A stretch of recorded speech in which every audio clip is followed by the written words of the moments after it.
Come on. All right, good evening, everybody. I'm going to call to order the regular City Council meeting of the City of Folsom for April 23rd, 2024. Madam Clerk, will you please call the roll? Councilmembers Shalom Sherla, I'm here. Rodriguez, Here. Orbach, Here. Aquino, Here. and Kozlowski. Also here. And if everybody will rise and join me for the Pledge of Allegiance. Pledge of allegiance to the flag of the United States of America and to the republic for which it stands, one nation, under God, indivisible, with liberty and justice for all. All right, are there any agenda updates? Good evening, Mr. Mayor and the members of the City Council. There are additional information transmittals for items 4, 9, 10, and 11 that have been previously provided to you, and they are also available on the table in the back. Excellent, thank you very much. We are going to take the agenda slightly out of order by starting with business from the floor. There were a number of people that gave us speaker cards for the business from the floor or inadvertently for business from the floor.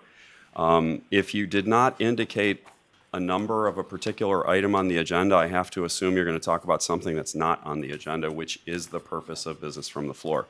So if it turns out that you do want to talk about one of the items and failed to fill that out, just let us know. We'll jump and we'll fill it in and have you speak when that item comes up. Okay, so we have 5 speakers requesting to speak under business from the floor. I'm going to go ahead and call them in threes. So it looks like Shirley Brown, sorry if I mispronounced your name, Sue Spillman, followed by Heidi Hunter, if you want to go ahead and line up. And Charlie Brown will be the first to go ahead and speak. You can go ahead and approach the podium. Excellent. And just as a reminder, we have a lot of things to cover on this meeting today. So when there are opportunities to speak to the City Council, you get precisely 3 minutes. And at that time, I'm going to ask you to wrap up your comments and come to a quick conclusion. Welcome. There's a lighted device on the speaker's podium right there that will turn yellow when you have just a few seconds left, and then red. Okay. Just as a heads up. Thank you. Yep. And then that also is on the clocks up on the wall. And you'll let me know that. Certainly. Yes. My name is Charlene Braun, and I'm here really in support of the police. And the agenda that you had several times ago, I'm concerned about that being number one priority. The last time that we were here, there was a gentleman, that had his wife who was blind, and she was walking the streets. You probably remember that. That stuck in my mind, that she was accosted by some homeless people twice. And then there was another woman that was here with her girlfriend and a baby who were walking, and they were accosted. And myself, I've had a couple of incidences too. But so my main thing is I appreciate Jake's journey home. I'm learning all these. I'm basically new here, and I'm learning about you guys too. But I'm very thankful for our policemen. And I am here to say I think that should be number one priority. And let me see what else I want.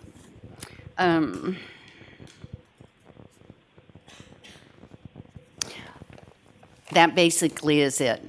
And I thought you might want to know that we have some kids from high school that are here tonight to see how you guys work. So thank you very much. Excellent. Thank you, and welcome, high school students. Glad you're here tonight. It's going to be an excellent meeting to observe. Sue Spillman, if you want to go ahead and approach the podium. Nerves. So forgive me if I read a little. No problem. Thank you. Good evening, Mayor and fellow council members and city staff. My name is Sue Spielman, and I appreciate the opportunity to speak this evening as a longtime Folsom resident, as well as a docent and a Friends of the Folsom Zoo board member. After considering other cities in the area, Phil and I moved to Folsom in 1990, which was the best decision we ever made. The services, amenities, and programs we enjoy are far above that of the city that we grew up in. Folsom is unique not only in geography, but also as a suburban wildlife interface. I've been impressed over the years by the city's balanced approach in their budgeting process, as well as their commitment to a sustained fiscal policy as an accountant. To my mind, we enjoy our high quality of life because the attention paid to providing a balance of services and programs targeting all age groups and areas of interest, which sets Folsom above and apart from other communities. As a resident, I highly value our police and fire personnel and appreciate what they do, but I also value the breadth of the amenities and programs that we enjoy as residents. They help reduce crime by engaging families and visitors in positive activities. There's no doubt that the city is facing a serious financial challenge, and I'm not alone in my concerns about that. Let's focus on a balanced budget and passing the sales tax measure now. The city needs a new source of revenue to address the structural deficit. The 1% sales tax measure offers an equitable way to move forward while providing funds from non-resident visitors. Folsom residents will have a decision to make in November. Get the month right there, Sue. As a resident of District 5 and Friends Board member, we are lending our support for the citizen-led special sales tax ballot measure being advanced by the Folsom Takes Action Committee. The funds generated will stay in Folsom and address 6 targeted areas of need, including important public safety. Changing hats. The Folsom Zoo is a regional draw with many thousands of visitors annually who also stay to shop, eat, buy gas, all of which is good for our local businesses. Speaking for my fellow docents, and thank you to those that are here this evening, we volunteered over 9,200 hours in 2023 and tour an average of 6,500 people annually, plus our outreach and event programs reach even more. Since 2009, and excluding the 2 pandemic years, the docents toured more than 80,000 people of all ages, coming from as far away as Truckee, South Lake Tahoe, Marysville, Yuba City, and everywhere in between. So, yay. I'd like to share just one example of how how the zoo inspires our youth. You got to make it really fast. Okay, I will make this quick. Last week, a very talented 11-year-old artist, inspired by his passion for the zoo, set up tables and sold his original animal paintings and prints, all proceeds to benefit the zoo and its animals. Thank you, council members, for your hard and at times thankless work. We do notice and appreciate your efforts to ensure that Folsom maintains the quality of life that its residents value so much. Thank you. Thank you. Okay, Heidi Hunter and Richard Hunter, you could go ahead and approach the podium, you. followed by Ruth Anderson, if you want to get ready. Good evening. My name is Heidi Hunter. My parents moved to Folsom in 1986. It was the best decision they made, and we followed in 1999 and raised our 3 daughters here in the community. Been active here for a long time. Never come to speak to you because there's never been a compelling reason for me personally to come. The last 1.5 to 2 years, I have been appalled at the red light violations in Folsom. I do not know in the past if you've addressed that or what we can do to start addressing it, but my husband's blind and he's going to speak after me. And when we're in the car, oftentimes I'll go like, oh, red light, another red light, and then I can go.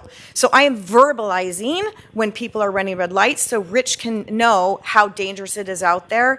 And it has gotten so bad in the last 1.5 years. I think we have too many people in town who think that their business is more important and will run red lights because they don't want to be standing in line.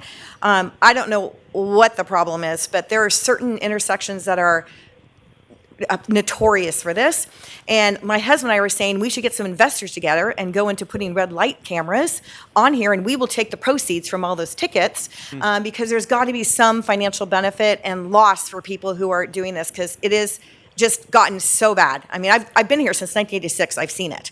And just the last 1.5 years, and it just concerns me greatly. So that's all I'm going to say, and I'll pass it off to Rich so he can speak. Very good. Where is it? Here we go. Okay. She's so passionate. I don't know. I mean, there's a lot of people standing behind me, and I'm sure that if you live in the city of Folsom and you're on the city council, there is no way that you don't recognize this problem.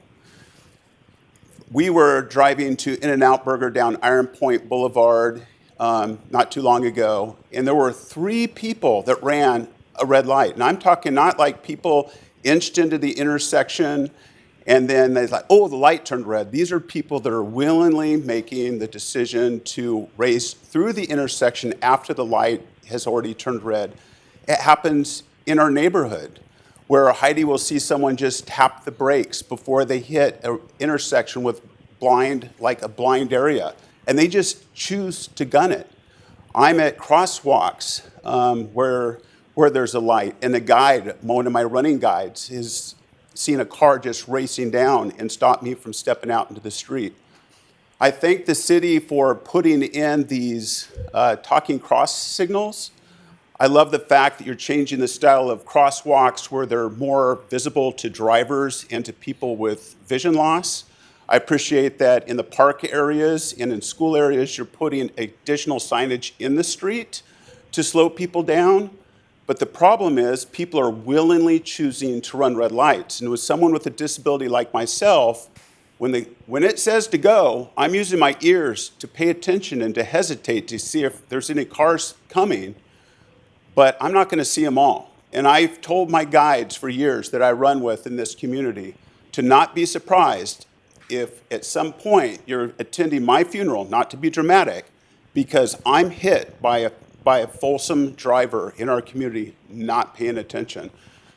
I've been hit by a car before, years ago, unrelated to a red light. I've flown through the windshield of a car. I'm hypersensitive to safety in the community. And I'm just hoping that Folsom can do a better, because you know the problem exists. The people behind me know the problems exist. I know you're going to be talking about a bunch of houses being built on the south side of the freeway. And right now, the infrastructure of our city obviously isn't set up so that we can have safe pedestrian travel. So I don't know what it's going to take. I don't think the answer is just more police officers. I think we need to start putting light signals or camera lights or some cameras on these signals in multiple places in the city to improve pedestrian safety. Thank you very much. Thank you. Okay, Ruth Anderson, if you want to go ahead and approach your podium. Ruth? Hello, everyone. I'm Ruth Anderson, and I'm a Folsom resident. And I want to invite you and everybody else to a party at Black Miners Bar. We're going to be celebrating Juneteenth on Saturday, June the 22nd, all day long, from 10 in the morning to 8 at night. And it has been so much fun the past 3 years, and it gets better every year. So it is music, it is delicious food, it is lots of vendors and shopping. Especially fun last year was a drumming circle where people in the audience got to try drumming, and then we did line dancing. Do you even remember line dancing? Well, we did it on the sand. I mean, it's a beautiful environment there, and it is at no cost to people. Of course, you have to pay to get into the park if you're driving a car, but after that, all the entertainment and all the activities, of course, if you want to buy food, and this year we're adding a beer garden. So we expect about 2,000 people. What time does it start again? I told you it gets better every year. So we're here to invite everyone, but we're especially here to ask for Folsom support. If people aren't paying to get in, someone is paying the music and the dancing and the singing. So we would like some space on your agenda to come back and talk about how you might be financially able to help us and promotionally to get the word out. I think this is a hidden gem that's, slowly getting popular. We need to make it popular faster so more people can enjoy it. So we will be in touch with the mayor and try and set up a time so we can come and be on your agenda. So looking forward to seeing you all Saturday, June 22nd at Black Miners Bar. So we got some flyers for you guys. Really appreciate it, and we appreciate the support. So I attended last year, and it was a lot of fun. And I stayed longer than I had anticipated, so Right? it's a Good. great event. It'll be a bigger and better event this year. That's great. Thank you very much.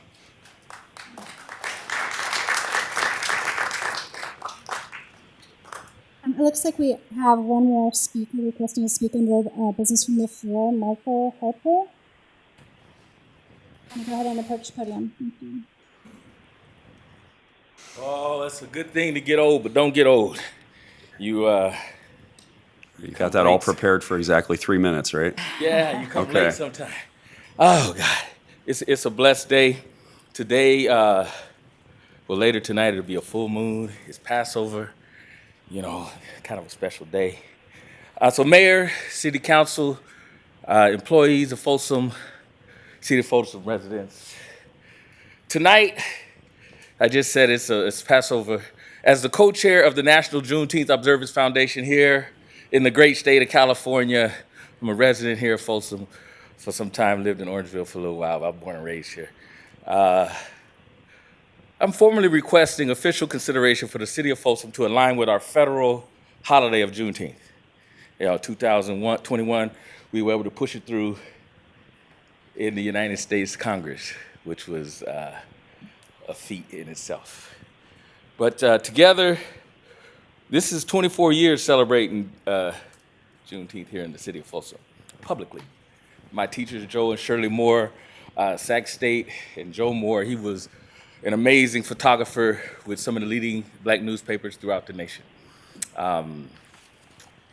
The idea that 27 years ago, a group of people from all around the country met in New Orleans and set up Juneteenth as a modern movement to create Juneteenth as a federal holiday, 27 years ago. And so most people have still no idea what Juneteenth is. It's the last action of the Civil War, a 7-week campaign throughout sealing the border with Mexico, as well as going plantation to plantation, feeding those that did not have no idea that there was originally a thing called the Emancipation Proclamation, because they were enslaved, chattel slavery in the South. There was no news, papers. It was illegal for them to read. If it was in the newspapers, I doubt it. So this is, I might well use my glasses since I got them on my head. This peculiar institution we call slavery, the beginning of the end happened with this presidential campaign in 1860. It was a very contentious election. Here in California, it was like less than 1,000 votes that went for, the Republican candidate. That's a little wood we knock. We thank God that a man with a biblical name, Abraham, became the president, and the Civil War began shortly thereafter. But the idea that here in Folsom, Juneteenth is a new occurrence, it's not. It is new to some because of the contentious effort to distort, destroy, and disparage the authentic history of people of African descent in this community. So again, to close, as co-chair of the National Juneteenth Observance Foundation in California, we're going around the state, 58 counties, 100 cities. Folsom's not quite at 100 residents yet, but we're going to get there quickly. Again, knock on wood, it's done in a good way. But the idea that we could realign Folsom City Code through an ordinance to begin to align Juneteenth with the federal holiday. I'm gonna send y'all some more paperwork, just a one-pager, to lay that on the table, ask for your consideration. All right. Thank you very much, Michael. Okay, it appears we actually have one other speaker from Business from the Floor, Adina Blair. You want to go ahead and approach the podium, please? Adina Blair.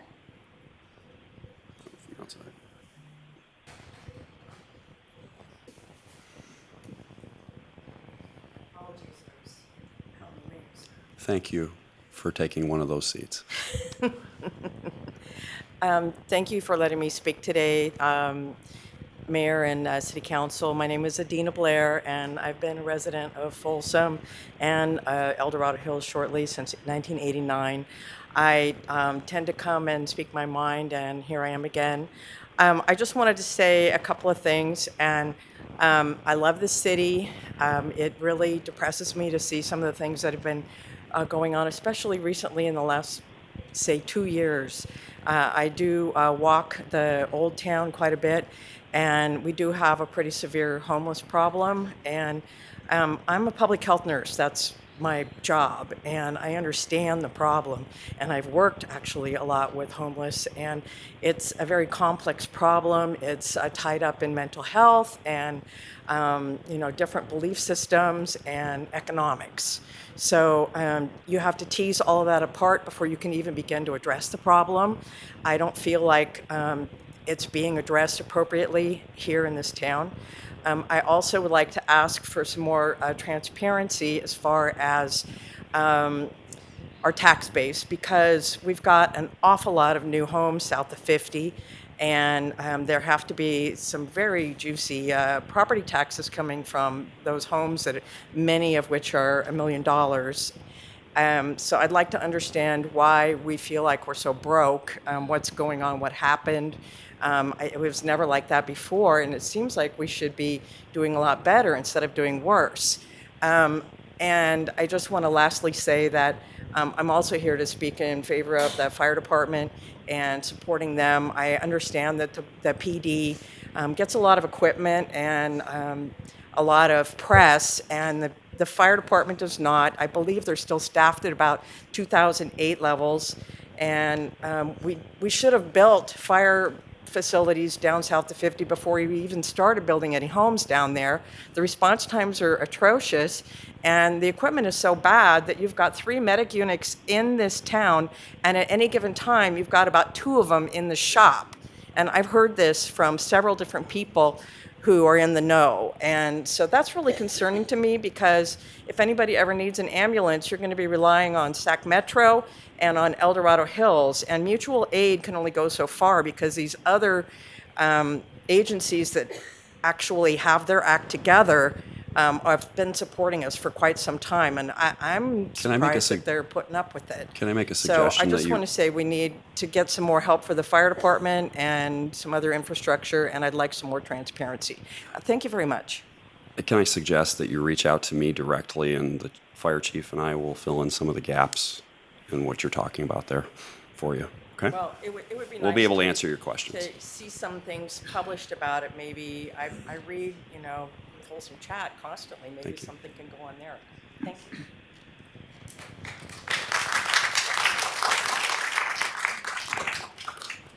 Okay, we don't have any further speakers under this item. Our next item for today will be consent calendar. Scheduled presentations. Are we going to take the consent calendar? Oh, my apologies. All right. Are there any items on the consent calendar that the council would like to pull for discussion? If not, I'll move on. Consent items 5 through 8. I'll second. Okay, we have a motion and a second. Would you please call the roll? Councilmember Shalom Sherla, Yes. Rodriguez, Yes. Harbaugh, Yes. Aquino, Yes. and Kozlowski. Yes.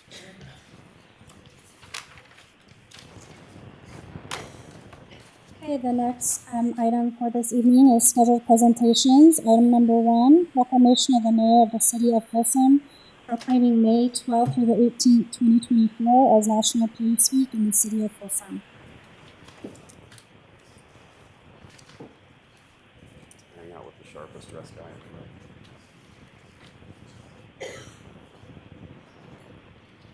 All right, Chief, I'd like to present you with that, and then I'm going to read what it says for everybody. All right, this is a proclamation of the mayor of the city of Folsom proclaiming May 12th through 18th, 2024 as National Police Week in the city of Folsom. It is important that all citizens know and understand the duties, responsibilities, hazards, and sacrifices of those who dedicate their lives to the law enforcement profession and to keeping our communities safe. And in 1962, President Kennedy issued a proclamation based on a joint resolution of Congress which proclaimed May 15th as National Peace Officers Memorial Day and the calendar week in which May 15th falls as National Police Week in recognition of those federal, state, and local law enforcement officers who've lost their lives or who have become disabled in the line of duty for the safety and protection of others. And in 2023, a total of 136 peace officers lost their lives either in the line of duty or from injuries received while on duty. While far too many officers were killed in 2023, this was a 39% decrease from 2022, thankfully. And the service and sacrifice of all officers killed in the line of duty will be honored with the names of the officers newly engraved on the memorial, will be formally dedicated during the National Law Enforcement Officers Memorial Fund's annual Candlelight Vigil to be held on the evening of Monday, May 13th, 2024. And the Folsom police officers, whereas Folsom police officers work selflessly and thankfully on behalf of the exceptionally supportive people of this great city and to safeguard the lives and property of their fellow Americans regardless of the peril or hazard to themselves. And by their patriotic service and their dedicated efforts, these men and women have earned the gratitude of our city.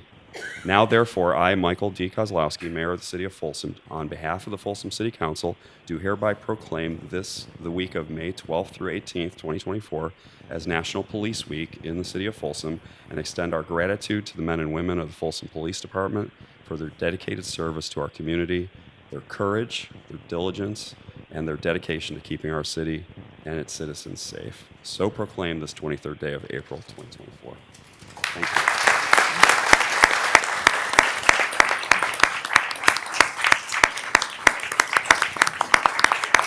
Thank you.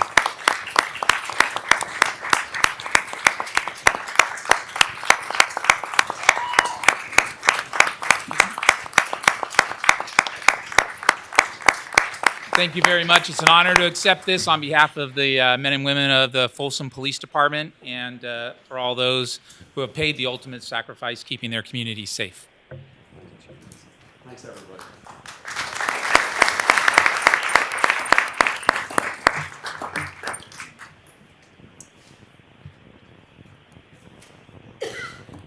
Okay, the next item under scheduled presentations this evening is item number 2, proclamation of the Mayor of the City of Folsom proclaiming May 19th through May 25th, 2024 as National Public Works Week and May 15th, 2024 as City Works Day. Mr. Mayor, members of council, Mark Rackovan, your Public Works Director. I'd just like to take this opportunity to welcome two of my favorite staff members to receive the proclamation, Jennifer Teo and Lindsay Marketech, and wish them an early, happy Administrative Professionals Day tomorrow. Yes. Okay, this is a proclamation of the Mayor of the City of Folsom proclaiming May 19th to the 25th, 2024 as National Public Works Week and May 15th, 2024 as City Works Day. Whereas public works services provided in the Folsom community are an important part of our residents' everyday lives and advance the quality of life for all, and whereas the health, safety, and comfort of our residents greatly depend on the operational services of public works systems and programs such as traffic engineering, street maintenance, storm drainage, solid waste collection, recycling, and the management of hazardous materials. And whereas the planning, design, construction, and operation of these programs depend upon the dedicated skills of the City of Folsom staff, and whereas the Folsom City Charter and Folsom Municipal Code encourages broad, informed public participation in civic affairs, and whereas the City of Folsom desires to share information with the public about municipal operations, and whereas City Works Day is designed to inspire residents to discover the City of Folsom's wide variety of services and programs, community members are invited to attend the May 15th City Works Day event at City Lions Park. So therefore, on behalf of Mayor Mike Kozlowski and the Folsom City Council, we do hereby proclaim the week of May 19th through May 25th, 2024 as National Public Works Week and May 15th, 2024 as City Works Day in the City of Folsom, and recognize the contribution that Public Works and other city departments make daily to the health, safety, and comfort of our residents. Proclaim this 23rd day of April, 2024. Jen, you want to say something?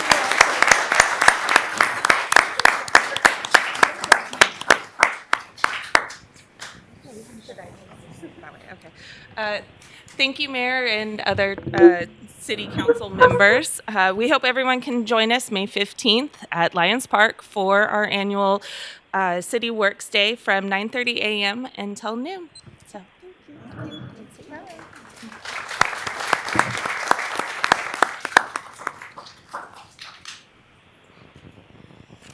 Hey, for those of you that are out in the hallway, there are a couple of seats in the main part of the room here if you wanted to come join us inside. If you could just raise your hand if you have an empty seat next to you, that'd be helpful. So we have There's at least 2, one, possibly two, 3 or 4. 3, 4. Okay, we have 4 empty seats. Raise your hands if you have, keep them up as people come in. That'd be great.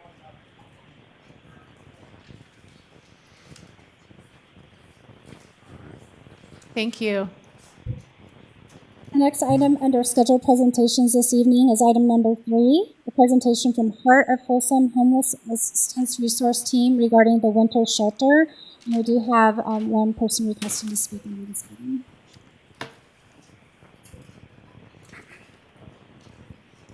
Do I need to bring it up?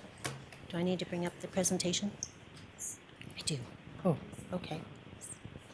That's right. It's in the folder.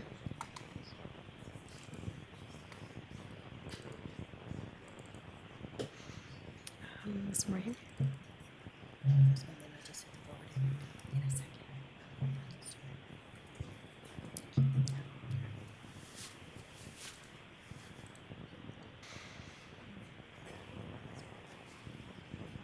Thank you. Thank you to the City Council, Mayor and Vice Mayor, and any city staff who is here, as well as just residents in Folsom.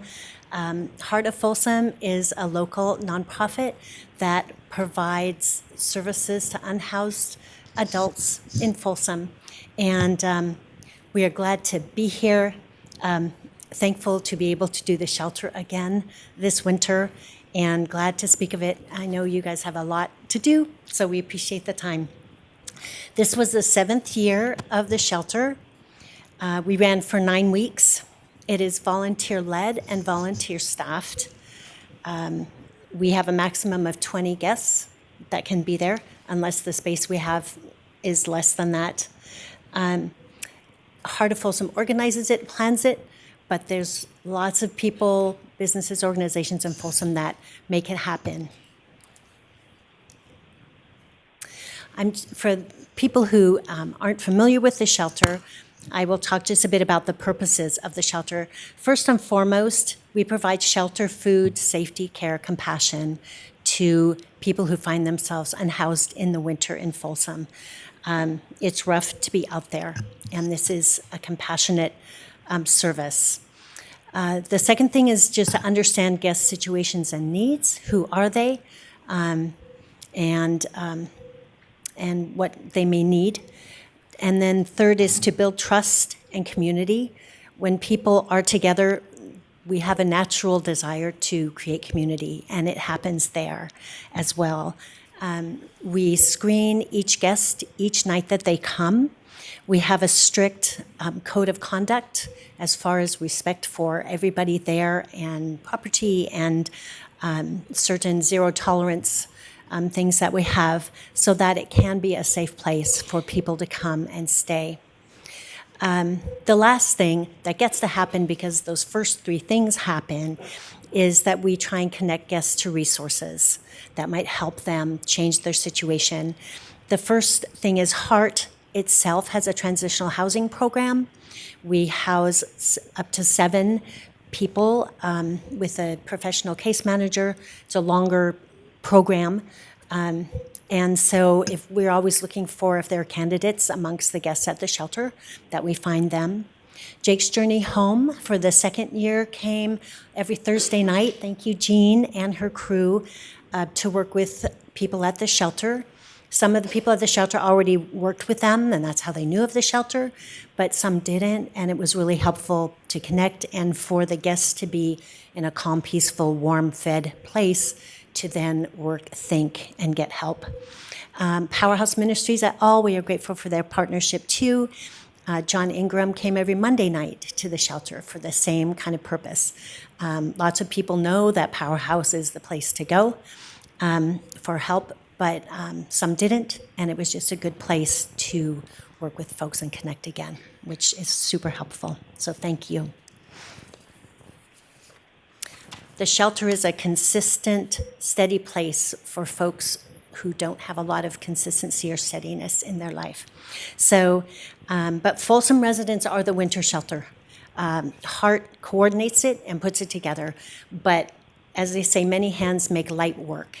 And so there are lots of people and groups in the city involved with it. So I want to thank particularly the groups, the 8 faith communities that serve as hosts for the winter shelter. Trinity Folsom, the Episcopal Church, Oak Hills Church, Disciples Church, the Muslim community of Folsom, the Church of Jesus Christ Latter-day Saints, Harbor Church, Reflection MCC, and Lakeside Church. They, some of their volunteers work one time the entire season.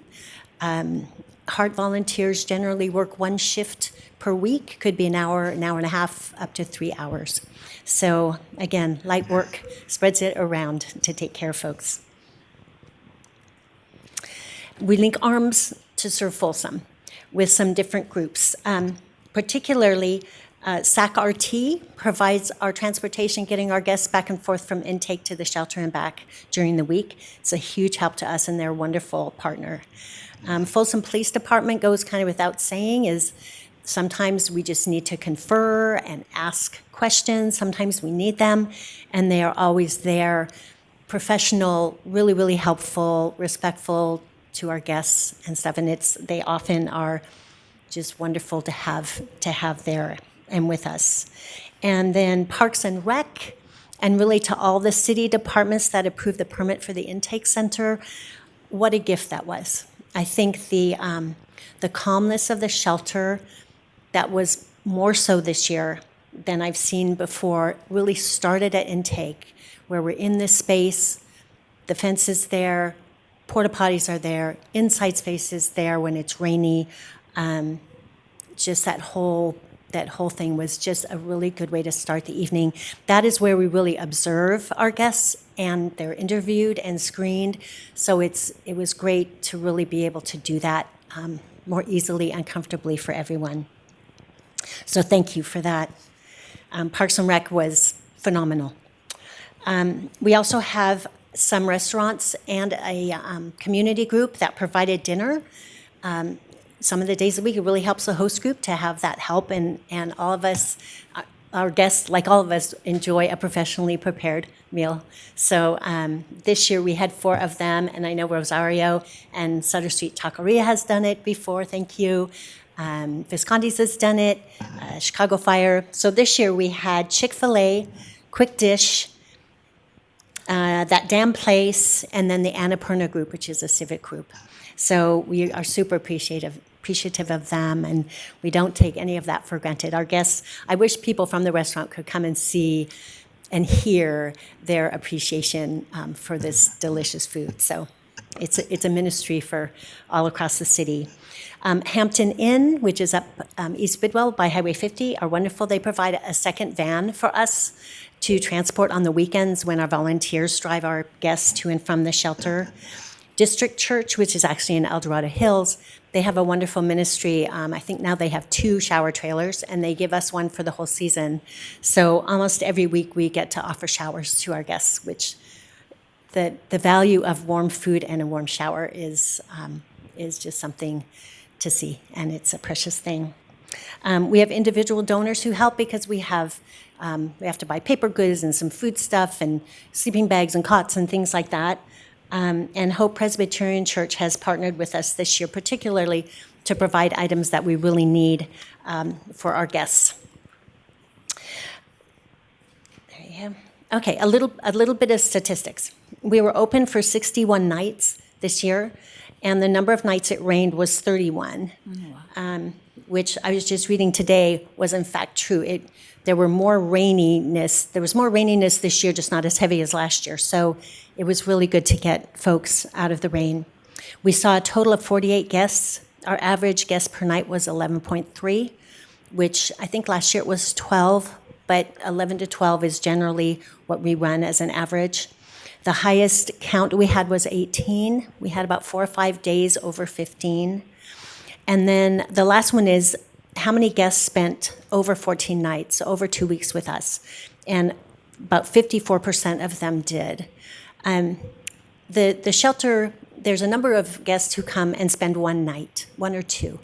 And for whatever reason, As I said, we have strict rules, code of conduct, and all of that, schedule, that sort of thing. Doesn't fit everybody.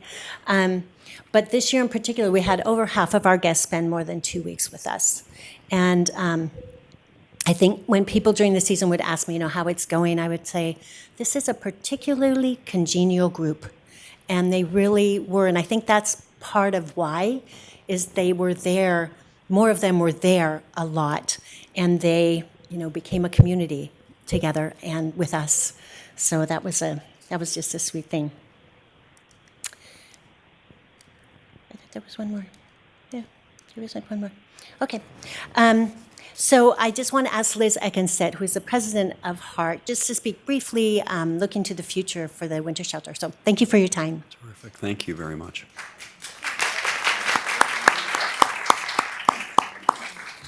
Hi, good evening, Mayor and Council. Thank you so much for a few minutes. I want to say that looking to the future, we're so pleased that there was a town forum held a few weeks back. Mayor Koslowski, thank you. And Sarah Aquino, thank you for being there. I think it's really important that we're getting information from the citizens and learning about how we can work collaboratively in the future with the winter shelter as well and all of HEART because there's a tremendous influx, as many of us know, of new faces of unhoused people in Folsom. And this is just indicative of what's happening in our state and our country. We are the 5th largest county for unhoused in California.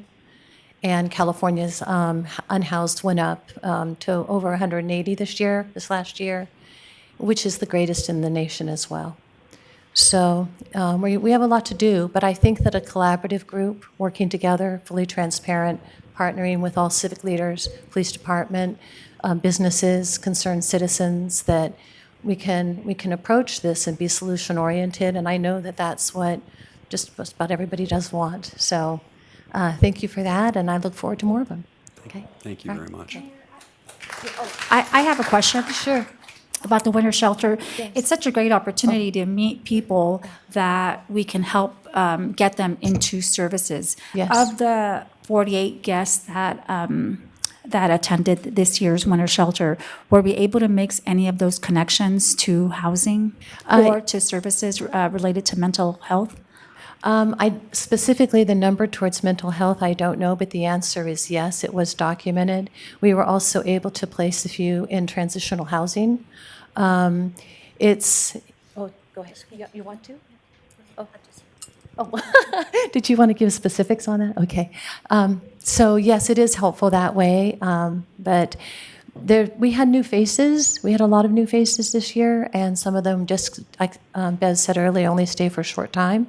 Mm-hmm. So that makes a difference too if we have several people that are just one night. Mm-hmm. Right. Thank you. And those that took advantage Can I answer just a little bit?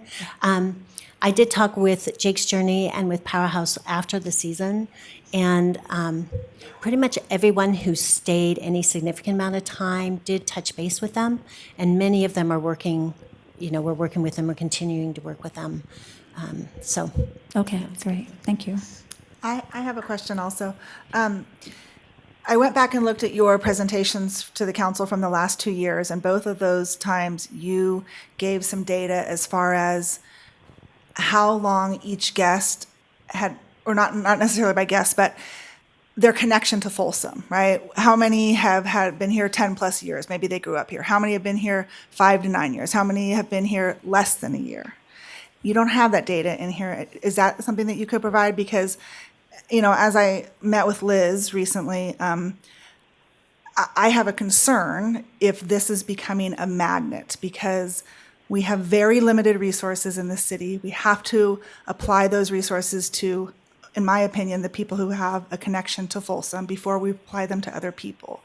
And so in the past, the last 2 years when you provided that data, over half of your shelter guests did not have any connection to Folsom. Do you want me to answer that? Do you want me to? I can answer. Would you want to answer? You can go ahead. It's very hard to quantify that because so many people do move quite a bit back and forth to different places. And when you question someone or ask them at intake, are you from Folsom or how long have you been here? the answer we get can or cannot really be accurate. And I can explain that by saying, for example, someone was born here, maybe they lived here till they were 8 or 10 or 12, and then they left, and then they came back, and then they left, and then they came back, or maybe not, and they've been in town perhaps 6 or 8 months, or who knows.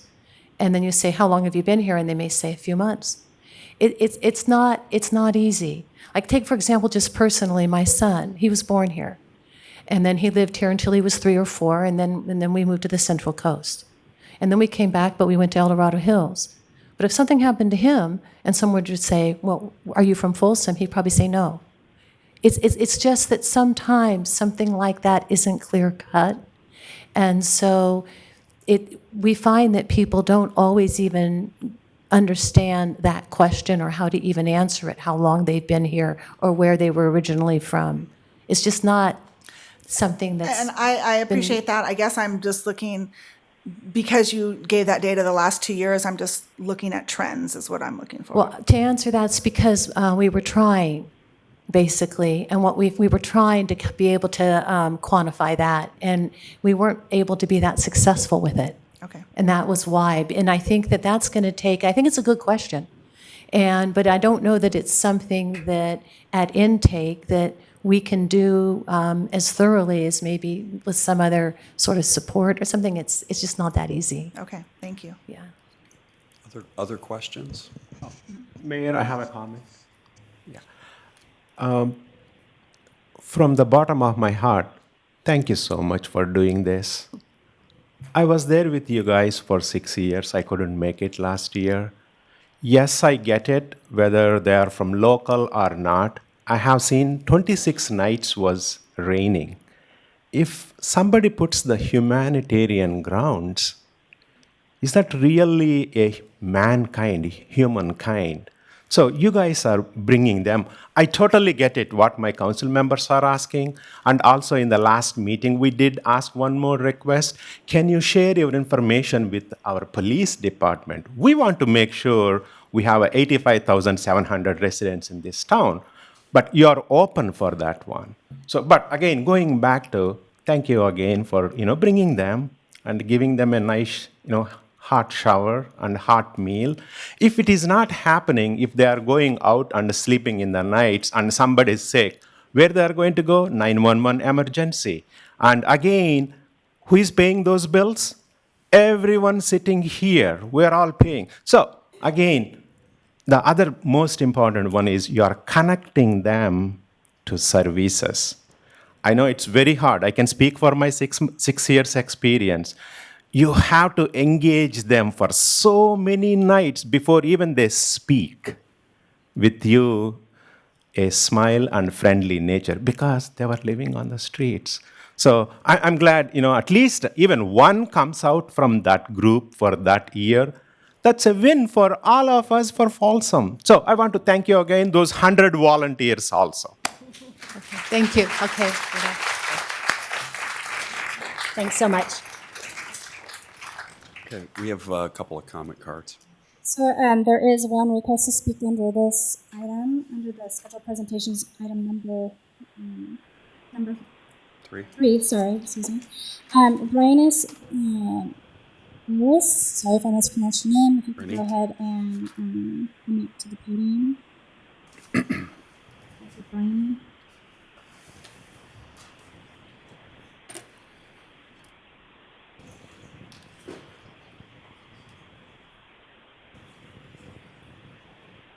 Welcome. Thank you. Thank you for having me. I have been a resident of Folsom on the property that I live now for 61 years. I was married there, raised my children there. My daughter was married there. My husband passed away there. I, about a year ago, put in the ring system on my house because of the people that walk around in our neighborhood, and I'm close to light rail. A few months ago, maybe not quite 2 months ago, I, because of the ring, it went off at like 3 a.m, and I wasn't alarmed at that because it goes off almost every night because the deer come and eat all the plants around my front door. But that particular night, the ring went off and I froze in bed listening, and somebody tried my door. I have a doorknob that doesn't turn, it flicks. And somebody did that, and so I panicked, and I did call 911. Come to find out, it was a woman, and she had been on my property, I think, before the nighttime, because in the daytime, or in the nighttime, you would not know my lower area. And she had already set up camp down there when the police came. They were able to go down there and walk her out, and she said that she knew me. She gave her name. I had never heard of her. Anyway, the police were so gracious and took her away. 2 weeks ago in the heavy rain, I got up in the night to use the restroom, and I put out, since the lady was at my property, I put a sensitive light, and it went off, and I was in my bathroom, and usually the deer come, they move, and it goes off. Well, it stayed on. And then I heard something outside, so I slid open the bathroom window, and there was a person, I don't know if it was a man or a woman, had a raincoat on with a hood, and a bike was there with a cart attached to it, and that was all I could see. And I closed the window quietly, and I called the police. They came down. By the time they got there, he was gone. He or she was gone. But I'm so thankful for the Folsom Police. I can't even tell you. I have lived there now. My husband's been gone 10 years. I've lived there by myself, and I'm never used to even think about being afraid. But when we first lived there, we didn't even lock our doors 60 years ago. It was like we could go away for a weekend and not have our door locked. But now I'm afraid to go out to my mailbox at night or to my garage or anything. But I just wanted to put a shout out to the Folsom Police, because I'm very thankful that they're there when I call.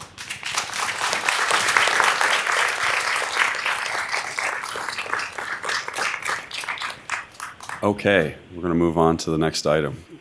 So the next item this evening under scheduled presentations is item number 4, Police Department Report on Crime and Homelessness and Direction to Staff.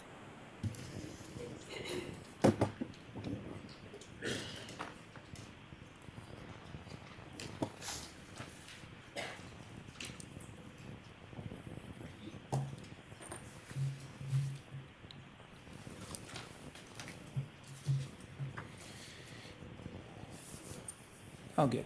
All right. Good evening, Mr. Mayor, members of the council. I'm Rick Hillman, your chief of police. I'm here this evening at your request to present 2023 crime information and speak about the department's efforts with homelessness. As part of this presentation, I've left for each of you one of our annual reports. I've also left copies in the back, and this will be published on our website beginning tomorrow. This isn't a follow-along presentation. The information I'm going to speak about tonight, most of this is contained in this document, but there's some stuff that isn't, and there's just a lot of other good stuff in that document that's interesting to look at. I've been asked to begin by clearing up 2 misconceptions. First is one that we've talked about several times, which is, do we have police patrols south of Highway 50? I want to say that we often do, but not always. That is not uncommon for us to have an area or that area be unstaffed. However, I want to make sure that everybody understands, even though an officer is not in that particular area, we do respond to emergency calls in those areas. We respond to any call when someone calls the police. So we do have patrols out there. There are times when an officer is in a different area of town, gets an arrest, and that officer has to take somebody to jail. That area doesn't have an officer actively patrolling, but other officers respond to those calls for service in that area. The second thing I was asked to touch on is the dedicated team to solving homelessness issues in Folsom. The police department has not had a team dedicated to doing that. We've had our problem-oriented policing team, which was once called our community crime suppression team. They oftentimes devoted much of their time towards dealing with issues with homelessness, but as you'll see shortly, an increase in crime has required them to focus on other issues impacting the quality of life in the community. Before I get to crime, before I get to crime and homelessness, I think it's important to understand the police department's staffing. So this is our org chart, and it's a little bit different than the normal one you might see in the budget, because this has the number of officers supervisors to each shift. To the far left is the patrol area. You'll see how many officers are assigned. The SGT stands for sergeant, corporals, officers, and then some shift have community service officers. We are budgeted for 81 sworn officers, 32 professional staff members. Of those 81 officers, it includes me, 2 commanders, 5 lieutenants, 12 sergeants, 5 police corporals, and 56 officers. Currently, we have 3 vacant police officer positions and 6 people in various stages of the hiring process to fill those vacancies. At any given time, we must anticipate operating at a 10 to 15% shortage of staffing. Our profession can be very physical, and it's not uncommon for an officer to be injured on duty. We're currently operating at 18.5% below full staffing, but only 3% of that is due to the vacancies. The remainder is due to injured personnel, recruits in the academy, recruits waiting to start the academy in June, and some trainees that are still in our state-mandated field training program. We also have vacancies in our community service officer ranks and dispatcher. Before I move on, do you have any questions about our current staffing? Okay. So there's some differing information about whether crime is up or down nationwide. FBI data shows a downward crime trend in 2023. Some crime data collection points indicate crime in California increased in 2023, specifically organized retail theft. Locally, the Sacramento Police Department saw an 18% decrease in violent crime. The Elk Grove Police Department saw a 6% decrease in property crime and a 1% decrease in violent crime. While the Rockland Police Department reported a 24% increase in violent crime and 18% decrease in property crime. These were the agencies that responded to our requests to get 2023 crime data. Folsom saw a rise in 2023 compared to 2022. Violent crime, which is homicides, rape, robbery, and assault, rose by 47%, while property crimes, such as thefts, stolen vehicles, and burglaries, rose by 6%. It is common to see a rise and fall in crime, but we seldom experience such a high percentage of change as we saw this past year. Chief, can you go back to that page? Page 3. Oh. There you go. So the information that you pulled was information requested from the other agencies where they provided it? Or was it from the Department of Justice From the data? other agencies. Our crime analyst gathered this information from another agency. And why would we not use the Department of Justice data? Well, the other agencies would supply that information to the Department of Justice, so it's the same data. Okay.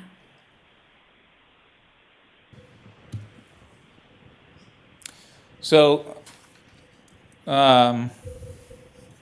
this chart shows our most charged and regularly tracked categories for 2019, 22, and 23. We use 2019 as a comparison so as not to distort our data. With the changes we saw when COVID-19 struck and our calls for service and crime dropped unexpectedly, 2019 showed consistent data from previous years.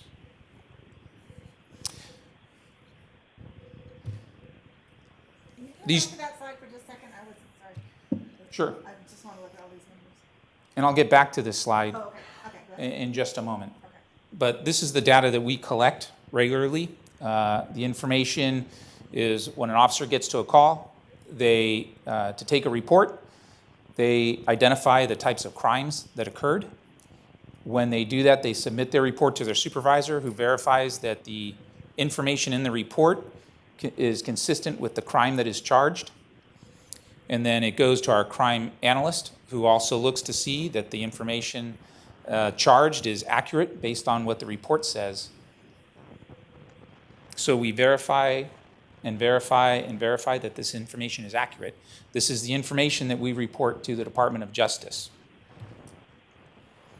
So this is just a different way of looking at it. These two bar charts show our property crime and our persons crimes for 22 and 23. Law enforcement agencies evaluate crimes by the percentage of increase or decrease in a number of categories to effectively evaluate problems and direct resources to concentrate on areas of greatest concern. So while our murder rate is up, for instance, because we had 5, we didn't include that in our violent crime percentages. The murder rate is up for 2 reasons: fentanyl deaths and deaths that occurred in a couple traffic collisions. Our investigators this past year arrested 3 people responsible for selling suspected fentanyl to people who would later die.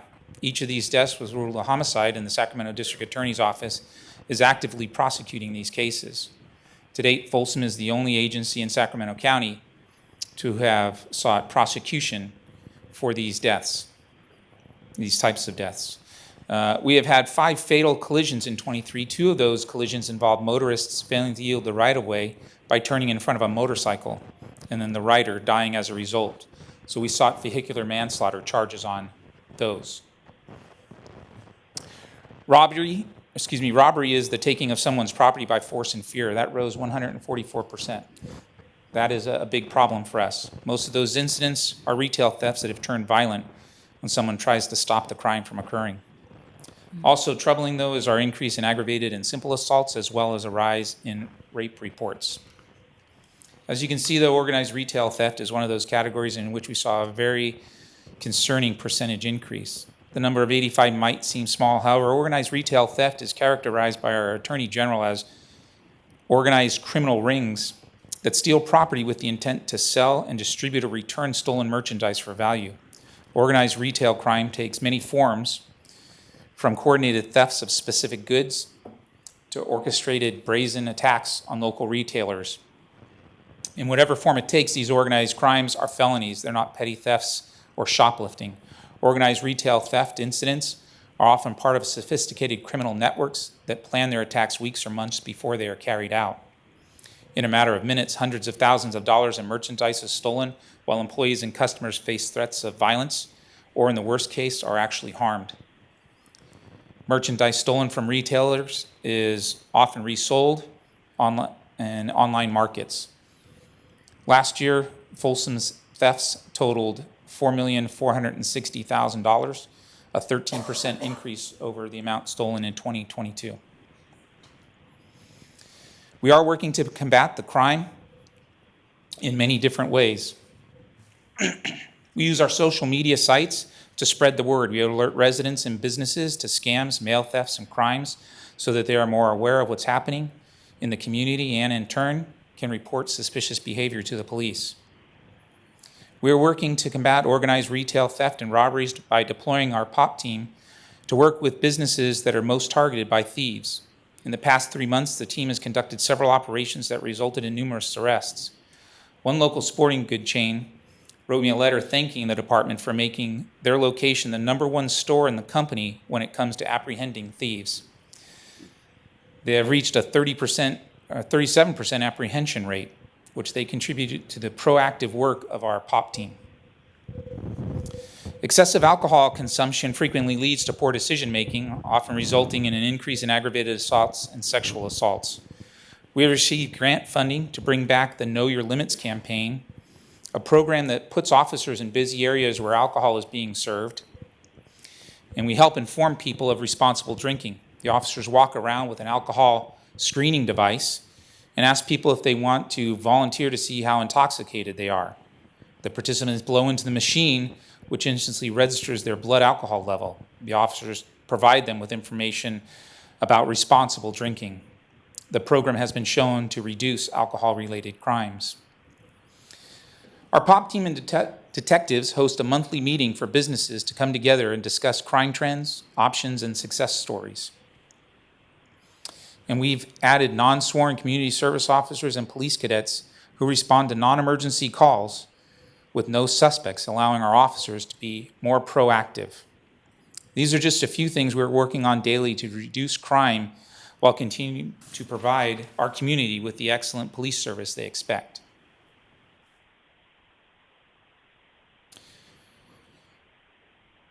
I'll quickly talk about traffic. I heard earlier about the red light violations. We did see every category that we track for collisions in our city go up. And we are working to combat that. Our traffic unit works to reduce collisions through enforcement and education programs. And they work with our traffic engineer's office to explore traffic calming measures when education and enforcement just aren't successful. This is my presentation on crime and data. Do you have questions before I move on to homelessness, or would you like me just to continue and ask questions at the end? I have just kind of a general question, because I've seen over many years the crime statistics, and Sure. and some of the instances where we've had a discrete large increase or decrease in the last year are alarming in that small window of time, but aren't that different from the longer trend. So we had a particularly good year in some instances in 2022 in some of those categories, Yes. which makes us rebounding to the norm look pretty bad this year, for instance. Sure. So robbery, for instance, 39 against 28, or the long-term trend, is less alarming than 144%. Organized retail theft is is the tall weed here that really is the dramatic big problem. But some of these other ones, I'm just wondering if you could shed some light on, like fraud, for instance. 2019 was not our finest hour either in terms Right. of those statistics.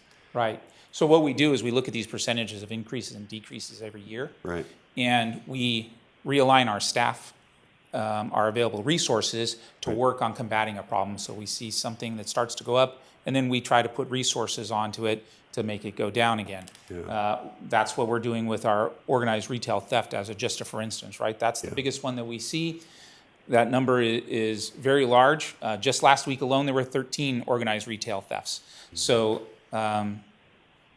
there's potential that goes up, but we're putting a team on that, and we're trying to dedicate the resources towards fixing that problem. And unfortunately, when we do that, then there's other places where we fall short. This is why I brought it up, and that you gave me the answer that I was hoping you would, so that people understand that the police Yes. department is dealing with the resources that are available and Yes. putting their chips in the most valuable places on the board, so to speak. Correct. So thank you. That's exactly right. And that's why I had said at the beginning that we are not focused, our POP team is no longer focused on homelessness.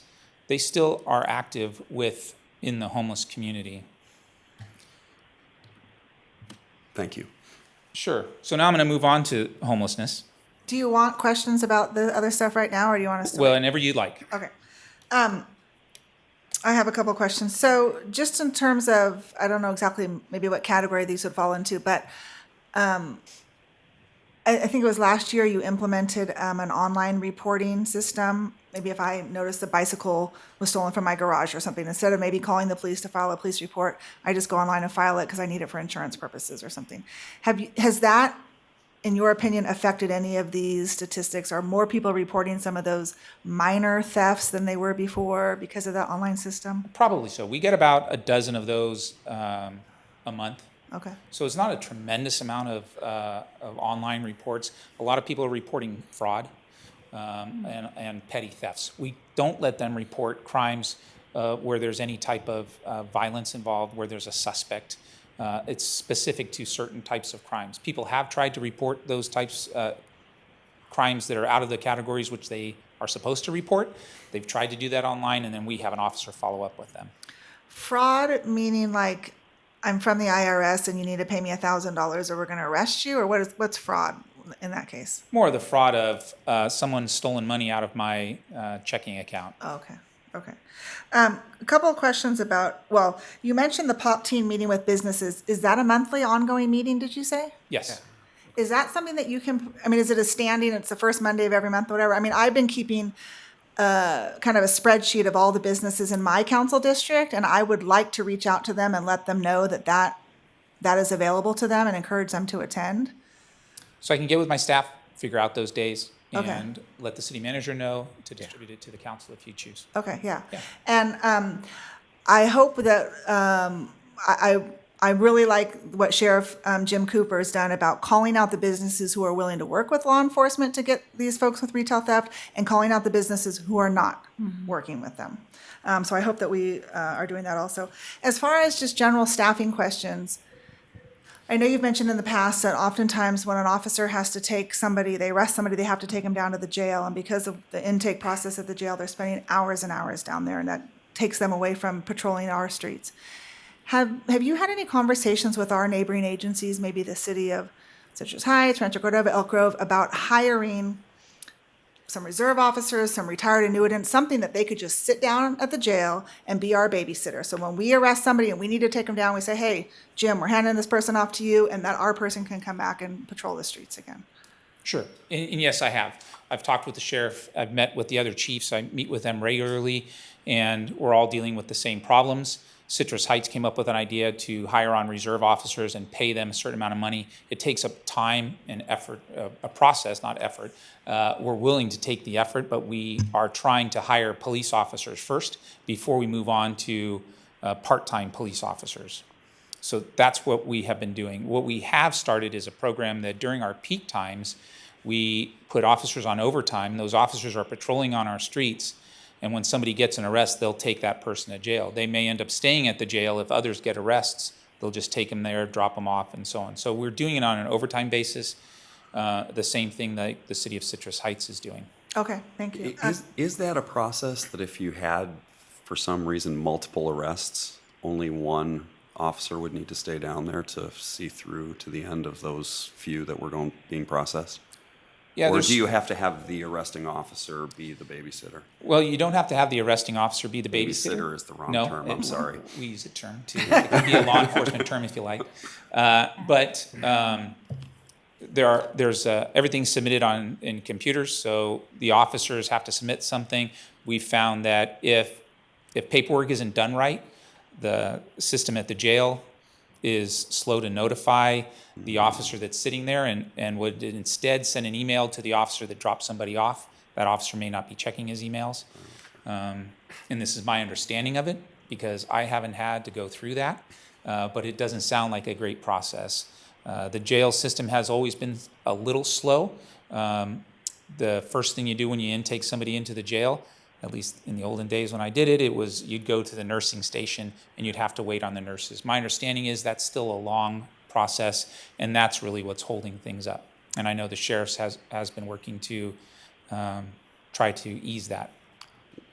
What's the general sort of cadence of how many arrests that require a trip to the jail in a given day or week? Is it, I mean, do we kind of continuously have this problem, or is this happening every other day or for part of each day or something? So we make 30 to 50 arrests a week. We could make more. We found that when we have a jail officer or somebody that will do the transports, that we end up arresting people rather than giving them citations. A citation is just going to allow people to be right back out on the street doing the exact same thing. So I don't know if that answers your question, but I have found that by our data, it shows that just having somebody to do that, we would arrest more people. So if we were to create a position that was specifically to live down at the jail and accept and then process, that could potentially speed things along. It could. Allow you more flexibility. It is actually the sheriff's job to accept our people. So would they not welcome help? They would. Okay. I'm sure. Chief, I just have a couple more questions about staffing in general. So you talked about 2 vacant CSO positions. I believe budget-wise, 2 CSOs is the equivalent of 1 officer. Stacy can correct me if I'm wrong, but so if you had the choice of filling those 2 CSOs or getting an 82nd officer, which would you choose? Well, we are. If I remember, CSO is $108,000 and a police officer is $153,000 in the package value. Sure, that could very well be. I don't have it in front of me as to the exact costs. We do have a CSO that's starting, so I think that vacancy is probably going to, one of Okay. those vacancies is going to go away and just leave us with one. Got it. We have filled those positions, and 2 people that filled those positions ended up leaving. Okay.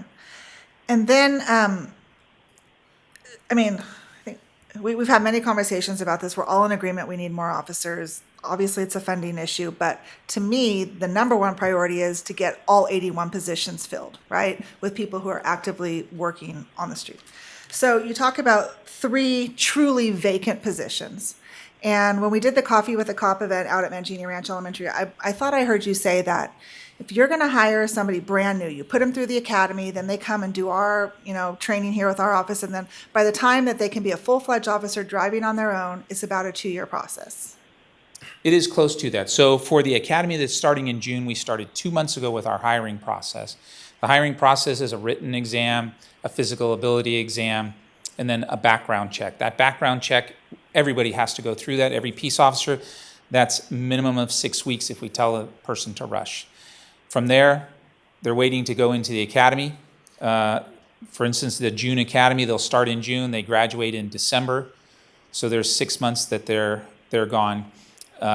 When they graduate, they go to patrol training. That's a minimum of 4 months set by state standards. So we're looking at a little over a year from the time that we start the process to getting them out on the street and becoming an officer. It's much quicker for a lateral officer, Right. somebody that we get from somewhere else. And I think you also said at that Coffee with a Cop event that about a third of the people that you put through that process end up staying with our department. Yes. So I'm not familiar enough with our kind of recruiting and hiring practices. If you have these 3 vacancies, truly vacant positions, are you only recruiting 3 people for 3 positions? No, we go out and, so we have 6 people in different various stages of background right now looking to fill those 3 vacancies. We know that there's people that are going to be retiring soon.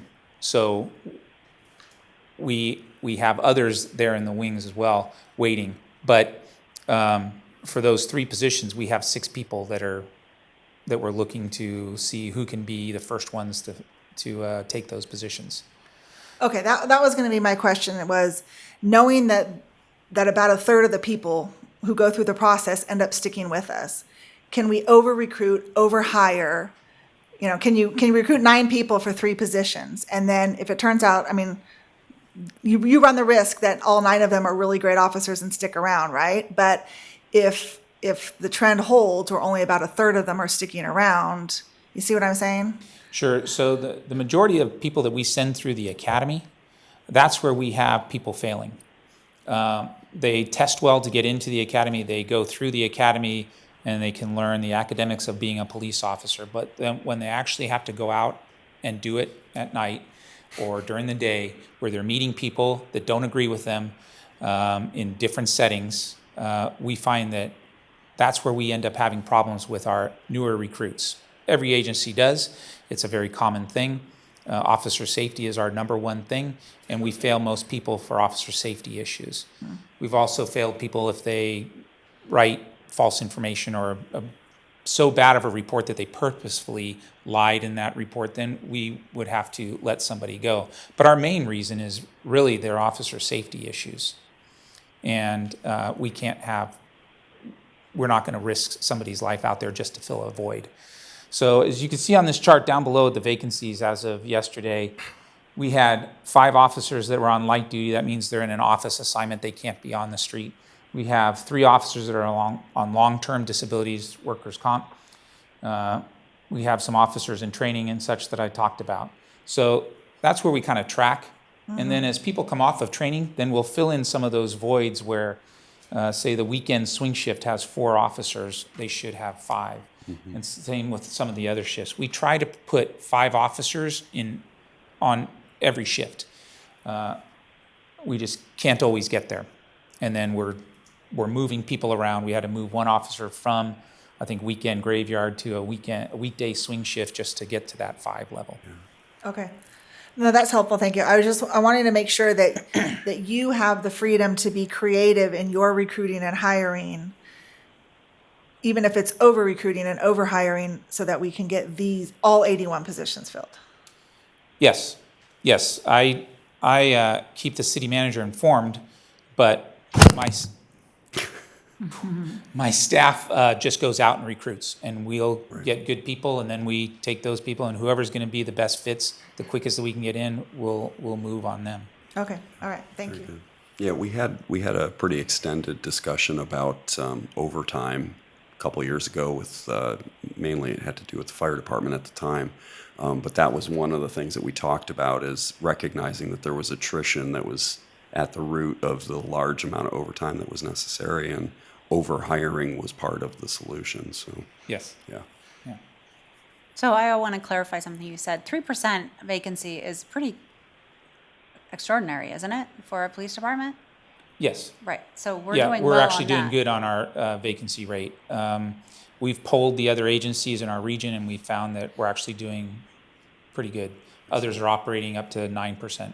Yeah. What I think that I'm hearing is that we just don't have enough officers over and above that. That's my opinion. Chief, I'm a little bit confused here. I'm sorry, it's taking longer. You can only hire based on the approved positions. Correct.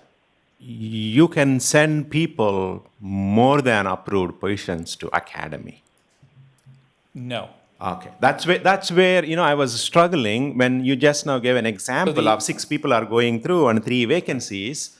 What happens to the remaining 6 people? They have a full hope. Some of them may be sitting here. Right. So we have 2 people in the academy right now. Those Yeah. 2 people are taking up police officer positions. Okay. And they are counted as officers on my schedule when I say that we're down 3 vacancies. I can hire 3 people right now for a police officer, but 2 are in the academy right now taking up different spots. We have 2 more spots for an academy starting in June. Those are police officer spots.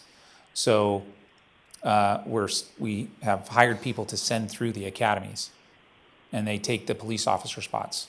Once they graduate from the academy, they'll be police officers. So got it. I hope that answers that question. That is answering my question, but I just want to make sure Vice Mayor, asking the questions, then that throw me into a thing. Can we put 2 officers in one position? One may be not coming for various reasons. Other officer can be. That is not possible. I think we're sneaking up on Sneaking the up discussion on of that Got exact it. thing. Yeah. And the other one is also, Chief, I think, I don't know whether I mentioned to you, Elaine, RAs, retired annuitants, right? Some still have the, juice, they want to work, but not committed. Do we have that list? We can always pop into any vacancy while your recruits are going through the academy, because that is a 6 months process. But these are already, brave officers for various reasons, they retired. Do we have that list? That way we can always have 100% more than what our council? No, we don't. We don't. We okay. don't, because that takes time and it takes money. We have to do backgrounds. Each background that we do costs us at least $2,500 to do a background check on a candidate. And for every 1 person that we're hiring, we're usually doing about 5 or 6 backgrounds on them. They go through several processes before we even get to the background checks, but we're spending a lot of money on backgrounds, and we just don't have the extra flow of cash to spend to have retired annuitants or others that are sitting there. It's almost like our reserve police officer program. We do have a reserve police officer program. We have 2 people that are in that program, but we don't have the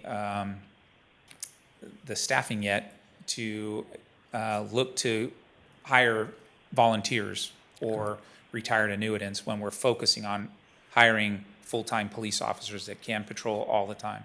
Retired annuitants usually also come with like restrictions where I don't want to work at night, things like that. Good. So quickly one more, just for clarification, this one. I know you mentioned it, but I just want to clarify that. We have 5 regions, 5 beats. Yes. We divided our city up into 5 geographical areas. And 5 officers will fill in those, and we have 3 shifts. So yes, we have 3 shifts each day. So take the far left gray, you see that the day shift there, weekend day shift has 1 sergeant, 1 corporal, and 4 officers assigned to that day shift.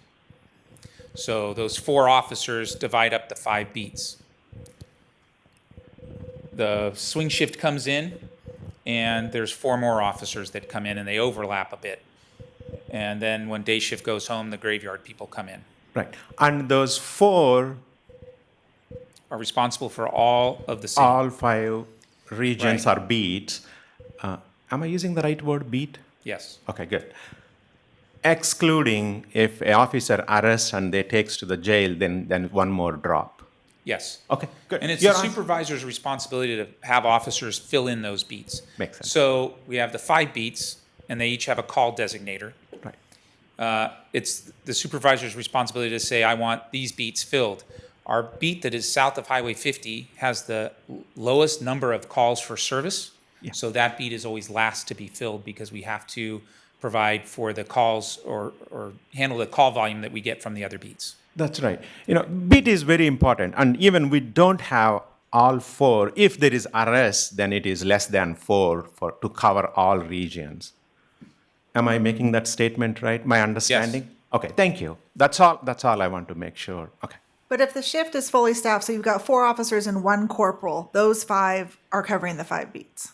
Is that right? The corporal is one of the 5 officers? The corporal is both. He doesn't have a specific beat, but he's a cover officer because many of the calls take 2 officers to respond. So rather than taking 1 officer from another beat, that corporal is responding and also acts as a supervisor along with the sergeant. Got it. So we're trying to get to where we have 1 sergeant, 1 corporal, 5 officers, and 1 CSO. Yes. And some reserves to take the people to jails. Well, and it's not just jails. A bad crash, we whatever. have to go to the hospital and interview people, and that could be at Roseville or San Juan. So it does take people out of the city for several. Administrative work, Yes. whatever it is. Yeah. Yeah. Okay, thank you. I think you can press on. Yes. Thank you Thank you. thank you for that No. detour. Oh, thank you. This helps me. So now I'm going to move on to homelessness. And whenever I discuss this, I always begin with a statement that homelessness is not a crime.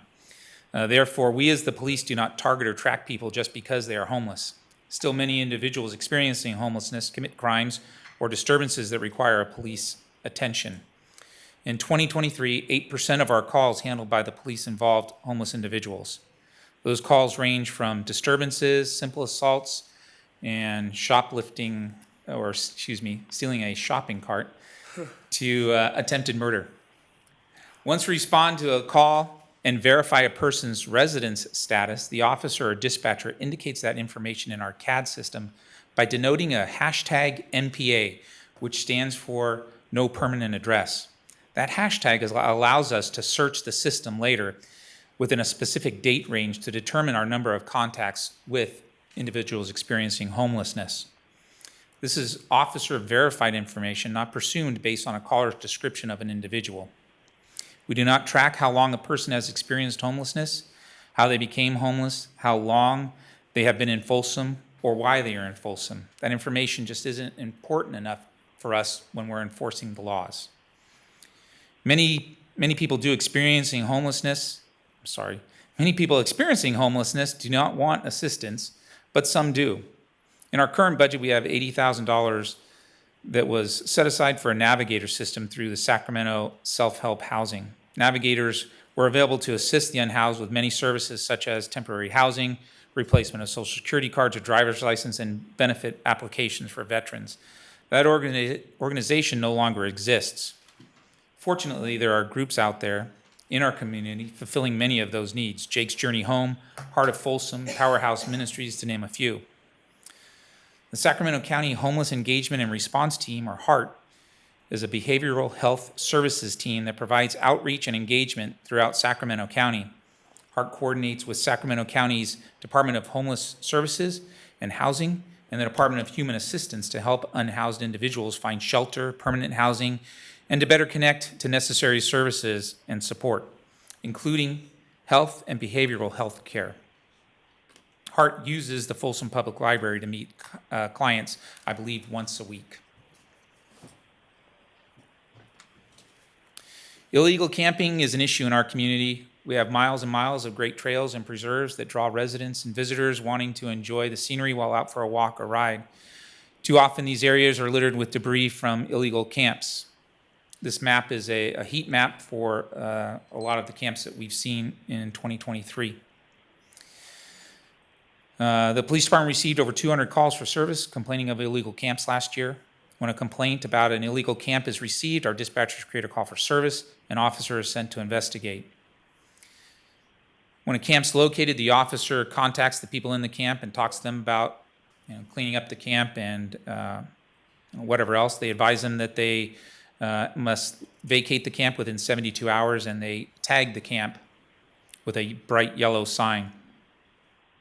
Once a camp is marked for abatement, a referral is sent to our code enforcement department, and they coordinate cleanup. Some of the camps are on state property, belonging to Fish and Wildlife, state parks, or the prison. When that happens, our POP team notifies the proper agencies of the illegal camps and works to coordinate abatement efforts. Unfortunately, some of those departments don't work as quickly as we would all like them to. We recently brought on a crime analyst, a part-time crime analyst with experience in using software that will allow us to better analyze and distribute information both internally and externally. One use that we are examining is a tool that will allow residents who report illegal camps to actually track our status and show the updates, much like the C-Click fix, but a map of that. And it allows our officers to also work on it and see some other data that we wouldn't show to the general public. I mentioned the $80,000 that we have in the budget for the Navigator systems. Since we are not using that, what we are doing is, we're not currently using that. We are putting officers on overtime. It's going to be something that's going to be beginning very soon, where we'll have, we're offering to our mounted patrol and our patrol officers to go out and work the trails a little bit more, trying to make those trails safer. And we're doing that on an overtime basis. So that concludes my presentation. Are there any questions? So we've had a lot of issues with homeless crime, and that was something that I asked to be presented. So I've been doing a lot of research since our October conversation on October 10th, and the public has been very vocal. Just this last month, we've had 3 violent crimes. Just this last week, in fact, a very atrocious one. So what do you see as possible solutions that I've been, talking to different cities and other organizations about their solutions in the region? And it seems to be the Sheriff's Department has solutions, and it seems to me like a hot team, homeless outreach team, is a solution that a lot of the regions around us are activating and have been activating. And it seemed like we had a semblance of it a little bit before, but because of the increase in retail theft and other crimes, that we've had to refocus, as you said earlier. But what could be one solution for, if you had the funding, for our homeless criminal aspect that's going on and getting worse and is really, really concerning our residents? Sure. Well, as I had said earlier, we work within the resources that we have, and we have to focus on crime first. Homelessness is an issue. We received, or homeless individuals were involved in 3,500 calls for service last year, which, as I said, was 8% of our calls for service. Some of those were very minor calls. Some of them were very bad calls and took up a lot of our time. We are one of the only agencies in our area that does not have a team focused on that. We've put forward a budget request, but we're going through the budget process for that, and I have to stand by that budget process of, I've made this request to the city manager, and there is a process there. And so if that budget item was approved, then we would put together a team dedicated to working 7 days a week on solving this problem. Because one of the issues that we had, while our POP team was very effective in the homeless community, they only worked 4 days a week, and the community knew it, and they would set up camps and such. And so we weren't as effective as we could be if we had 7 day a week coverage there. So in your budget request, I believe it was 8 officers you asked for in your first item, and then can you go through your first 1, 2? I believe it was, oh, you have it, great. Sure.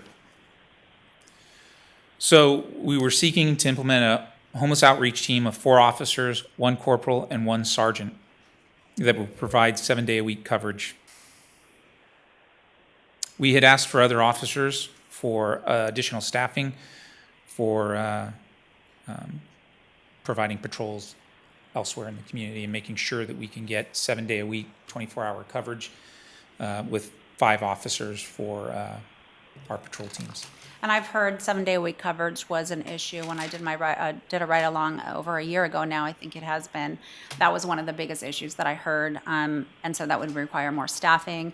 I've also heard that, well, I can wait for the public to comment as well, but the impact on that to our other departments and to our businesses and just being able to have 7-day-a-week coverage, have a dedicated team. Is that that's what a hot team does, right? They're not getting called on traffic things. They're able to focus on homeless outreach teams, so focus on encampments, focus on outreach, connecting people to services. Can you explain a little bit more about? Yes, they would do all that. They would take, we would take it away from code enforcement and let code enforcement do other code enforcement things they have to do, and we would take camp abatement, for instance, from start to finish. The team would be made up of officers. Emergencies that come out require a high priority, that are high priority. We can divert officers just as we do with our school resource officers. If something bad happens, we're going to move our officers around quickly to take care of the problem that we have. There's a homeless outreach team would be able to just focus on the problem, and whatever that problem is, they'd be able to work with the community in many different ways and bring in community partnerships. We had the alliance that was put together, and that was a good formation of groups in the community. I've talked with others and our president of Mercy Folsom Hospital, who's interested in starting some other type of group to do the same type of thing, because they're being impacted with homelessness in our community, that their staff is being assaulted by homeless individuals being left in Folsom. Because since the hospital's here, it's kind of a different aspect there. Homeless individuals are brought there from all over the region. It could be Sacramento, it could be Rancho Cordova, El Dorado County. It's a free available hospital, and they route people to the nearest available hospital. And so we end up with a lot of individuals experiencing homelessness that are brought here by ambulance and then eventually released.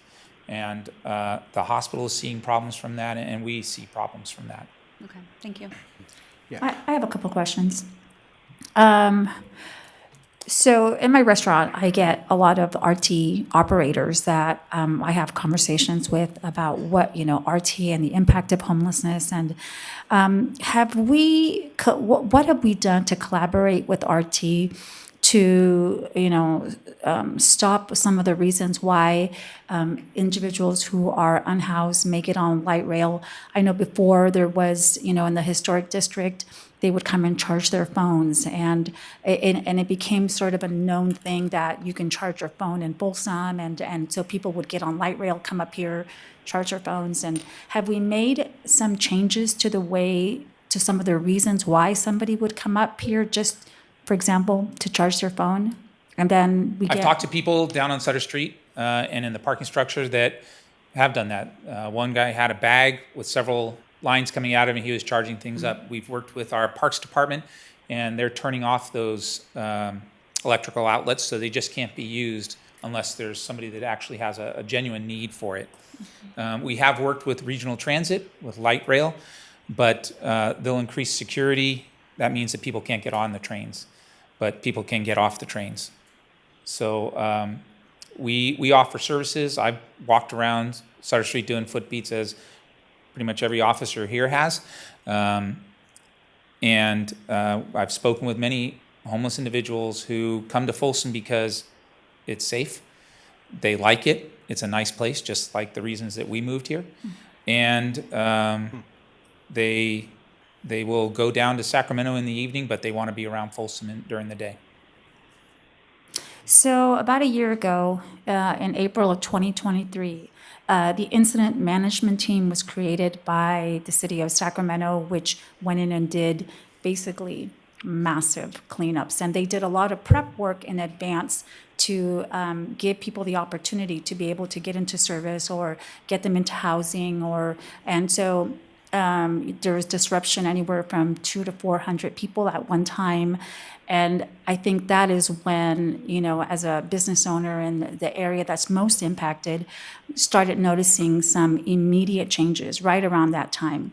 So when those type of decisions are made, do we work with the other jurisdictions to really collaborate or on this problem that truly is a regional issue? I know right now most cities in Sac County work in silos, but have we done anything to try to combat that problem? Because what happens is you get 200 to 400 people that may get displaced, and where did they go? They go where it's safe, and but we're definitely seeing the impact of some of those decisions. So Sergeant Gruenberg is our POP supervisor. He attends meetings. He will tell you that we are an area that doesn't have a team focused on dealing with homeless individuals, and that it's easy for an area such as Sacramento where they will put money behind something, and they started their incident management team with using their fire department, their police department, all of their departments, and they will push people out. Their objective is to clean up their area. It's not to worry about other communities around them. Yeah. It is to clean up their area. And they're going to flow to other areas. Mm-hmm. And if there's not something there to make people not want to get off the trains and not want to stop, then they're just going to come to this area. Mm-hmm. Thank you. One more question about, so sometime back there was, and this is regarding retail theft, there was collaboration between the California Highway Patrol, SAC PD, several other jurisdictions to combat the issue. Were we involved in that, in the prevention of retail theft? And because I know that Highway 50, or right off the freeway, the Palladio and other, big retail shops have been impacted. But did we take part of that? I don't know if it was a program or if it was an ongoing thing. It is, The governor's office put a lot of money into the California Highway Patrol to combat organized retail theft throughout the state, mostly in Southern California. But here in the Sacramento region, there is a team that is doing that. When we directed our POP team to refocus their efforts on organized retail theft, the first thing they did was get a hold of CHP, or one of the first things, right? Mm-hmm. And CHP came up and helped them and showed them how to do some of these sting operations. And so they do communicate with the other allied agencies to try to prevent the crimes from happening here. Well, I go to the area where Dick's Sporting Good is, and sometimes I see a police officer just, I guess, doing paperwork right in front. And I think it was a measure to try to prevent the theft that was happening at Dick's, and I thought that was a great idea.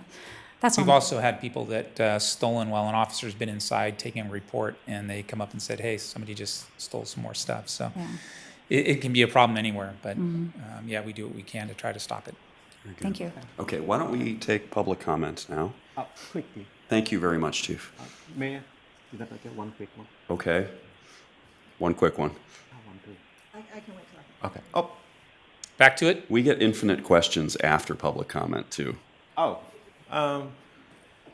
But go ahead. Now since I'm already making him. Okay. Chief? Yes. Even though it is 8% of the calls, if you don't mind, you go to page 6, please. Yeah. How they are contributing to these high incidents. Yes, I get it. So, how the relationship from the homeless community, not those ones who are staying inside the library working on it, not those ones who are working with the HEART team, and not those ones. I think even we talked so many times, those people who are threat to our residents and threat to all these incidents. Is there a logic behind it? Can you help us? You know, a lot of individuals that are experiencing homelessness are trying to get out of that, but a lot are drug users. Yeah. And while we've seen a decrease in drug offenses, if I were to ask my staff, I'm sure most of them would say that they get a lot of people that are under the influence of illegal substances or are in possession. And you know, we don't take people to jail. We give them a ticket. We'll take away their drugs. Yeah. I went to a call at a store where there was a person passed out in a bathroom stall. Fire department came out. We administered aid. We gave him a ticket because he had some fentanyl with him, and we left. And 5 minutes later, they called back and said he was back in the bathroom doing drugs again. So you know, we can only do so much, and it's just going back and doing the same thing. A lot of these crimes are committed by, some of these crimes are committed by people that are experiencing homelessness.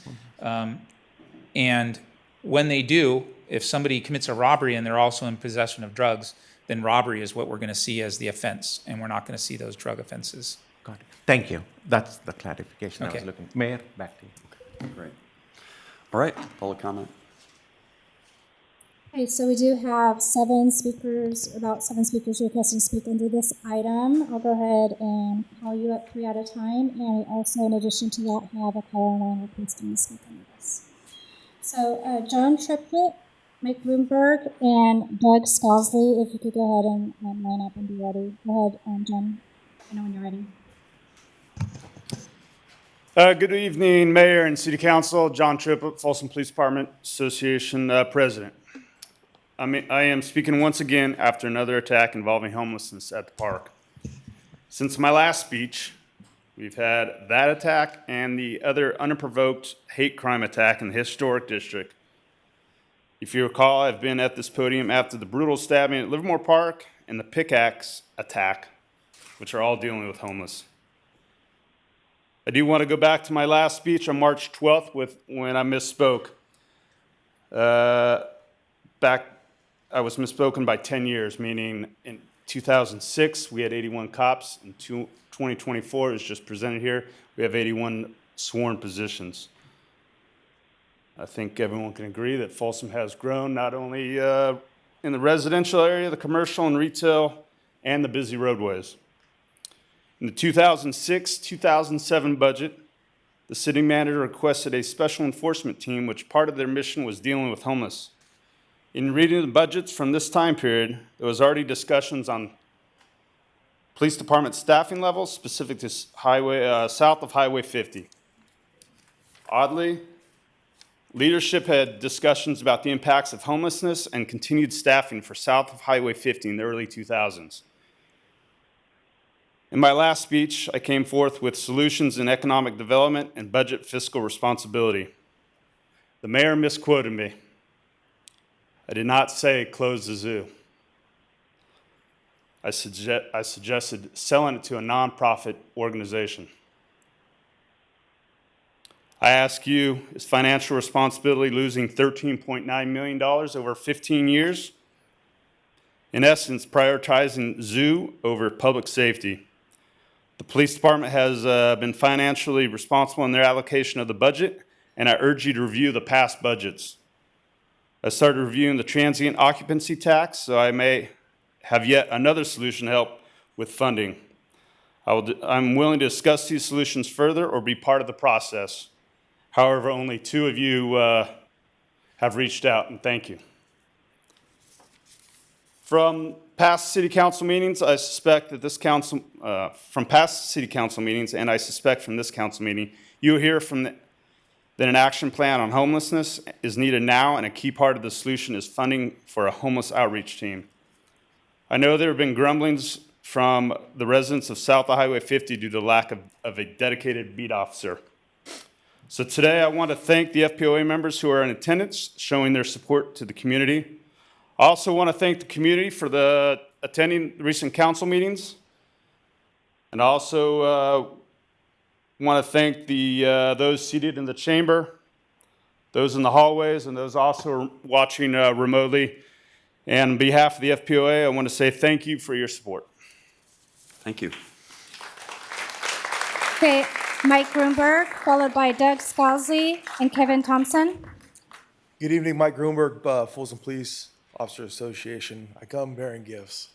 It's a gift of solution, in my opinion. Okay. So, good evening, Mayor and members of the council. I stand before you tonight to offer a solution to the growing homeless problem in the city of Folsom. The solution is based off my professional experience over the last year and a half. I've been assigned to supervise the unit that directly deals with homeless. I just want to be clear, it's not a crime to be homeless. However, the lawlessness, the criminal behavior should not be accepted, tolerated, nor allowed in this once desirable city. This lawlessness requires a full-time team to manage and provide proper outreach, just like every other law enforcement agency in our region. So I propose 4 police officers, 1 police corporal, and 1 police sergeant. So it takes our magic number of 81 to 87. With this team's sole responsibility for managing our homeless community, I truly believe that we reduce the calls to service, address the criminal behavior, and provide proper outreach. In the words of Martin Luther King, you can't build a great building on a weak foundation.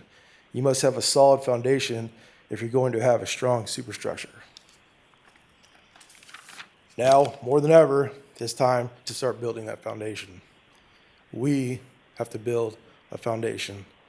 That begins with a properly staffed police department to meet the needs of our community members in which we serve. Thank you. Thank you. Okay, Doug Scalzi, followed by Kevin Thompson and Brian Greenwald. Good evening, Council, City Manager. I'm here again to speak in regards to this issue. First, I want to thank for all the law enforcement officers that are here on their own time, representing this beautiful city. And dispatchers. It's dispatcher week, so we got to give them a shout out too. All these folks are here. A lot of them don't live in this community. They're taking their own time to be here to represent this town. That is a very important note to make tonight. So I want to make a couple things clear. First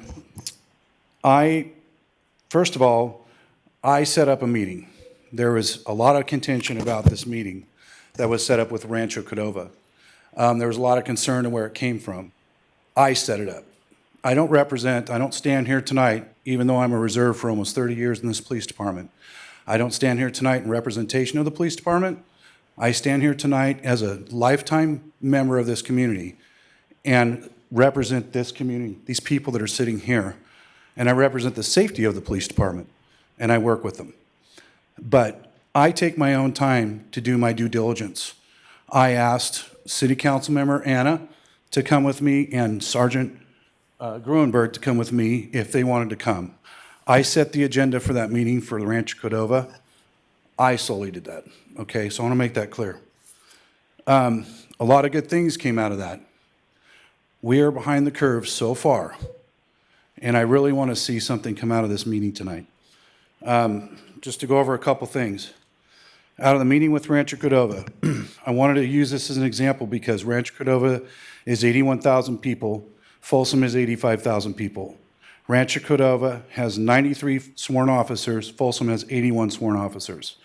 They also contract with the Sheriff's Office, totaling an access of 119 officers. They have 7 POP team members, not counting a sergeant, well, 2 sergeants and 7 POP team members, 2 on the hot team, and 2 of them are strictly assigned to homeless calls, but they have a total of 7 officers that deal with that between POP and hot team. They have 2 navigators. They have 14 code enforcement officers, 1 assigned to homelessness, just directly to homelessness. They have a cleanup team of 2 people they contract, so when they go deal with a homeless situation, they come in right behind them and clean up all their stuff and take it away, or they pick up shopping carts. They're constantly cleaning the city. Doug, your time is very short. Okay, thank you. So they have tax measures to pass this. this is really sucks because this takes a lot more than 3 minutes. And I do all this research and I come up here and I get 3 minutes. Well, let me ask you a question then. Okay. So can you share more of what that discussion was? And I think it was, I don't know if it was Wednesday or Thursday last week. But I did want to share some of the stuff that I learned, but I think you sharing it is exactly what I was going to share too. So can you continue to share that? As far as the Hot statistics. team and what Rancho Yeah, is doing. yeah. This is Can not. we ask a more specific question because Mr. Scalzi's time So is what up. is Rancho doing as far as, well, okay. How is Rancho Cordova handling the hot team, and how is that then affecting us as well? Well, it's a good question because all our surrounding agencies have hot teams. All our surrounding agencies are dealing with this situation, and we're just trying to use our officers that are on beat to handle our homeless situations. That means that when they arrest, they're out of our service for our area. But more importantly, all these hot teams are taking care of their homeless situation in their area, like we spoke to earlier.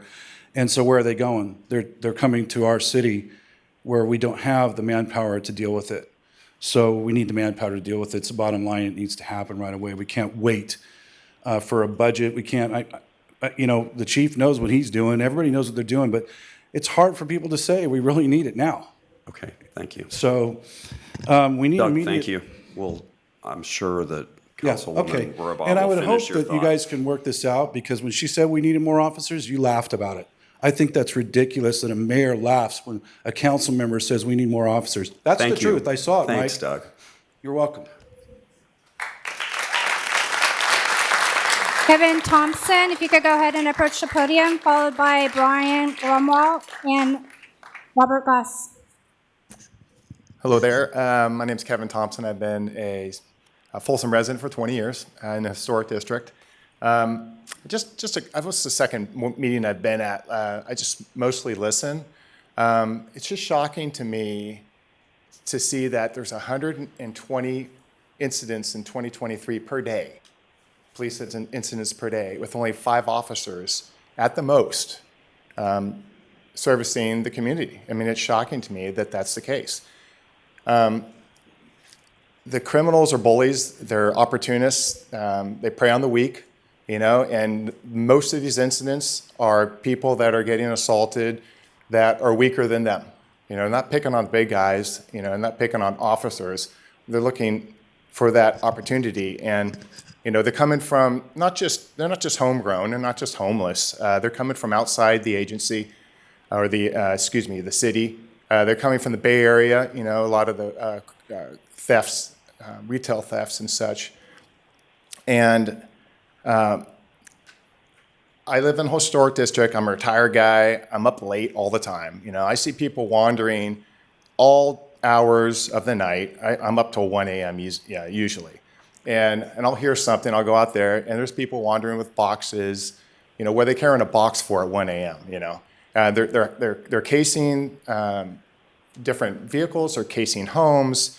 You see it all the time on next door, where people are, looking at their cameras and seeing people that aren't supposed to be there, and they're looking for an opportunity. With 5 people, 5 officers at the most, they're doing their job. They're going downtown to the jails, whatnot. Some were off duty, some short staff some days, but 5 in the entire city is shocking to me. And so when you guys do your budget, and I'm telling you how to do your budget, but when I was a kid, 16 years old, my grandfather said, hey, if you want to save money, you got to pay yourself first. You don't wait till the end of the month because you're going to spend the money. So, Mayor, last meeting you mentioned that there's no additional funding in this fiscal year or next fiscal year. And then YK, I remember you mentioning about emergency funds might be able to be used, to help fund the police. 81 officers is ridiculous, because that sounds okay until you look at 5 officers per day for the entire city at the most. So I just wanted to say, I got a few seconds left, that when you're doing your budget, fund the police first. Okay? If it's a high priority, if it's a crisis, like you mentioned last meeting, if it's a crisis, fund them first. It's like saving money. Pay yourself first. You're never going to save at the end of the month, especially for people that are tight. And I'm just about out, but thank you for your time. Thank you. Okay, Brian Greenwald, followed by Robert Goss and Liz Smith. Good evening, Mayor and City Council and our staff. I wasn't going to come to the meeting tonight. I've got my kids at home. I'm getting text messages from my wife about, hey, the girls want you to tuck them into bed. But I literally came from softball practice today, and I came here because I just felt compelled that it was time for me to speak up about this and make sure that you understand what your residents are seeing daily in this town as they run around. I'm a longtime resident. I've coached in this community. I own a business in this community. I work in this community. I volunteer in this community. I know many of you. Some of you I call my friends. I understand the budget is a tough process, but flat out, point blank, there is nothing else to say. We are understaffed in our police department, period. It's unbelievable to me that for a non-emergency call at times in this city, it takes an hour for an officer to be able to come to you. I know this personally, and I'd be happy to explain it to you and talk to you about my situations, but it sometimes takes an hour for a non-emergency situation. I don't want to go into specific details on things, but in addition to that, driving in this town has gotten to become incredibly dangerous. I used to live at the corner of Oak and East Bidwell.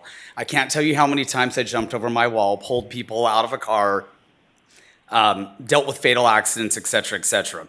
But with those increased, amount of traffic and the increased speeding and the increase in populations, we have no more officers to do traffic patrol in this town. And that's something we have to deal with. We shouldn't have to have CHP officers in our town doing stop sign enforcement. That happened one block around the corner from my house, and I saw it for weeks. I have a much longer thing here to talk about, but I just want to get to why I'm here and why I was compelled to do this today. We've discussed the homeless problem. We understand it's a problem. We know it's a problem, okay? My 6-year-old child shouldn't walk into Limby Park at 3:45 for a softball game and see a homeless person laying on a table with 2 bottles of alcohol spilled there. And when 3 parents have called PD says, there's not much we can do about it. We will get an officer there, and that officer isn't able to be there for 45 minutes. I like what I've heard tonight about some of the things that our police department's requesting. I wish I had another 3 minutes because I have a lot more I'd like to talk about, but to, cut it right to the point, this homeless team or POP that we're talking about in the budget proposal, I implore you to please find this money. We need this in our community. My kids shouldn't be scared to go to the bathroom at Limby Park at 3:45 in the afternoon. And they certainly shouldn't have to worry about playing catch and having their ball land in literally a pile of human crap. Go out there. When you leave here, it's probably still there because it was there for today. Thank you. So Robert Goss, followed by Liz Smith, and then I will be calling the caller on the line. Good evening, Mr. Mayor, members of the City Council. Robert Goss, Folsom Takes Action co-chair. I'm representing dozens of local businesses and individuals that have contributed to our campaign and nearly 7,900 Folsom residents that have signed our petition. We are 100% supportive of the police department's efforts, its officers, staff, administrators, dispatchers, and volunteers. They've done an incredible job for many, many years, but now it's clearly a struggle to stay on top of the crime issues and the traffic issues. However, the changing revenue picture for the city and the increased cost to provide services means additional resources are needed. We are also 100% supportive of the fire department's efforts, the firefighter paramedics, the administrators, and its volunteers.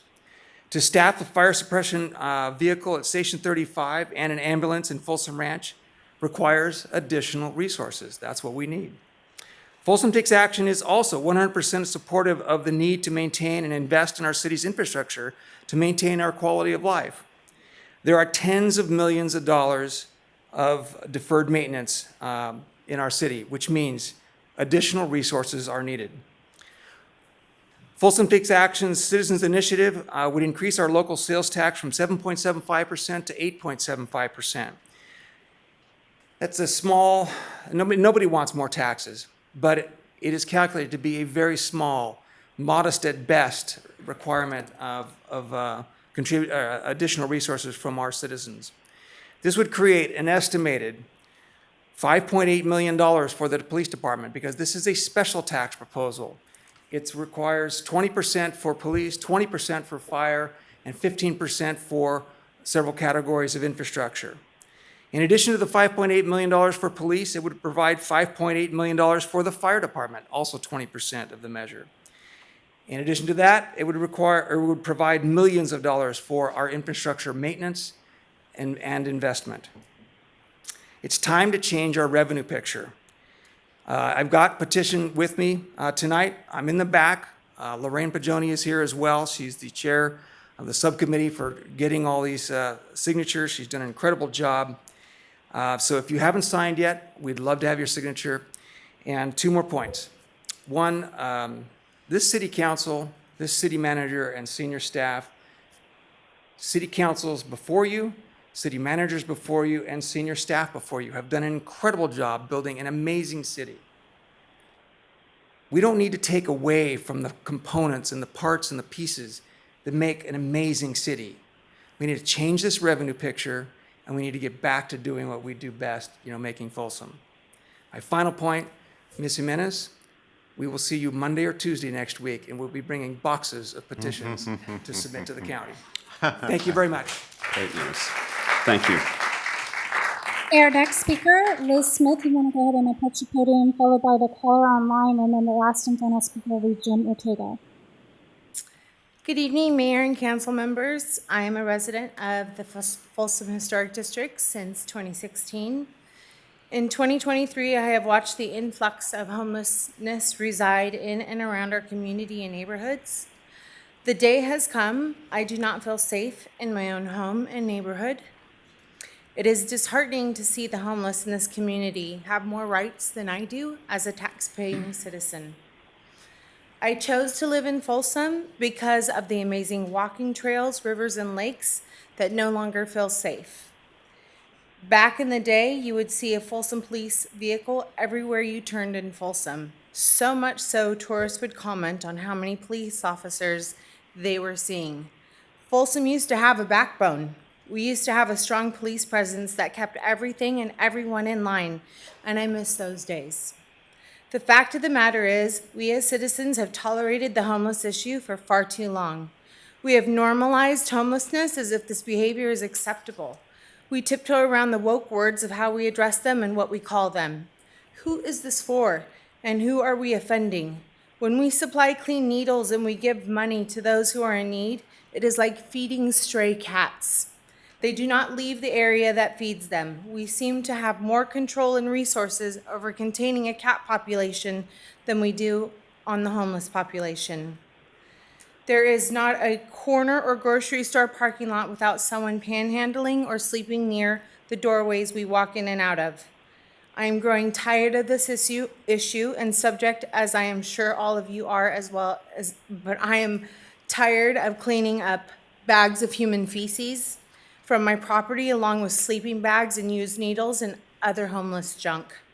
I'm tired of fearing being alone in my home. I have had a homeless woman, it's probably the same one as this woman had explained earlier. I have a homeless woman who has been repeatedly stalking my home and is leaving disturbing messages on my Ring camera. The unfortunate part is that there is not much the Folsom Police Department can do about it. We have taken it upon ourselves to follow her out and sit and wait to see if she returns to our home. This same woman has tried to break into my basement and my storage area on my property. She has successfully broken into my neighbor's basement, which is 2 doors down from me, all while she laughed and smiled at his security camera and turned it away from her while she enjoyed a warm meal, likely provided to her by one of our local eating establishments on Sutter Street. This woman is a repeat offender. Since this has happened, we have formed an informal neighborhood watch. We have no other choice. The effects of homelessness on a small community cannot be underestimated. While I value individual responsibility, I can also acknowledge the need for compassion for those in need, but most of them do not want help. Liz, your time is up. Could you reach a point? Yep. Thank you. I believe by working together and expressing our concerns as a community, I'm hopeful we can find solutions to this issue. Thank you for your time. Excellent. Thank you.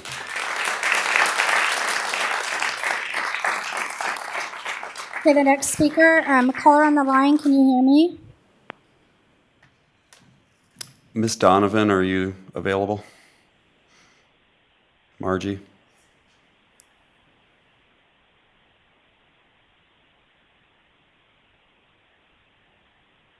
Come back to you in a minute, Margie. Okay, the next speaker, Jim Ortega, if you want to go ahead and open up your podium, please.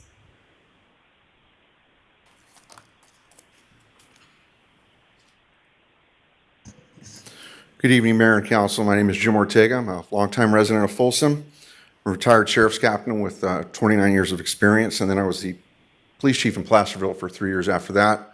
And I'm one of your planning commissioners, and I am also a candidate for city council.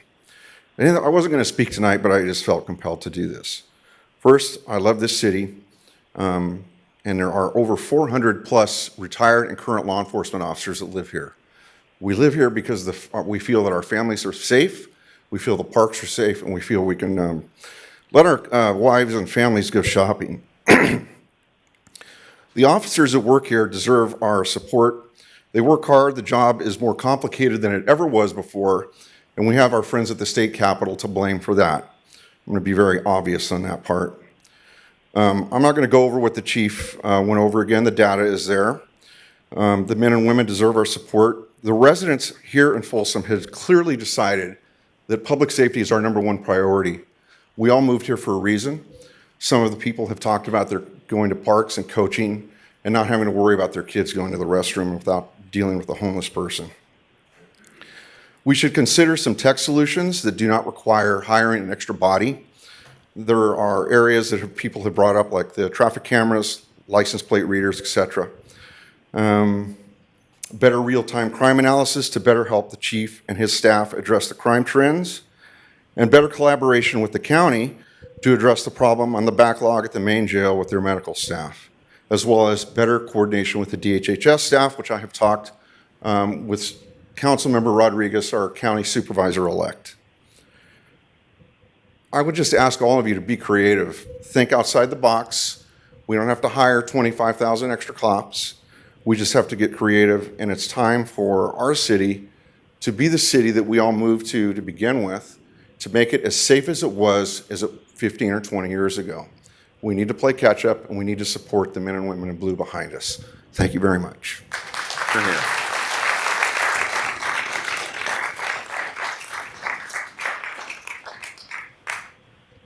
All right, Margie Donovan, did you still want to comment on this item?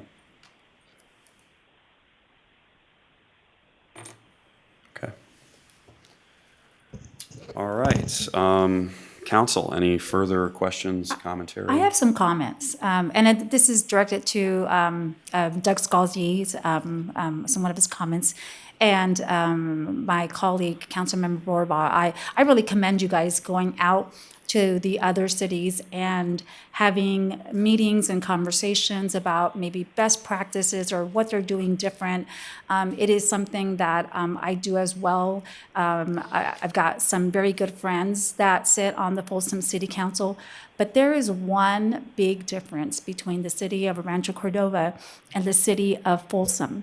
The city of Rancho Cordova implemented a 0.5 sales tax, and I don't have the years. I just know that these are from conversations that I've had with my colleagues in the city. They did a 0.5 sales tax measure, I don't know, 6-7 years ago, I'm guessing, and then had another one that got put on the ballot for another 0.5. So they have a 1% above the sales tax, which really, and I'll tell you, one of my comments to my colleague over there is, you guys are sitting high on the hog with a lot of extra revenue that they are able to pour back into their communities.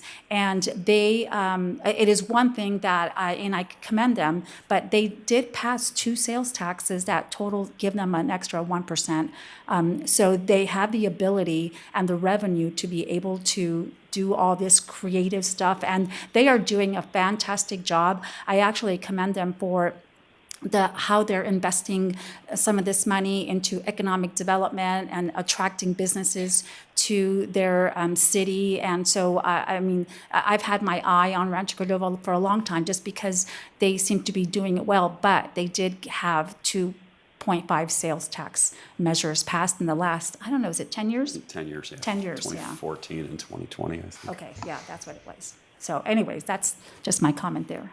Very good. So I have some comments, follow up on the conversation and actually just what you just said. I did ask about their funding for Rancho when we were in that meeting, and they had started the program much like we had started with our crime suppression unit before they had sales tax measure. And they were able to prove to their community early on that they were making a difference. And I think at that point, it was easier for them to sell the sales tax measure. And then with that first sales tax measure, they were able to add a little bit more and expand the team, and then with their second as well. So they started without it. And I think that we are to the point that we have to start without it. I really appreciate what Kevin Thompson said. Don't wait until the end of the month and fund them first. And this is the reason we moved to Folsom 4 years ago, was because of the safety, the perceived safety, and of course our amenities and everything that Folsom has to offer, which is quite unique. But those amenities aren't usable for everybody. What Mr. Greenwald said. It's what do we do about the parent that's dropping off their kid at a park and can't let them go and run on the field till they get out of the car, or let them use the bathroom without making sure that it's safe. And this affects other departments in Folsom as well. Our parks maintenance is overwhelmed with all the things they have to do. Our code enforcement guy and public works, cleaning up the garbage and everything. And what I've learned at the Rancho conversation and for the conversations is, if we create a team and the resources available, that they can take some of those burdens away from our other departments. This one thing helps everything. This one action, providing more resources for our police department to be able to handle this, helps every other organization in the city. It helps economic development, it helps the businesses, it helps our nonprofits do their job even better because they have a dedicated team that can go out and reach out to these people and connect them, as our Sergeant Grunberg has done in the past. And I can't tell you how many times I've heard his name mentioned from so many different people in this public because of the outreach he's done and the impact he's had.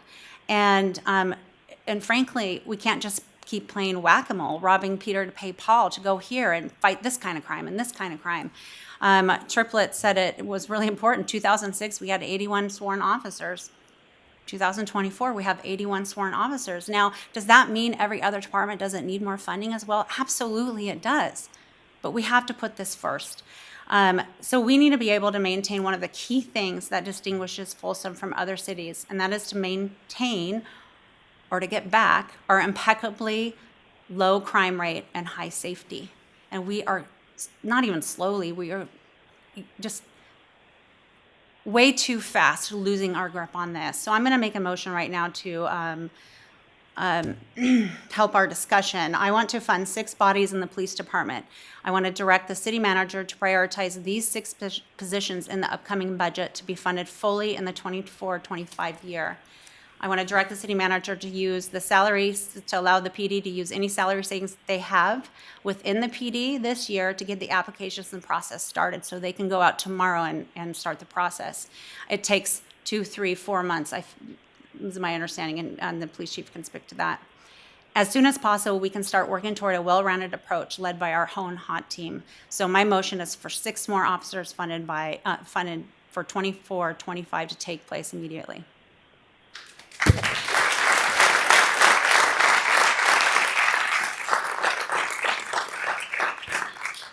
I second that motion. Okay. So just, Mr. But City before I Attorney, vote- just a point of order here. This is a scheduled presentation, not an action item. It is an action That item. is correct, Mr. Mayor. This is not agendized as an action item. However, the council is asked, requested to provide direction to staff. Okay, all right, Right. very good. Yeah. I still had a couple questions yeah, for let's staff. Can I ask continue, questions yeah. before we? Yeah. Okay. So Stacy, I have some questions for you. Because, obviously the city manager is going to bring the budget back for us at, I think, the second meeting in May. And even if there are 5 or 6 officers in that, as we heard tonight, it is a process to bring people on. My question is, in the budget we're in right now, the 23-24 budget year that goes through June 30th, presumably the police department is under budget because they have these vacant positions. 3 vacant officers, I think it said 3 dispatchers, a community service officer. Is there, assuming they're under budget, is there a pot of money then that can be available to them basically on a one-time basis for this year to give them some immediate relief? Maybe it's, he mentioned using the $80,000 that had been for the navigator to do overtime for mounted police and bike patrols. Is that the money that they're under budget because of the lack of the positions being filled? Is that available to them right now to do more officer overtime, to do some of these things? Maybe some more money for camp cleanups, whatever the chief would feel is appropriate. Is there money available to them to use for those things? There's money available in savings and salary and benefits. You're correct in that. When we did the second quarter presentation, the assumption was by the end of the fiscal year, they were going to spend those savings in other areas within the budget so that the department overall was only going to be maybe 20,000 or so under budget. So if the spending didn't continue in the other areas within the department, and so the salary savings existed, then yes, you would be able to use that for something else. So it would have to be kind of reined in the other line items in order to have those savings. Okay. And Chief, my question for you is, I understand the significant increase in retail theft and that is problematic, but I frequently go online and read the police logs, and it seems like most of that retail theft happens at what I would call corporate chain stores, right? It's Dick's Sporting Goods, it's Nike Outlet, it's Victoria's Walmart. Secret and Target, Walmart, whatever. Obviously, those businesses have the ability and the option to hire their own security, whereas our residents don't have that option. So, respectfully, is it possible to shift our focus back, the problem-oriented policing, which we used to call the crime suppression unit, to shift their focus away from retail theft and back toward homeless issues? It's always possible, but you've seen what's happened in San Francisco when the stores are closing because of the amount of retail theft that's going on. We don't want that to happen in our community. The small city of San Bruno, for instance, their Target store is lost, I think, $30 million last year from what their police chief said. It's a small community near a big area, right? We are a small community. We don't want crime to prevail in our community. These stores, because of the outreach from Sergeant Gruenberg and his team, they are doing things to make themselves less of a target. They are agreeing to do better camera systems. They're loss prevention people are working with our teams to put blitzes together so that we can go out and we can impact and disturb the people that are committing these crimes in our communities every day. So if we just move somebody over, which we can do, we can go back to just doing homelessness. We're going to come back with even larger numbers next year of crime. And I don't want to see businesses go away in our community because then it's a loss of revenue. And we're already talking about the revenue problems that we have. So these are assumptions on my part only, but I can work with the city manager to do whatever is directed of us. Okay.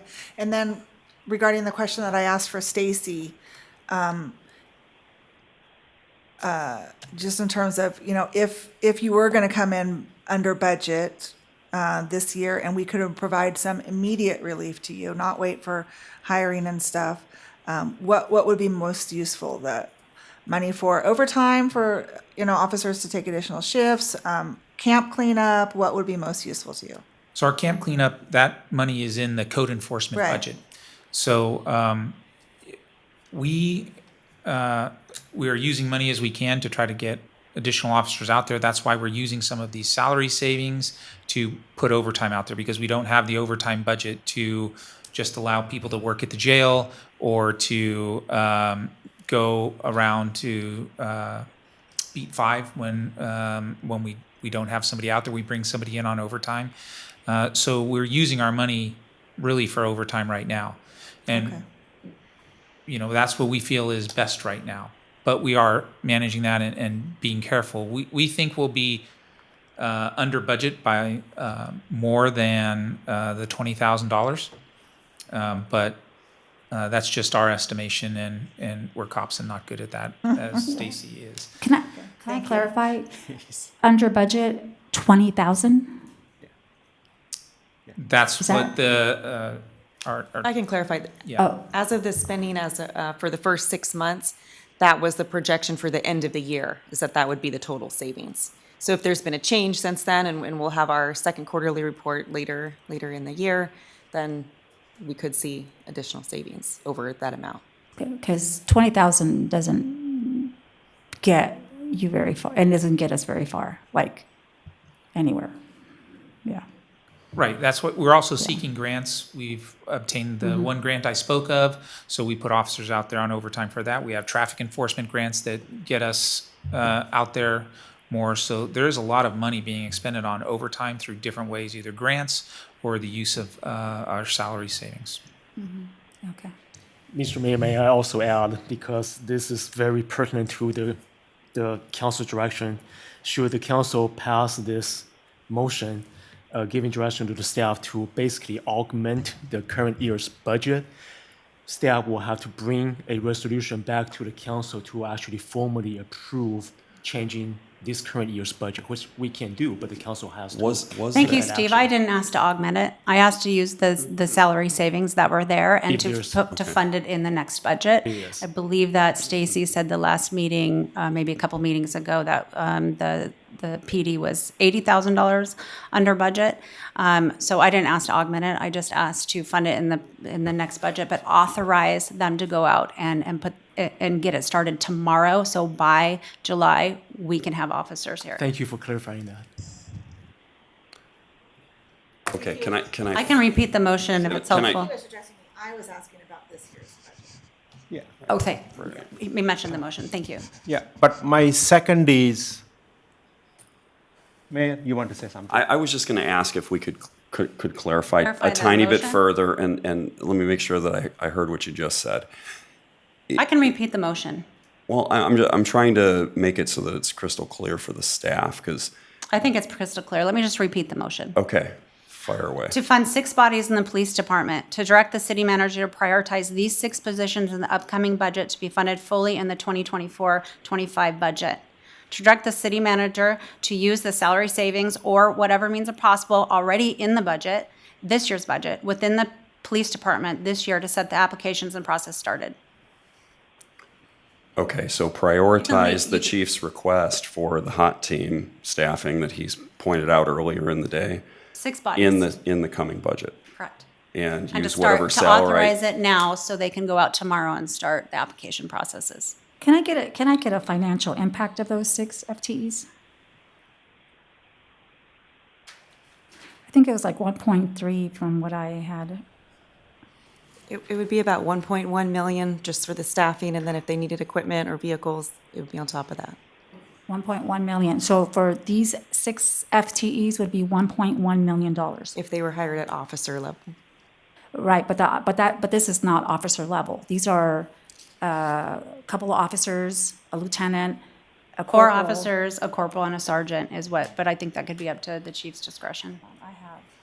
And could I clarify something? I think I heard Councilmember Rohrbaugh, when you went through the motion again, you're saying from the police department budget? The fine? salary savings in the Yes, police I- department, knowing what I heard a couple meetings ago, they were 80,000 under budget. That's more than enough to get them through the application, but we're only 2 months, May and June.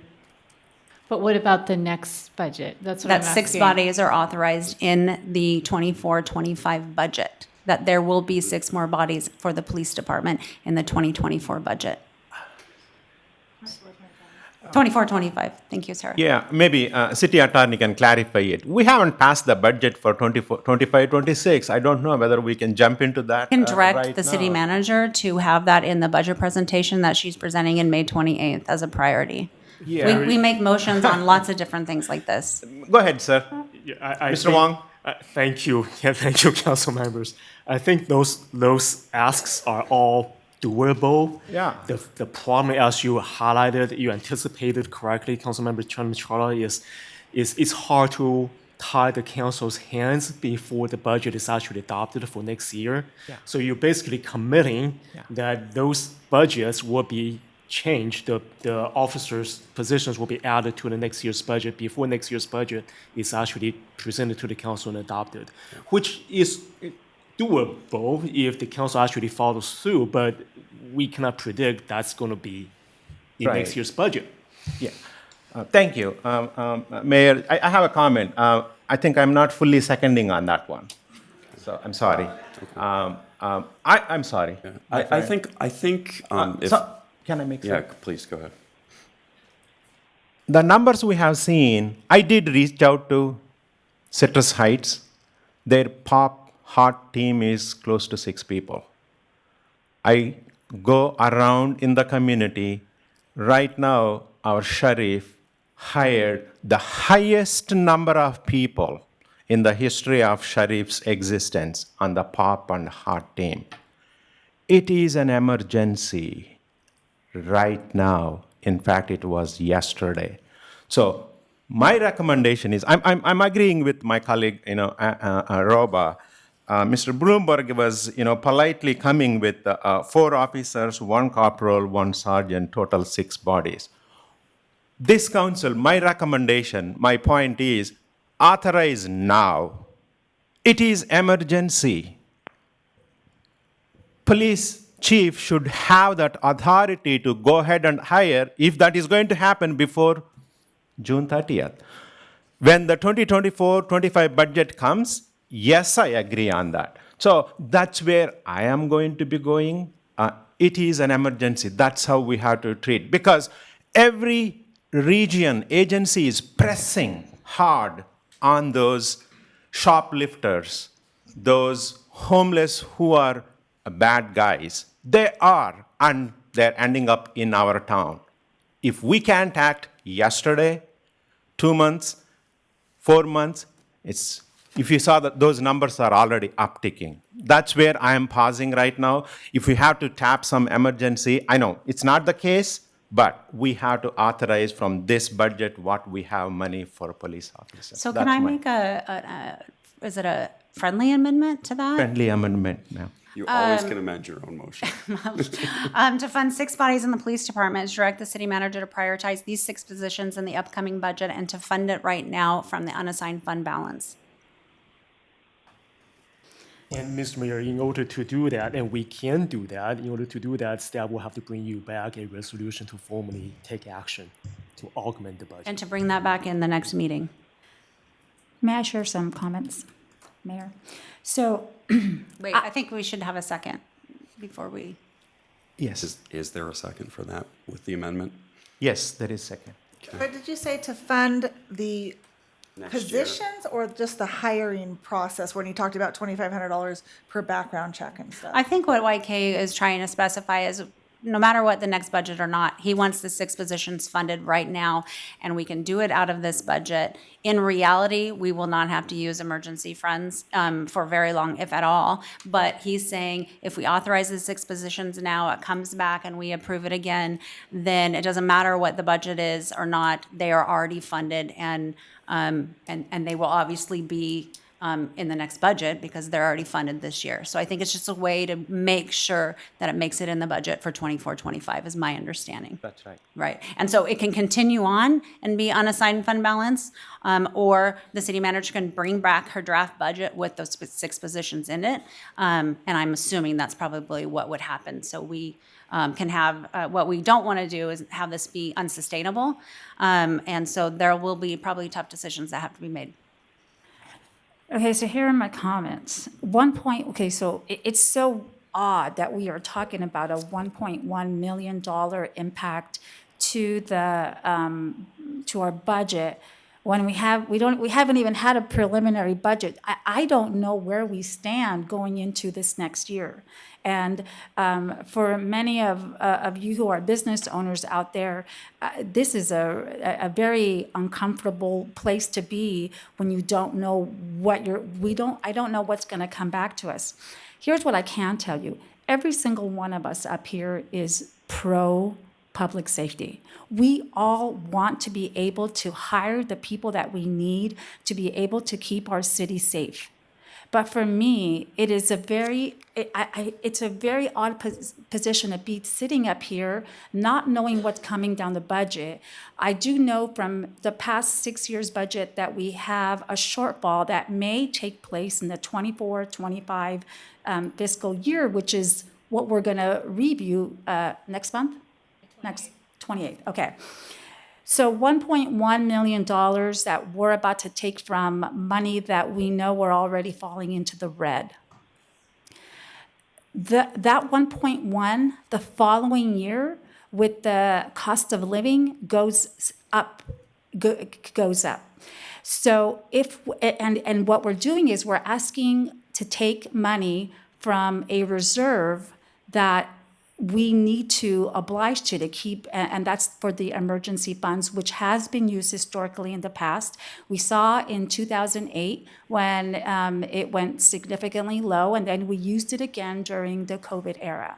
And we don't know what's coming down the pike. But talk about robbing Peter to pay Paul. Within the next year or the following year, we could be in a position where we cannot afford the officers that we are about to hire, which means guess what happens in 2 years? Now we're laying people off because we cannot afford them. And I just don't, to me, it just feels very odd. I probably won't support this because next month we have a conversation that's taking place that's going to talk a little more about the budget and where we stand. But I just don't feel comfortable making a decision on something that I just don't know what's coming down next month. I don't know if we're going to be in the red and what happens when we hire people. And God forbid, laying people off is an incredibly tough place. I have not been a part of this city when we had to lay people off, but I can tell you the stories that I heard that were very disheartening. It was to let people go. And so I just think it's an odd place to be without knowing where the budget is. Question for the city manager. Are you comfortable? Are you prepared to share any information? Maybe it's too early, I don't know, about what you think you're going to, do you foresee more officers in your 24-25 budget? I foresee more officers in the preliminary budget that I will bring. Yes, it's up to the council. It's not my budget, so the council ultimately decides if those stay in or if they're, what you want to change. Do you know how many yet that you thinking? Stacy, have we landed on, was it 3? Yes, that's what's currently being planned as we're working on the document. Yeah, so we have 3. Yeah, I don't like doing things piecemeal outside of the budget process. And we hear the community loud and clear. We hear our officers. We know you need support. I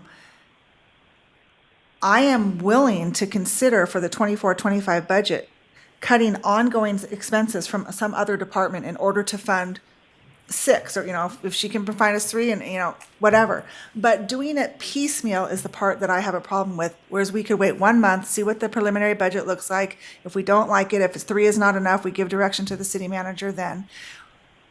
Because I understand that we need help right now, but it's not like we're going to go out and hire officers between now and May 28th. We're not even at full staffing right now. If there was something we could do, one-time money from this year's current budget, if they're under budget, to give them more overtime money or whatever, I'm 100% for doing that. Chief, I know you have hired so many programs, what do we call that? You sent them to academy, you grew. What's the usual time frame from the time you advertise that to bring them to the payrolls? Approximate. From the time that we begin advertising until the time that they're by themselves as a police officer. On payroll, yeah. Yeah, is about 18 months. To 16 to 18 months before they're by themselves as a police officer. 16 to 18 weeks or months? Months. Are you talking about from the time that we send somebody through the academy, when I begin the testing process, if I'm understanding you correctly, the testing process until the time they get through an academy and are hired on and are out there by themselves patrolling is about 18 months. When is that payroll is going to start? Maybe that's the right question to ask. If my colleagues are generous enough, we all said yes. Sure, the payroll will start when they start the academy. They begin as a police recruit. And so we have academies that start in January and June. So for instance, we have 2 people in the current academy. They started on the payroll in January. We have 2 more expected to begin in June. They'll start on the payroll in June. Until then, their salary is just sitting there. So it's salary savings that we have. Okay, so even though we are going to give that generous yes for you, the spending is not going to happen until 24-25 budget kicks in. Correct. Thank you. So if we, just with the timing, the academy starts in June, let's say June 1st, and our new budget season doesn't start till July 1st. So, but you said earlier, basically you do over-recruit, over-hire, right? And so. We over-recruit, we don't over-hire. Oh, okay, over-recruit. Yeah. So is there still time to over-recruit right now for the June academy? No, we had to tell them months in advance that we were going to have people in that academy. And it takes, so they start at the beginning of June. The academy might not start, but they have a pre-academy that they do. And with the months that it takes us, there's no way for us to test and get somebody in. It takes us minimum of 5 months. Okay, so let's just say we fund the officers that you're seeking in the next budget year. You're either going to have to get laterals if you need some help right away, or they're not going until the January academy, and then that means they're not even going to be full-fledged until June 2026.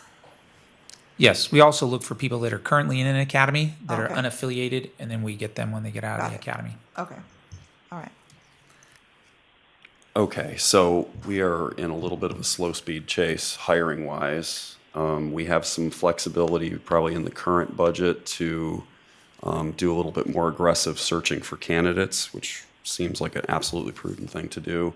And I wholeheartedly agree that we should do everything that we can in the coming budget to try and staff this, this request from the chief for a fully, formed hot team.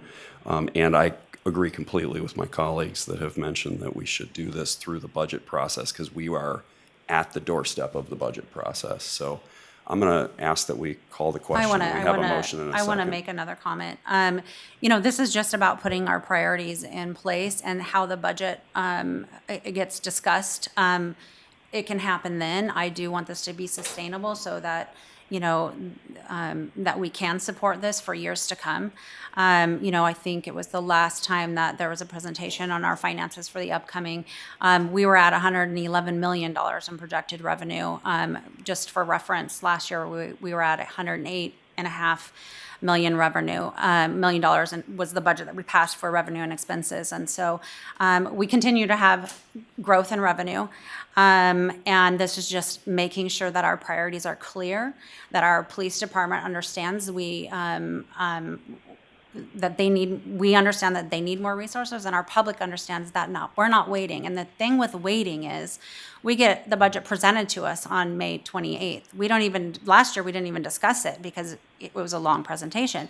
And then we don't discuss it until the first meeting in June, and then we only have one more meeting until it passes. So to talk about priorities, I mean, it's just, okay, well, then we'll wait till here, and then we'll wait till here. Almost every city that I've ever watched or followed back in Washington and in California, they do budget mid-year reviews all the time.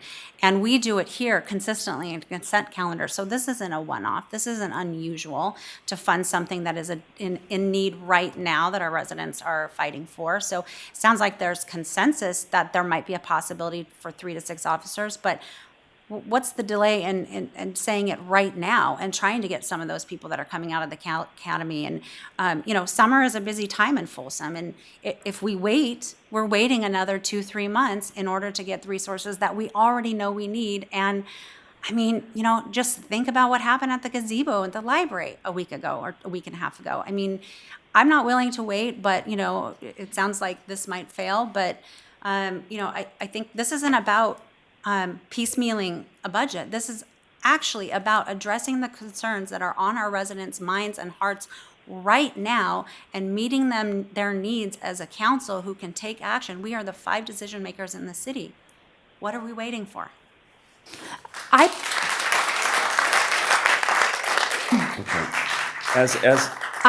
I just make a comment? I personally don't disagree with you. I don't disagree with you. I think that you've said what many of us feel, but a part of me feels that I would be fiscally irresponsible to be able to take a $1.1 million impact to a budget that I don't even know what's coming down the pike. And then what happens the following year when you now have the cost of living increases and then you can't afford them. You can't afford what we just hired. So I think when we compare ourselves to other cities that are thriving in their police departments, there is one common theme. They have tax measures that allow them to have this overabundance of programs and projects and police officers. And so I don't disagree with you. I'm not willing to put this city in a further financial crisis than what I'm expecting. And this is just what I'm expecting based on projections that were coming down the pike. So I don't disagree with you, Councilmember Rohrbaugh.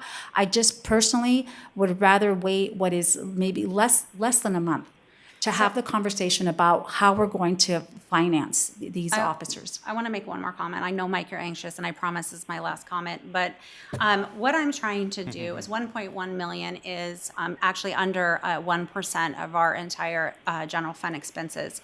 Last year was the first time in over 8 years that the police department went from 26% of our budget to 25%. Last year was the only year in that amount of years that they went down percentage-wise. And we see what's happening. So all I'm asking is let's get back up to where we were before and make sure that we stay at 26% consistently. And that is 1.1 million. So that's it. I promise. Okay. I have to rebut that, unfortunately. We have talked about this on numerous occasions, the actual distribution of funding to the police and the fire department. It has classically been very, very close and even. In that budget, we had to staff the new fire station that will be south of 50. A fire station comes with a full crew, so we had to hire a full crew, okay? That's the only reason that disparity exists in that single budget instance. And it is not evidence that we are not prioritizing public safety. It's evidence that we are prioritizing public safety. So anyway, I'd like to call the question, please. There's been a motion and a second. Would you please call the roll? Councilmember Shalom Shala, Yes for the motion. Rodriguez, No. Rohrbaugh, Yes. Aquino, No. Kozlowski. No. I think in spite of the failure of that, the sentiment is accurate. We do need to take action, and we do need to do it with as much haste as we possibly can. And I think the direction has been very clear that we would all like to see the city manager bring back to us a budget that, as best as possible, provides for the request from the chief for a hot team. Is that adequate direction going forward? Do the best they can. It would be The hard decisions that were discussed and pointed out to be made are going to be, if we do this, we will be trading it for something else. That's the reason we do the budget as a discussion on the whole rather than in parts. Right. So that we know what the trade-offs are that we would be making. Okay. If there's a magical way to do it without trading off anything else, please bring it forward. But that doesn't seem likely. Okay. So yeah, probably I would focus on that vacancy, their ongoing vacancy, and holding them to the other line items to try to apply positions to those dollars instead. But I think it would be best to discuss this as part of the budget process. Options, yes. Thank you. All right, I think it would be worthwhile, at least for me personally, to take a 10-minute break right here, and then we'll resume. Okay. So we are adjourned temporarily. Temporarily. Elaine, I'm going to move to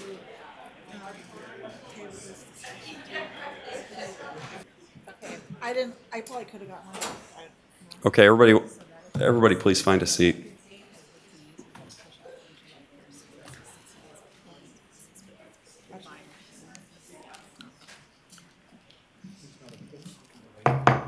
Okay, we are reconvened, excuse me. Yes. All right, we are on to the public hearing part of our meeting. Would you please call the next item, Madam Clerk? Okay, the next item on tonight's agenda is public hearing.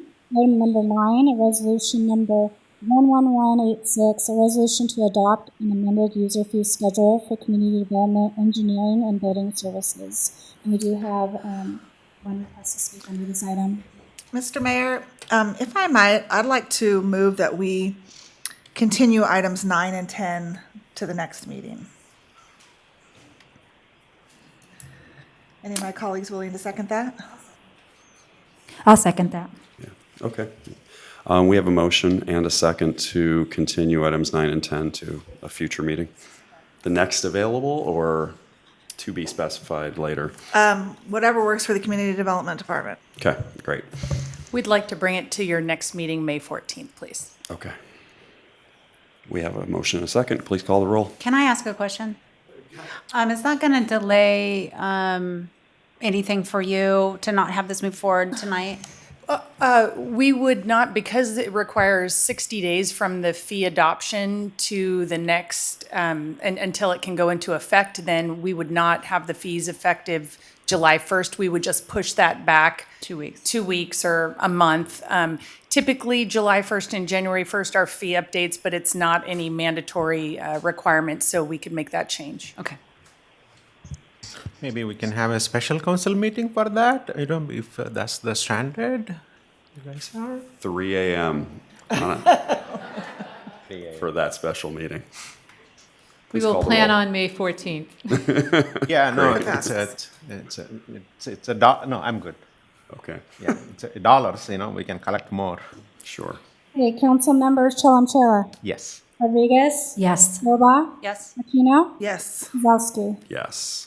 Okay, that brings us to, the public comment will happen at that future meeting, Loretta, if you are still here. Okay, we're on to item number 11 of new business, workshop for community for health and independence, conceptual annexation proposal. Good evening, Mayor, members of the City Council, Pam Johns, Community Development Director. This item before you this evening is a little unusual because it's a request for City Council's early consideration of a proposed annexation concept. This is not currently within the city's jurisdictional boundaries, so you don't have any authority to take a vote or a formal action, but it really is kind of an early vetting process So the project applicant, Angelo Sikopoulos, and the AKT team have been collaborating with UC Davis and are bringing forward a request to get your feedback. And what we propose for a workshop plan this evening is a brief introduction by staff. I'll be representing the staff team, followed by 30 minutes of the applicant team presentation, which is really an opportunity for them to share their vision and concept for this growth area. And then followed by staff presentation where we would give about a 20-minute summary of the analysis that we did, given this preliminary information. And then council, per usual, could ask questions of staff and the applicant team, open it up for public comment, and then conclude with city council providing individual comments and feedback to help guide future direction. So again, there's no formal action or vote that would be taken by the city council, but rather an opportunity for feedback to inform any next steps. So with that, I will just again reiterate the importance of the fact that no formal action is being requested of you, nor is it allowed, because the project is outside of the city's jurisdictional boundaries. The project, as shown on the map here on the right-hand side, find the pointer. The project here on the map on the right shows the entire project area, which actually straddles both Sacramento County and El Dorado County boundaries, and is south of existing City of Folsom boundaries here at White Rock Road. This area of Sacramento County is outside of their urban service boundaries, so it isn't something that is planned for development within Sacramento County. And earlier today, El Dorado County Board of Supervisors provided some similar preliminary feedback to the applicant team for the portion of the project that is located within their jurisdictional boundaries. They have an adopted policy in place now, which is called their J6 policy, that requires early review of projects within their boundaries that don't comply with the general plan as written. And so they had that discussion today. They have those discussions periodically over time, and they take preliminary information without detailed studies, and they take public comments, and they provide that feedback. And so we looked at a similar approach here, where instead of just having them come before you as a presentation item where they shared information one way, that we would also take a look at their project and evaluate it against the kinds of policies that we have here in the city of Folsom and the kinds of rules that we discussed and applied to the Folsom Plan area, which is the most recent annexation area in the city of Folsom. And so we did that evaluation, and the applicant paid for the staff time, reimbursement for the staff time to do that analysis. I want to point out that this council has not had the opportunity to go through a process of annexation or consideration of annexation. So I am going to spend a little bit of time this evening in my portion of the presentation talking about that process. So the Local Agency Formation Commission is the designated authority to make decisions about incorporations and changes to boundaries, whether it's between two local agencies or special districts. And the authority for decisions within Sacramento County fall to Sacramento County Local Agency Formation Commission, or LAFCO. So I'll talk a little bit more about that, but I do want to let you know that the executive director for LAFCO is on the call this evening. He's at a conference, but Jose Hernandez is on the call to help answer questions as we go through the discussion this evening. They have the authority over this process, and so we've engaged with them a little bit. But the goal for us is to give you some context this evening for that process and the annexation history we've had here in Folsom, kind of getting to where we are today, and then summarizing that analysis. So with that introduction, I'm going to turn it over to the applicant team for AKT, and we have with us Chad Roberts is going to step up and do that. I'm going to pull up their presentation for them. Bear with me.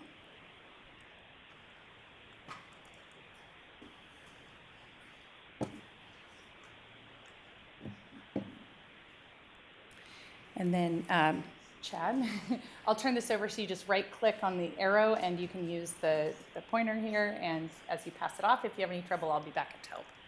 Thank you, Pam.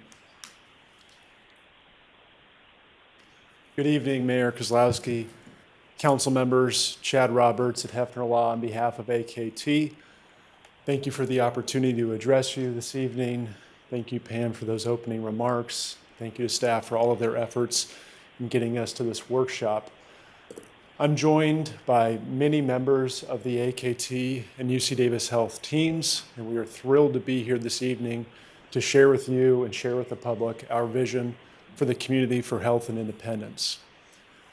The Community for Health and Independence is envisioned as a first of its kind master plan community rooted in extensive research by UC Davis, incorporating design features and state-of-the-art technology to enhance the well-being of older adults and individuals with physical, intellectual, and developmental disabilities, all centered around a world-class 200-acre research center dedicated to the study of healthy aging. Now, importantly, the Community for Health and Independence is not just for older adults or individuals with physical or developmental or intellectual disabilities.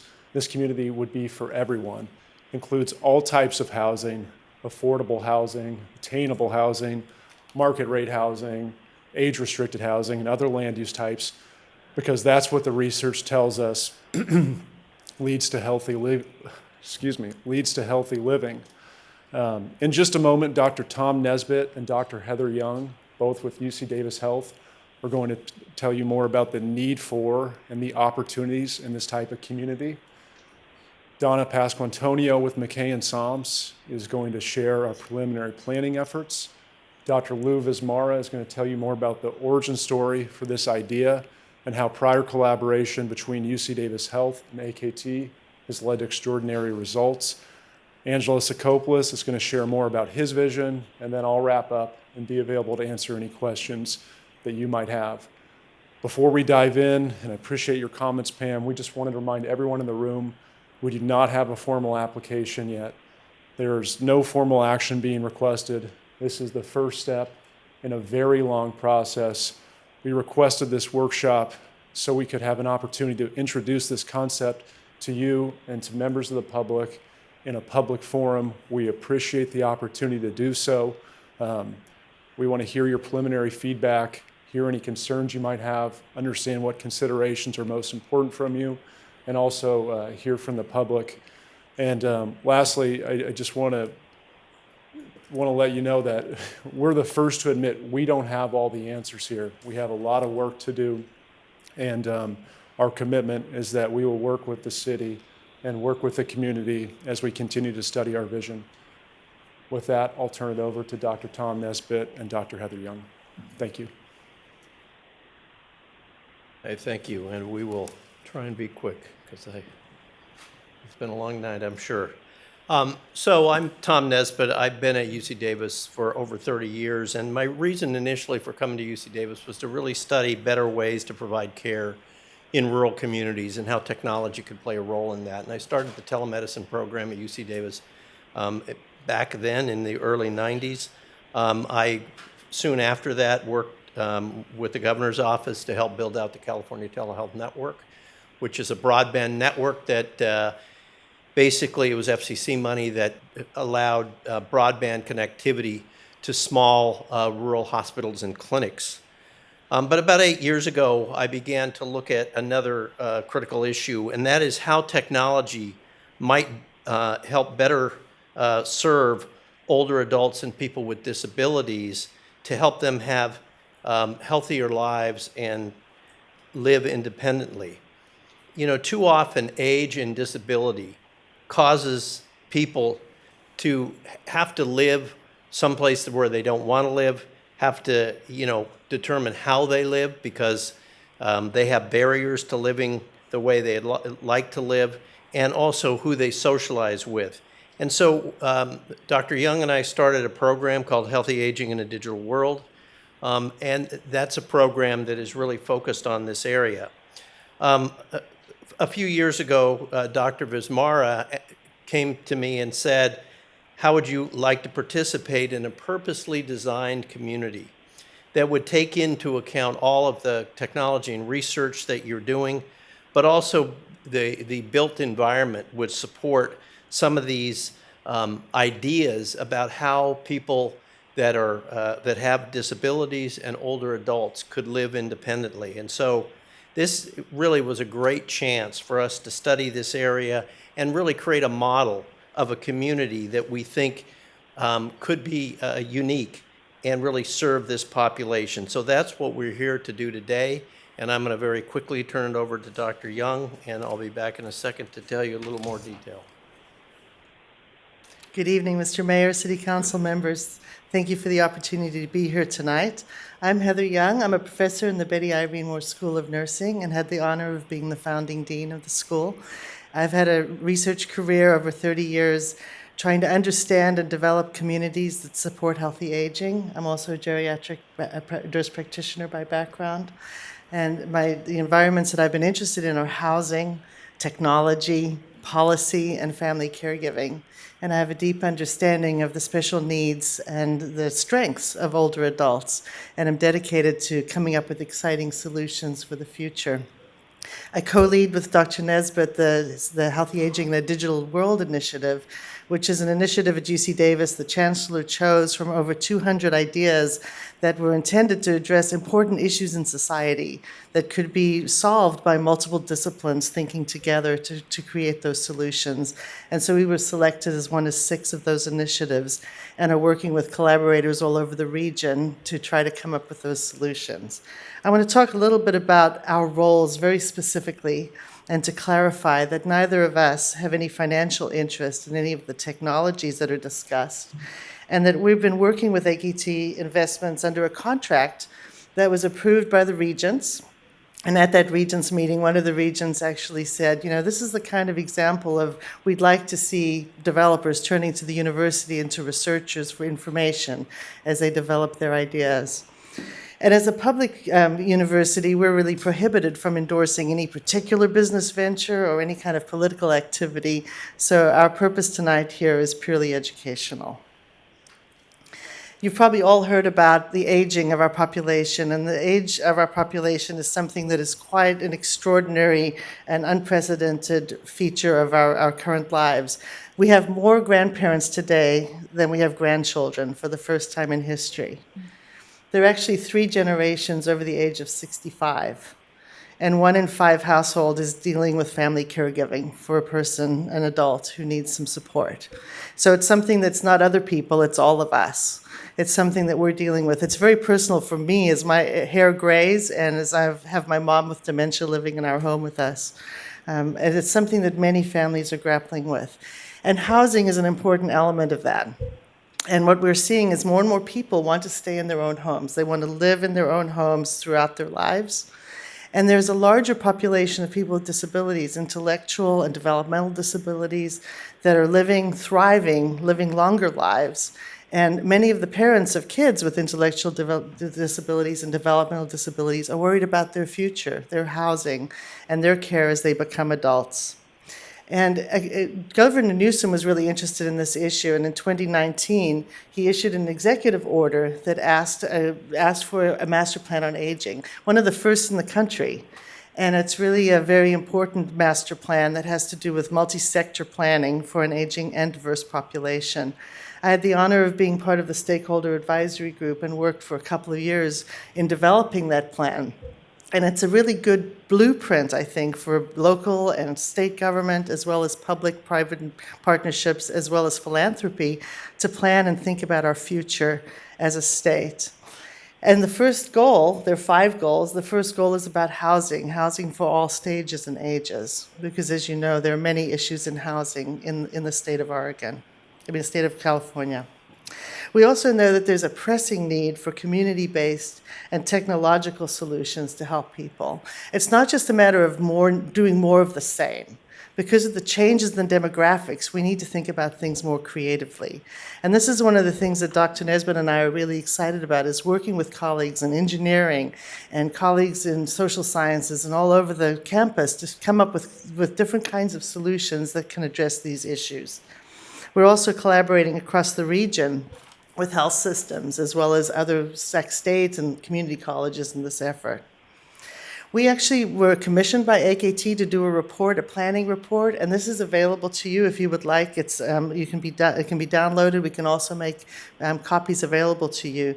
But this is a 142-page report that we were asked to look at what is the evidence for planning for a community of the future.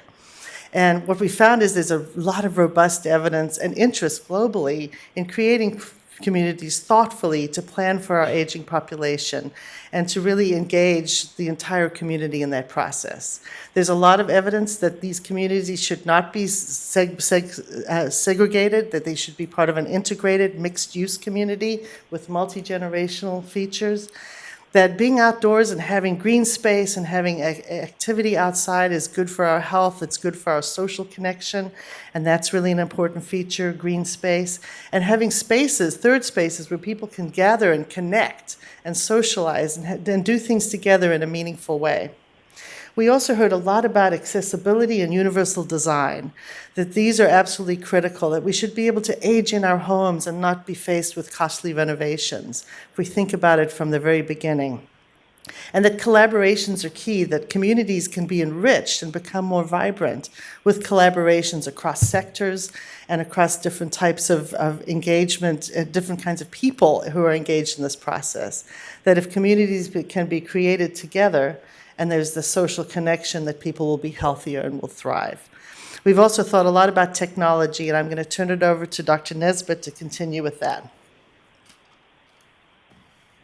Thank you. So I'm going to tell you, I'm not going to go into detail on each one, and all these kinds of technologies, and this only represents a handful of things that we would be including in a community like this. But one of the things, the point I want to make is that all of these technologies, many of them you could retrofit into a home. But what's important is that the design of the community supports some of the technologies, and the technologies support the people within the community in a way that facilitates, again, their health and independence. So obviously, ubiquitous broadbands that support things like wearable technologies, wayfinding devices, elements built into the home like air quality monitors that trigger the HVAC system to filter the air during fire season and those kinds of things. Smart lighting in homes. We have a center that studies lighting and technology research at UC Davis, and they found that the color of light during different times of the day and the placement of lights in the home can have a big effect on mood, alertness, how well you sleep, and fall risk, and those sorts of things. And then how do we architect homes to incorporate technology? Many of you probably have experienced home telehealth visits, particularly during the height of the pandemic. And how do we think about older adults and people with disabilities, how we architect the home so there are private multi-use areas that they can do telehealth visits as they need them. Now, this is just a sort of organizing these technologies, and I'm not going to go into a lot of detail on this either, but there's kinds of technologies that are wearable, that measure things like your heart rate, your blood pressure, your blood oxygenation, your blood sugar, etc. There are devices in the homes that can help with medication adherence, dispensers and those kinds of things. Also the telehealth equipment, which I just talked about, but also robotic assistive devices. So this is a growing area. One of the reasons that some people have difficulty living independently as they need help with transfer from bed to wheelchair or wheelchair back to bed, etc. And so we think those are important technologies for us to think about in these homes. There are technologies that are in the community that will support this, and some of those technologies involve video network technologies that allow you to broadcast to homes, not only for health education purposes, but also for support groups for cancer patients and Parkinson's patients, Alzheimer's caregiver support groups, etc. And those are all, can be very important as part of these communities. One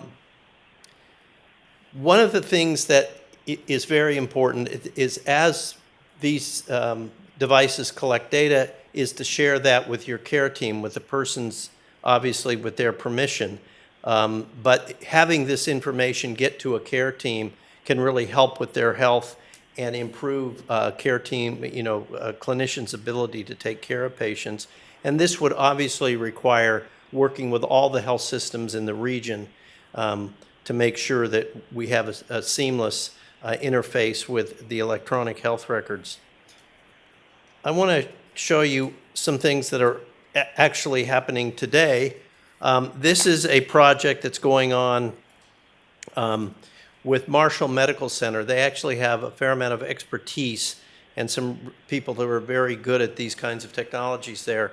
But this is just an example. They're working with Georgetown. This is a project supported by AKT. They're working with Georgetown, with older adults in Georgetown and people with chronic disease, to have two-way interactive dialogue with people in their homes to try and avoid unnecessary medical visits.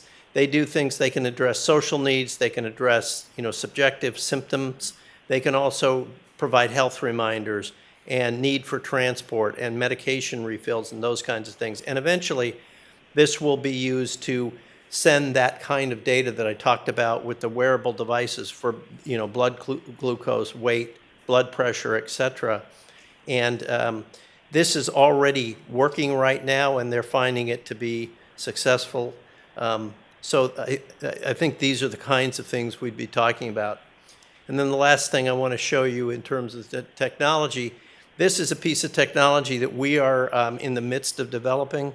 It is a platform for coordinating caregiving between family members. There may be 4 kids, some that live far away, some that live close. It coordinates the caregiving of those people, but it also coordinates the care of professionals along with that, so that the clinician can say to the whole family caregiving team, remember to tell your mom to drink more water this week because of the problems she had, with her fall and her low blood pressure, etc. We also are developing these small vibration sensing devices that know when a pill bottle is put down on the side table or when the refrigerator door opens and those kinds of things, and it tracks that so the normal activities of daily living are happening in the home. And we were very happy that we appeared on the front page of USA Today for this device in February, and KCRA did a really nice story on this technology recently, and I'm sure you can get that online. And finally, there are clear opportunities for universities to collaborate in these communities. One of the obvious things is if you have a number of people, older adults and people with disabilities living in these communities, it's an ideal place to train nurses, particularly in home health nursing, but a number of gerontology areas can be trained in this, and we've already begun significant conversations with Sac State, and this could involve community colleges, etc. So these are the kinds of things that universities could do in these communities. I think there's also the opportunity for facilities that support public meetings to educate the public, as I talked earlier, but also things like demonstration kitchens and community gardens. Our College of Agriculture has a whole group of people that are expert in community gardens and helping people with that. There are also big-time research opportunities. You know, obviously space for researchers, research labs, but also places where we can bring together international experts in this. And this is going on in countries around the world about how to deal with the aging population.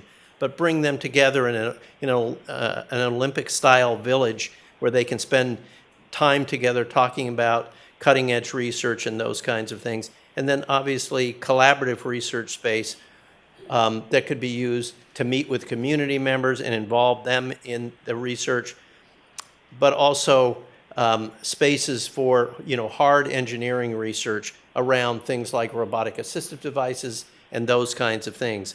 And I think all of those things could be a really special kind of research location. So in summary, I think you've heard about the growing need, and we think that older adults and people with disabilities deserve the chance to live healthy, independent lives and to be able to live the lives that they want to live and not have barriers that could be overcome with technology and positioning of homes and how commercial buildings are built, to not have those barriers dictate where they live and how they live. We've only talked about a few elements and best practices, but again, I would refer you to the 142-page report, and as Dr. Young said, we would be more than happy to provide you with hard copies if you'd like, and I'll turn it over to Donna.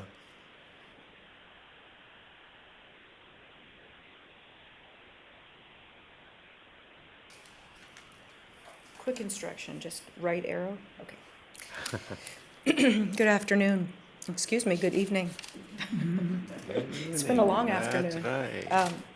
My name is Donna Pasquantonio. I'm a land use planner and have been a land use planner in the greater Sacramento region for my entire career, which is 32 years. I'm pleased to be here tonight. I work for a company called McKay & Somps.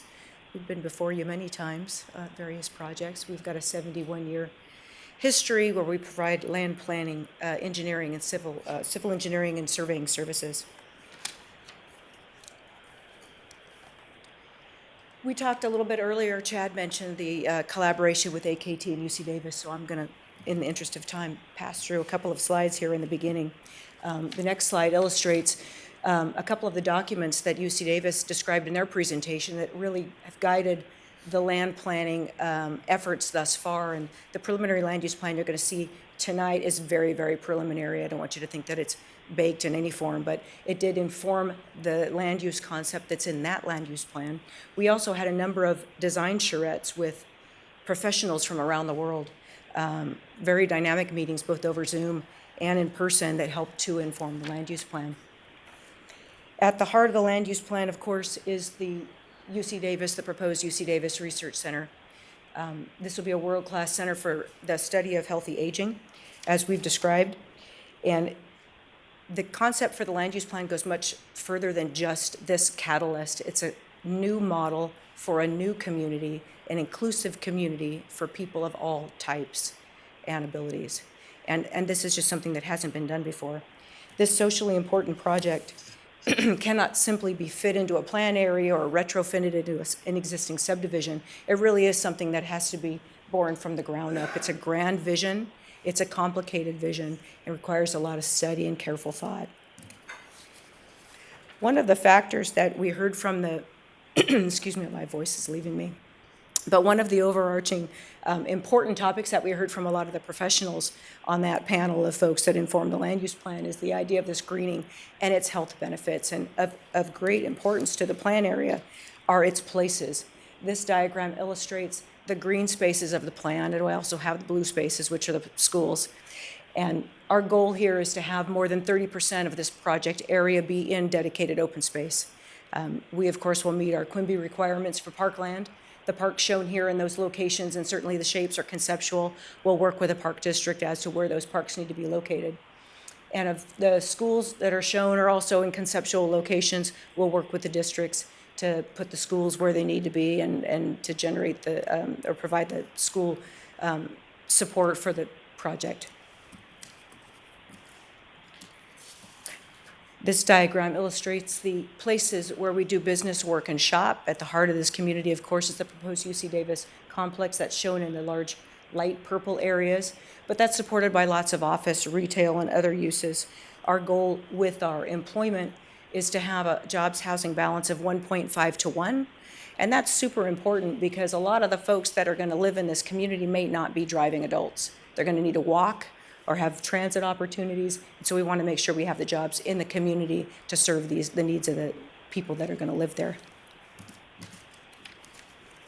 And of course, we have to have residential uses in the plan area. Of utmost importance we're finding is the multi-generational housing where our loved ones that we're caregiving for, our seniors and our adult children that aren't leaving the home, are living with us. And so those multi-generational neighborhoods and home designs are becoming increasingly important. But also workforce housing, housing for folks like teachers and police officers and the general population. And then of course you can see on the slide all sorts of types of housing that'll be both affordable and attainable. This plan shows a draft of a land use plan concept. There are some statistics that are shown there. Those statistics will change as we continue to study the plan area. Again, we're in the beginning stages of the land use planning process. We still need to do the technical studies that are going to determine how big are the detention basins, how much parks are we going to need, where is water coming from, all of these things. And those things will continue to inform this land use plan, so it'll change over time with public and agency involvement. Mobility is very, very important to all people, but certainly people that are living in challenged situations. And what we're hearing from the experts is that individual mobility is a top factor in these people's independence and ability to work and perform and have a high quality of life. Walking to public transit is hugely important. Providing public transit is important. So we'll be collaborating with SACOG and the transit authorities to figure out solutions to the best way to serve the population here relative to transit. Additionally, we'll have class 1, 2, 3, and 4 bike lanes and bike routes within the plan area, and those will be baked in early on in the plan area, walking not only for exercise, but to get to work, to get to healthy food, to get to those social services. Top priority is water.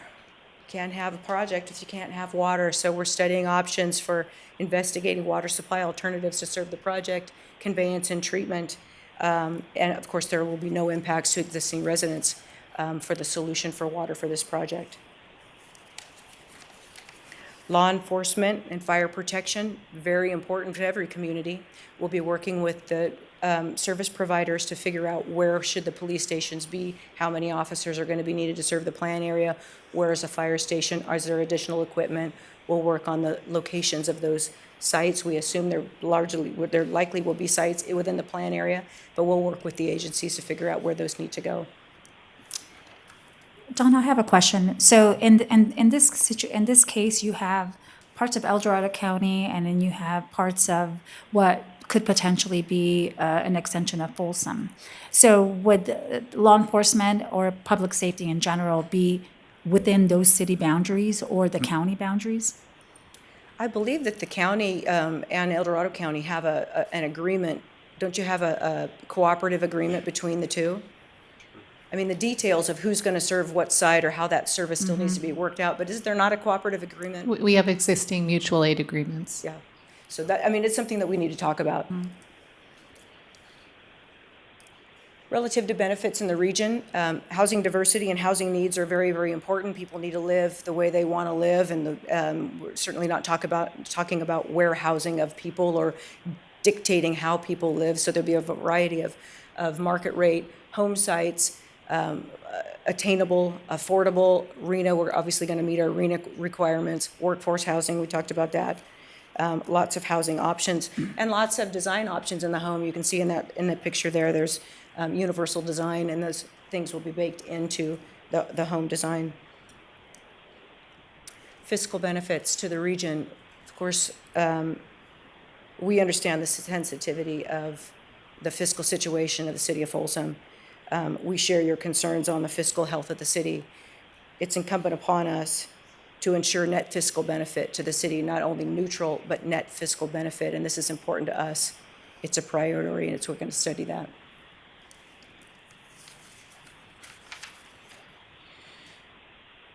Why here relative to this project? Why not fit it into an existing community? Like I said earlier, it's a bigger vision than just a retrofit. This is really a brand new design for a new model community, built from the ground up, planned on purpose to be inclusive and promote socialization. This is a holistic vision.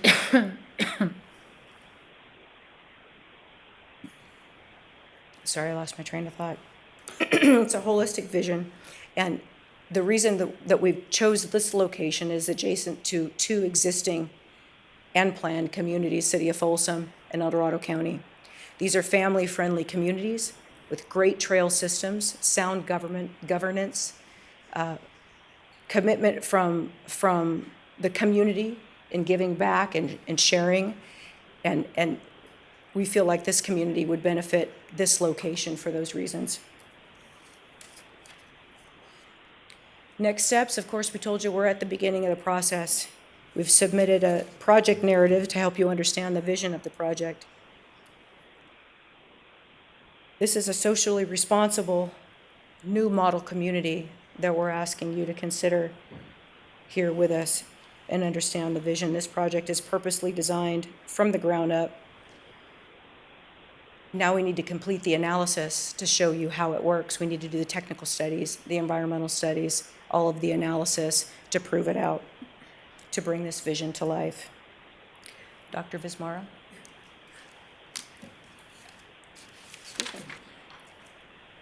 Thank you very much. My name is Lou Vismara. This is the toughest talk I've ever had to give because it's complex, it's highly personal, and it's very emotional. And I've basically been asked to share with you the origins of this project. Dr. Nesbitt said that it started about 7 years ago when I approached him, but this is a story of my life, actually. And it actually started on September 19, 1994. I was born in Italy. My parents came to the United States. I was an only child, stayed with my grandmother, Lena. Oops. How do I do that? How do I do the click? How do I do the, oh, is it in the middle? How do I do that? Just right here. No, You want to go back? Pointer. You want the red? Here, I'll just use my own pointer. There you go. It's right there Oh, that in the middle, that's great. Yeah. Anyway, my apologies. Anyway, a couple of years later, after my parents came to here, that's my passport there. Didn't speak any English when I went to school. Very diverse community called Logan Heights. Went to college, went to medical school at Baylor. In 1971, came to the medical center, did my cardiology fellowship, was on the faculty there. And actually, in the late 70s, left the faculty, came to Mercy General Hospital, started an open heart surgery program, had the privilege of seeing a lot of patients from Folsom. Dr. Rob DeRuin was a very good friend and referred a lot of patients, et cetera, et cetera. So things were going along quite interesting. We had 4 kids. In 1993, our youngest, our only son, was born. First year, Mark was great. Absolutely met all of his usual milestones, you know, walked quicker than his 3 sisters had. Life was good. Second year, Mark wasn't talking very much. Took him to the pediatrician. Pediatrician said, well, you know, he's got 3 sisters. They all talk for him. At the age of 18 months, on September 19, 1993, Mark was diagnosed with autism. My world really, really fell apart. As an only child and a frustrated athlete, I really had all these envisions of what we would be doing together. And those just went down the tubes in one day. But being a compulsive cardiologist, and in 1994, there wasn't a lot known about autism, but there was some emerging evidence that some kids could be cured from it. So we went into a bunker mentality. We did not share Mark's diagnosis with anyone outside of our immediate family. We had intensive home therapy, 60 hours a week. We tried all kinds of medications, et cetera, et cetera, et cetera. But while we were doing all of this, I had this compulsive idea that there must be somewhere an epicenter of what I had seen with cardiovascular disease, that there had to be a certain center. And I kept talking to friends. I had a lot of contact throughout the United States and saying, hey, where's the Michael DeBakey? Where's the epicenter of autism research? And didn't do that. We did that for 2 years. Now, after 2 years of doing that, and Mark made some improvements, but he wasn't going to be cured, and going through all the grief and et cetera, we decided, my wife and I and our family decided we needed to do something. And so the first person that I shared Mark's diagnosis, the very first person that I shared Mark's diagnosis outside our immediate family was Angelo. And I've known Angelo for 45 years, taken care of a lot of his family. Kiriako in the first row reminded me that I just met him when he was in junior high school. So for some reason, I think I was taking care of Angelo, one of his family members, and in the course of conversation, he said, "Hey, what's the matter? You look kind of stressed." And I shared with him Mark's diagnosis. 2 days later, Angelo knocked on the door and said, "Hey, what can I do to help?" He showed up. So I shared with him this crazy idea that we had about possibly starting an autism research center. And we had approached the university with several other families about this grandiose idea of starting an autism research center. And they said, "Well, why here? Why now? It's going to cost too much money. There must be other people doing it."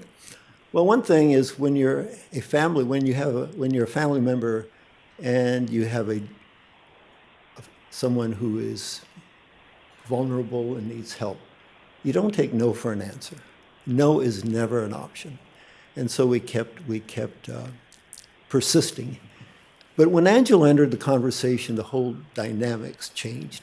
And we had a bunch of meetings, but there were 2 meetings in which Angelo said something that sticks with me, 30-some years later. Number one, he said, "Right now, we are warehousing individuals with autism. And it's like if I own a building, the roof's leaking, and I'm buying buckets to carry the rain. We need to fix the roof. And we know more about the dark side of the moon than we know about how the brain works." So again, it was largely through Angelo's leadership support and guidance that the Mind Institute came into being. And again, what they've done is phenomenal. Again, this kind of summarizes it. But really what is, to me, most rewarding about the Mind Institute is this evening, I've had 3 people in the audience come up and say, "Oh, you were involved with the Mind Institute?" I had a kid who really benefited, 3 individuals, and this happens. And it's just a reward that is priceless. And it helps mitigate and helps ease some of the pain that we've been through with our son. And it does help things.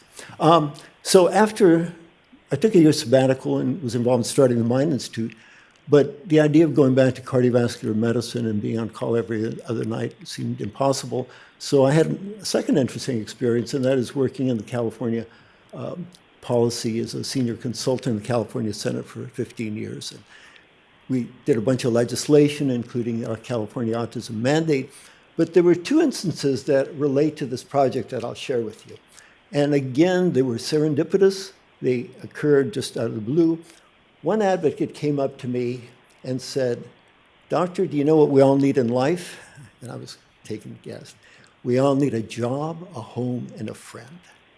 And those have stuck with me. The second incident that directly relates to this project was a colleague who called me from the Senate and said, "Hey, help me with my aging parents." And I'm going to give you the very short synopsis. My aging parents are suffering from a heart attack and a stroke. And for the next 45 minutes, she told me all of the challenges that she and her family were facing. And suddenly, the proverbial light bulb went off that there were so many similarities to what she was facing with her aging parents than what our family and others have faced with individuals with developmental disabilities. The idea of exploring a synergy and collaboration between individuals who are vulnerable, who are facing problems at opposite end of the spectrum, and plus the fact that there could be so much that both populations could help each other. And I could give you a lot of examples of what we've done in the past few years in terms of employment between individuals with developmental disabilities and aging individuals, et cetera, and I'm sorry that time doesn't permit. But again, as I've mentioned, we've found some interesting examples where our son, who is severely limited, Mark is, and these are all pictures of Mark, and even though he's nonverbal and has significant limitations, he's been able to actually have a lot of productive activities. He's worked at Eschaton in an assisted living facilities. He's done volunteer work at Capital Christian. He's worked at, in their athletic department, et cetera, et cetera. And again, this idea of a planned community, which is I think it's really magnificent in scope, and it is obviously very significant in size. But we think that it has the potential to really be something that is unique, that is going to improve the lives of individuals, improve the community. And I think it's something that we can really be proud of. I really believe that there is God and there is a higher power, and I think we have an opportunity to do something really, really special. And again, we all need a job, a home, and a friend. And finally, you know, I mentioned that Angelo has been an incredible mentor and resource over the years. And one of the things I've heard him say time and time again is we must all try to leave this world a little bit better than when we found it. Thank you very much.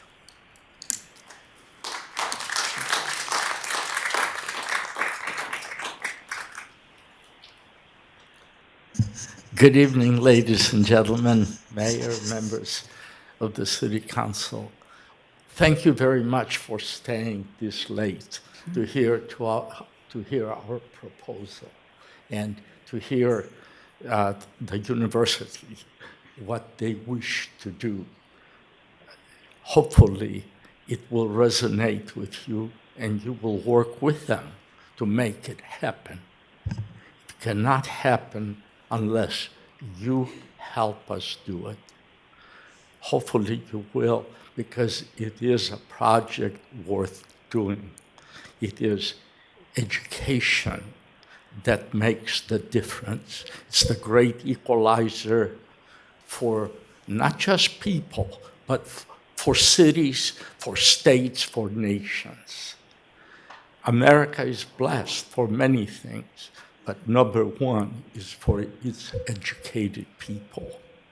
So this research that the university is proposing will help solve many problems, many very important problems.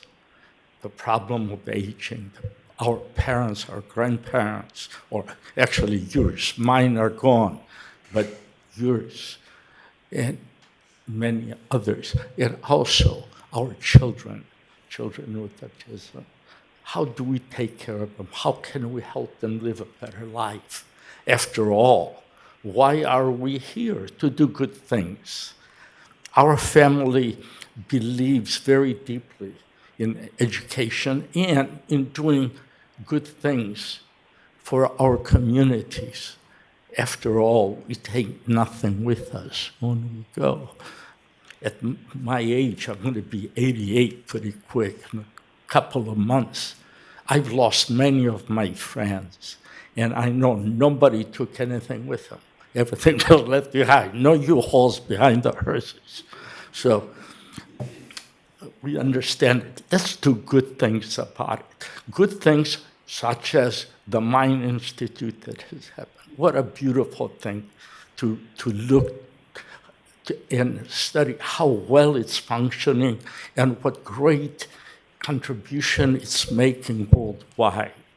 The Asian Community Center in the Asian Convalescent Hospital, one of the best convalescent hospitals in California that takes care of Asians to convalesce in a hospital where the food is Asian. Many of the people that end up there are immigrants like me and Dr. Vismara. And they are used to the particular foods. They can't eat boiled potato or French fries and hamburgers. They like to have vegetables, etc. Anyway, it's a great convalescent hospital. If you were to go there, you would know. Actually, you wouldn't know it was a convalescent hospital because it's like a regular hospital that you go into. Other institutions, the Sisters of Mercy here Folsom, we are involved with that. Bill Cummings and I donated the land. At that time, the mayor was quite a force, and he made a call and says, hey, Greek, you got that property that it's doing nothing. We would like to, or he said, I would like to have you talk to the Sisters of Mercy. They need 10 acres. Well, it ended up being 30 acres, and not where the sisters wanted, but where he thought would be better, and it was on a higher place. He was not at the meeting the first time we met, and the sisters had chosen the property on the south side of where the hospital is, and that's a deep area, a depression. When he came back, he says, I want to see you. Come on up here. So I went up there. He says, why did you put the sisters in a hole? That's for a hospital. There's no air movement in the area. Don't you know any better? I said, I don't. That's what they chose. He says, you should have known better. And 10 acres is not enough. We need double that. Anyway, they ended up getting 30. What a privilege that has been. What a pleasure.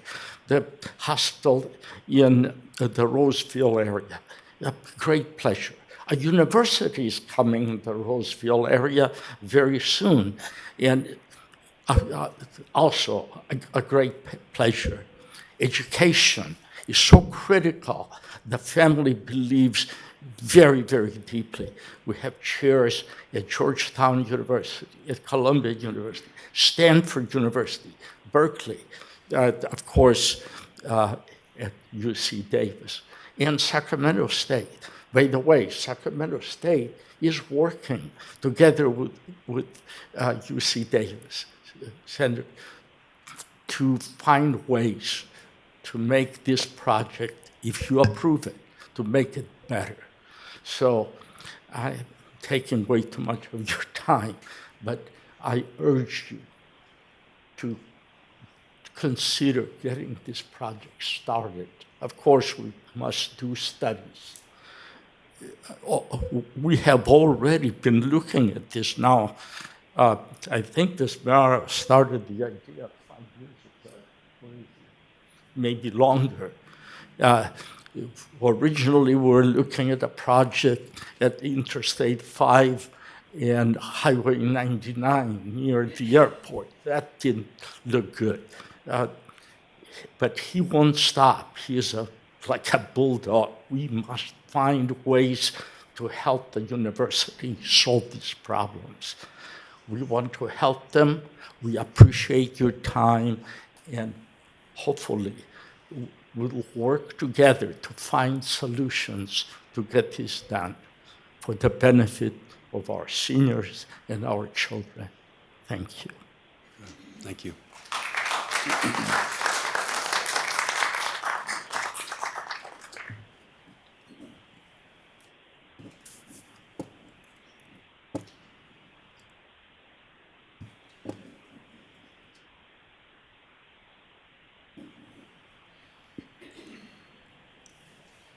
Okay, so at this point, I will do my best to get through the information in like 15-ish minutes, and so that we can get to council consideration, public comment, and that type of thing. So the staff report in your packets included a lot of detail of the background and analysis, primarily from Community Development Department, Public Works, Environmental Water Resources, Parks and Rec, Police, Fire, and Finance Departments. So everybody represented their department's interest in considering the project narrative in attachment 1 of the staff report. And again, as the applicant team has discussed tonight, the concepts are big, the details are pretty small at this point in terms of how it translates. But what we did was analyze the project narrative against the merits of the merits of the project narrative against the kind of the rules on the books, the things we have as our foundational documents in the city. So I'm going to start with a discussion about growth and annexation. The Folsom General Plan is our founding document guiding, long-term growth and development. The existing general plan establishes the planning area boundaries that are, or the city boundaries that are shown, here in what we all know to be kind of our traditional land plan with several master planned communities. It also includes in our general plan a planning area boundary, which extends south of the city boundary in a couple areas. And the planning area boundary is by law something that helps the city establish, policies about future growth, long-term agricultural use, natural habitats, things like that have some kind of planning interest for the city. It is in Folsom, an area that was designated for both existing planned communities that were approved through Sacramento County and an area that the city identified as interest. This is gravel and grazing areas that the city had identified. We wanted to consider relocating the city corporation yard. And so we did extend the sphere of influence south of White Rock Road since the adoption of the general plan, but that's the primary reason why that was identified in our current general plan. So Sacramento County general plan that has land use authority over this area is designated as general agricultural. It's outside of their urban service boundary and within what is identified as their South Sacramento Habitat Conservation Plan area. SACOG has a regional plan, or MTP. I know some of you have been involved in that. They've certainly had meetings out here. That's the Transportation, Investment, and Land Use Strategy Plan for the region. There is not urban development planned or assumed for this area. So one of the considerations that we identify in the staff report is a concern that the greenhouse gas, like travel numbers, travel VMT, travel demand numbers, and emissions would be higher because of the further distance to urban development and services in this particular area. Also the potential that because it's not as contiguous to existing and planned growth, while I recognize that there's some growth planned here and here, it's not really contiguous to the majority of existing Folsom, and so has the potential to be growth inducing, particularly in this area to the west. I want to talk for a minute about the annexation process without going into too much detail. The LAFCO agency, which I mentioned earlier, has the authority and establishes the process with incremental steps along the way. As the applicant team identified, they have not submitted any kind of a formal annexation request. There are 3 different parties that can submit a request. A local jurisdiction, a city could submit a request, a landowner and or voters can request an annexation. The first step is municipal service reviews, where you would study in detail the ability of service to be provided to an area. Because this area is outside of urban service boundaries, there are a lot of services that would need to be determined could be provided in this area and how those would be provided. At the end of the day, probably most services could be provided to this area with enough, investment and adjustment of boundaries. It takes about 1 year for service reviews, and there would likely be multiple service reviews. While some of them could be bundled, others probably would not. So service reviews would be the first step, and service reviews could be done either in advance of or in conjunction with a sphere of influence study. A sphere of influence study is a more detailed project evaluation that is subject to CEQA. So LAFCO would be the responsible party for the municipal service review that is paid for by the developer and prepared by a qualified consultant. LAFCO takes action on a sphere of influence. And before they do that, they would need to know that a city and county affected by an agency boundary change would agree about that the boundary change and have a general agreement about the terms that would make that amenable to both agencies. If that was amenable and the environmental analysis was complete for a more detailed sphere of influence, then that could be amended through the LAFCO process. And after that period, an application for annexation could occur at any point. The city would then pre-zone land, and annexation approval would happen. I want to briefly show you and just focus here on the map. This is a really great map that our team put together showing the annexation history of the city of Folsom since incorporation in 1947. And so it starts here kind of in the historic district in the dark blue, and then you see in the subsequent about 20-year period, it grows, out to the northeast and south, generally around that historic district area. And then, in the next 20-year period, in the green here shows other annexations that occurred in the city of Folsom. And then in the 80s, for the master planned communities that we know of as Empire Ranch or Russell Ranch and a portion of Broadstone. And then only after 2000 did we consider the annexation of land south of Highway 50, what is known as the Folsom Plan Area Specific Plan. And that's the one I think most are familiar with because we're in process. So I just want to take a minute and highlight the general timeline for that annexation, because the process for a project of that scale took, essentially 20 years. And when the first discussions happened in 99, it was determined that through, regional planning, land use planning, and transportation, that the area south of Highway 50 was considered for or planned for urban development.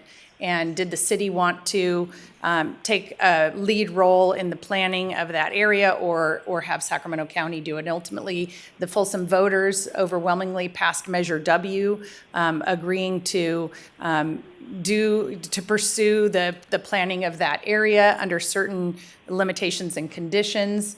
Multiple years of visioning and planning, and then ultimately adoption of a specific plan for that area. So 20 years from the initial concept until the first homes were built and occupied.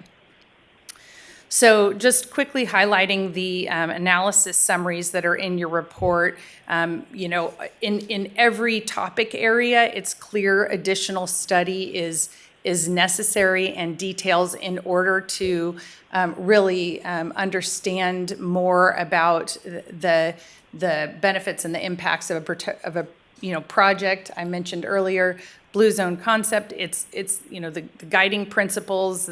They're all wonderful, and it's a needed. The population has an unmet need, not just in Folsom, but in the region. How that translates into the land plan, it's not something we can easily say. Yes, we see the blue zone throughout the land plan as prepared. It looks, similar to other master planned communities, both in Folsom and in the region. There are some concepts that are identified in there that are unique, like the 100-acre medical research complex. But if that's owned by UC Davis, ultimately they are not subject to paying property tax. And so that's an important consideration. We have a land use policy in our general plan that says annexation in growth areas must provide a financial benefit to the city. And it's hard to understand, how that would happen when you have, certain conditions. While there's a lot of upside to a research and medical complex, as we're talking tonight about structural deficit, that's a challenging policy to determine consistency with. From a transportation perspective, again, additional studies are needed. Kind of three things I want to highlight, and the team that provided all this feedback is here to support any questions that you might have. But right now, the project access at the southeast connector here at Savannah Parkway is shown as a full access roadway, and Savannah Parkway is not designed for through traffic. So in an area that wasn't assumed for urban development, there are a lot of, potential concerns about traffic impacts on East Bidwell, Empire Ranch, and freeway interchanges that would have to be studied and, impacts identified and mitigation identified. Another one is the rail corridor and the operations of the rail corridor. Roundabout policy, this is something that, I think the applicant team at least has communicated that an openness to, but that's a new policy that we would flag through future studies as something we want to see as a preferred traffic control. The only other thing I would identify in this slide is that there are some roadways connecting in areas that, it's not clear exactly what that means, where those roads would connect to, and what it means from, a future growth perspective. And so we would need to better understand how those roads connect and why. From a park, open space, and trails perspective, this is obviously not in our current plans. Their open space plans and parks plans are interesting. The distribution of the parks and how those would be owned and maintained would be an important consideration given our current fiscal constraints with parks and park funding.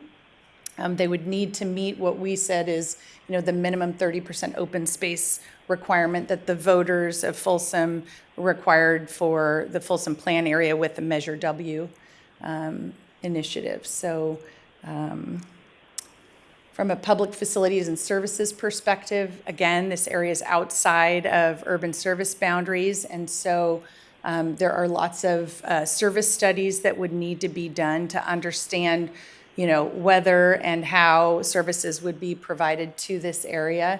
Things like water supply, system delivery is outside of our boundary. We currently lack the capacity to treat or distribute water to this area. Wastewater, we don't have the capacity to serve the project. Sac Sewer would need to analyze their capacity from a wastewater perspective. The project identifies non-potable water supply in their project narrative and or purple pipe, and so we'd need a non-potable water supply source identified, and then waste reduction and circulation issues, especially if there are two agencies. If a project were to move forward that shared the proximity like it does in El Dorado County and Sacramento County or future Folsom, we would want to coordinate those services for lots of good reasons on efficiencies. Safety services, we talked a lot about this earlier tonight, but we would need to fully fund police and fire services in terms of staffing levels. The staff report identifies what those assumptions were. Equipment and facilities for the area, address impacts to wildland fires, and then radio and transmission coverage was something that was identified as a potential issue in this area. From a financial impact perspective, I mentioned general plan land use policy about annexation and services. Measure W also required new development in the Folsom Plan area to pay for itself, and the city's strategic plan has strong value for financial stability. And so in the staff report and here, the financial impact analysis would need to not just demonstrate that the project could pay for itself, but how there would be a financial benefit and how the project could maintain, how facilities and services could be maintained over time, financially.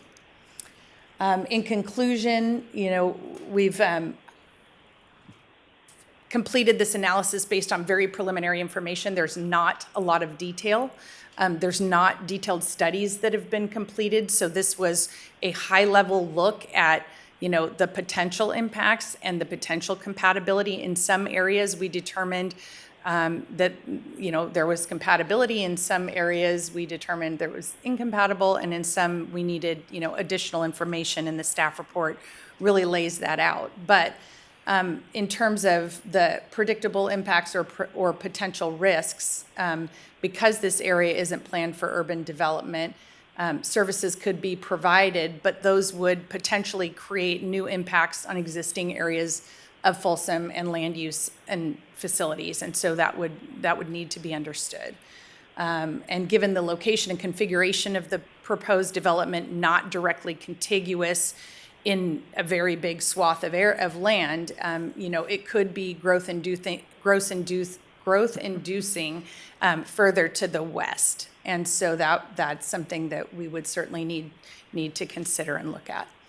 And from a financial impact perspective, again, just driving that point home. So what we suggest is that those detailed studies would need to be done, and that moving forward, if the applicant did move forward with or without the city's blessing at this point, we would suggest that they really pursue not just municipal service reviews, but also the SOI and CEQA analysis that would give us the detailed traffic studies and air quality analysis, and that fiscal impacts be considered as part of that. So in other words, if you're moving forward, don't bifurcate the process and come back to the city after municipal service reviews and say, what do you think? We'd suggest that really you bring back a robust set of analysis for the city to look at before making any decision about whether this is appropriate for annexation into the city. So I know we have, now an opportunity for questions and then public comments, but I want to highlight the 2 questions in the staff report that we'll pull up after the conclusion of public comments, which is really just to ask individual council members to weigh in and give feedback on these 2 things. Under what circumstances, if any, would city council members want to consider expansion of Folsom city boundaries south of White Rock Road for the purpose of this particular project? And then if city council members are willing to consider the project moving forward, what information would the applicant need to provide for that future consideration? So we felt like these were important questions that you could individually provide some comments and feedback on. So with that, I'll go back to questions and comments that you might have for the staff team or the applicant team before public comment. I just want to say, Pam, that was very educational. It was the first time that I've actually seen a timeline, and I learned a lot just from your presentation and the timeline, because I think there were a lot of concerns out there about this being a decision, and instead of it's a study, giving the applicant the ability to study things, and then also the timeline is really important, because people think, but now it's going to be built within a year, and so this was very good. So excellent presentation. Thank you. I have a quick question. It's about Measure W. Mm-hmm. You mentioned that the 30% of open space and open land. Does that automatically apply to future annexations? No, it doesn't automatically apply, but what we assumed is that what Folsom voters required for the annexation of land south of Highway 50 would probably be kind of the minimum expectation for other future growth areas. You're using it as a guideline, basically. As a guideline. Thank you. Yep. Other questions, and then go to public comment. I'll ask quickly 1 or 2. Pam, thank you again. It's very detailed, and thanks to our team also collaborating with them. Even it is not an application, just bringing to our attention. South of 50, Folsom Plan area, I think you said it, county was planning to develop that, and Folsom, can you elaborate that one more time, ma'am? Yeah, it was designated for urban growth. Right. And so it was one of the things in the original blueprint that was, this makes sense for development immediately adjacent to the freeway, contiguous to kind of existing and future development. And so that was in Sacramento County boundaries and authority.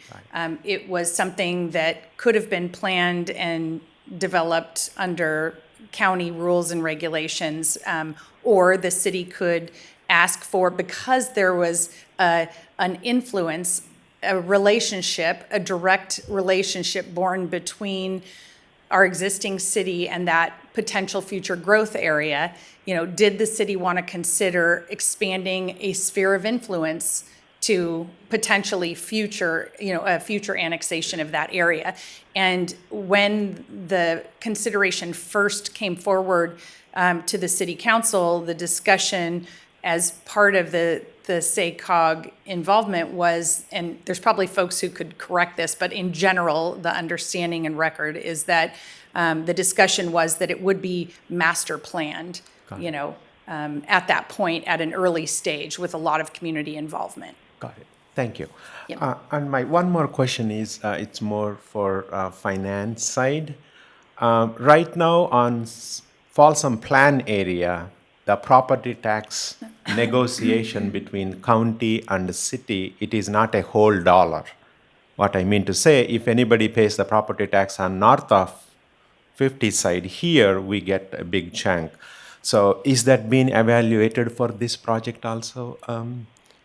It has not been evaluated, but it will definitely need to be part of the process. There would be some type of tax sharing agreement that would have to go with this as well. Got it. So for people who are listening, on this side of the town, north side, we get the whole dollar, but on the south side, we only get 84 cents, not a whole dollar. Just, there is a negotiation between city and county for a tax sharing. So since the Measure W is the 30% thing, I don't know where that is going to be. Because somebody commented in the previous sessions, we are getting tons of money from those property tax. In reality, we are not. Yeah, the tax sharing agreement is a requirement through the LAFCO process to get to revenue neutrality, or something where the jurisdictions are not negatively impacted by the change in the boundary, right? That's right. Yeah. So I think for now, that's all. I'll wait for. Thank you. I actually have a question for Dr. Nesbitt. So I will preface this, here I am, preface this by saying that I'm not a physician or any sort of medical professional, but I do think as far as the healthy aging portion of this, the focus on technology to me is very interesting because I'm a big fan of the Blue Zone books. And for anybody in the audience who's not familiar with the concept, blue zones are pockets of areas around the world, such as Sardinia, Italy, Icaria, Greece, Nicoya, Costa Rica, Loma Linda, California, where they have a higher rate of people living to 100 than the rest of the world, and people living very well to 100. And I'm sure you're familiar with the Blue Zone concept, and it actually has nothing to do with technology, nothing to do with advanced healthcare, but it actually has to do with their lifestyle, right? It's a mostly vegetarian diet. It's natural movement from walking and gardening. It's a strong social network. It's a purpose and a reason to get up every day. So I'm kind of interested about, the focus on technology, because it seems to me the focus, kind of what I'm getting from you, is using technology to help people with chronic disease live in their own homes versus the Blue Zone approach, which is through lifestyle choices, help people avoid disease in the first place so that they then live longer and able to be on their own. So yeah, so the technology is a component to remove barriers for people to get out and socialize and those kinds of things. But in the interest of time, I didn't go into all the detail. I mean, our Office of Wellness Education, really strongly recommends things like community gardens that not only help people eat healthy like they do in the Blue Zones, but it also helps for socialization. The placement of homes that, people don't just go into their backyards. You put big front porches on, you have parking in the back, so people are automatically facing each other and socializing.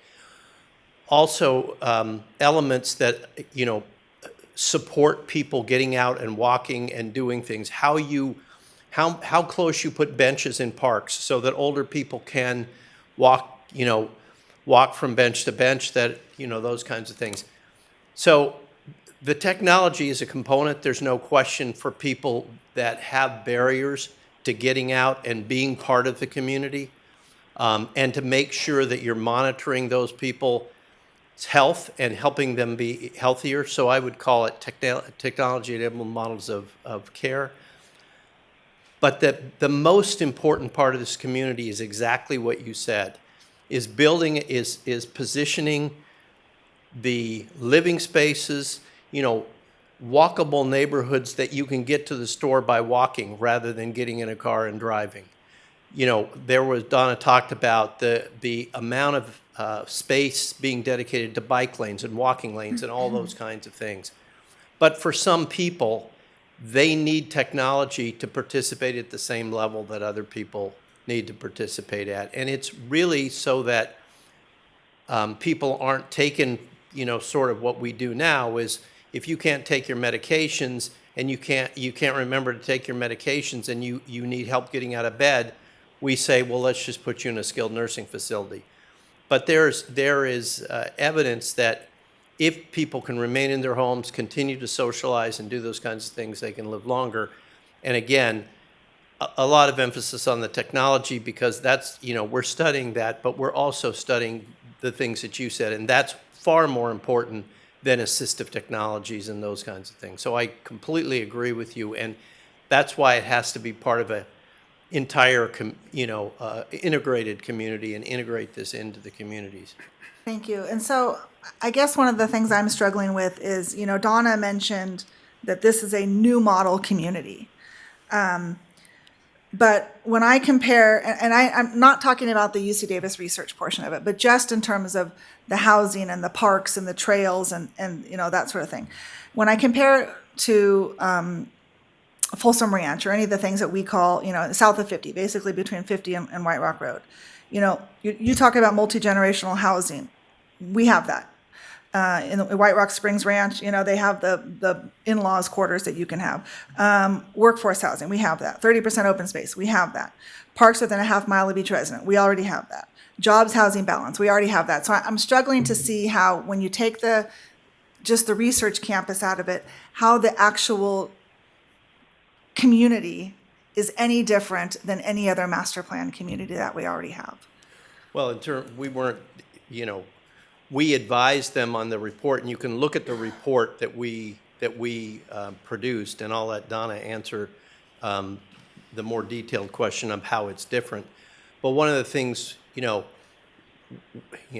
we put in the solid recommendations like the green spaces, the walking areas, the neighborhoods that you can walk to the store and doing all those kinds of things. And the difference is in terms of our contribution to this is it's not we plop it in and we're gone.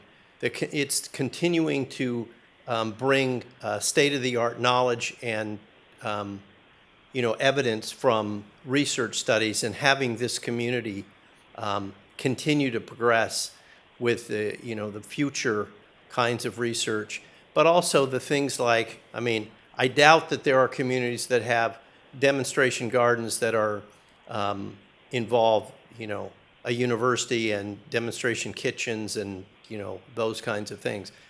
But, we're at the early stage, and again, the 200 acres it's just sort of a placeholder for a presence of the university.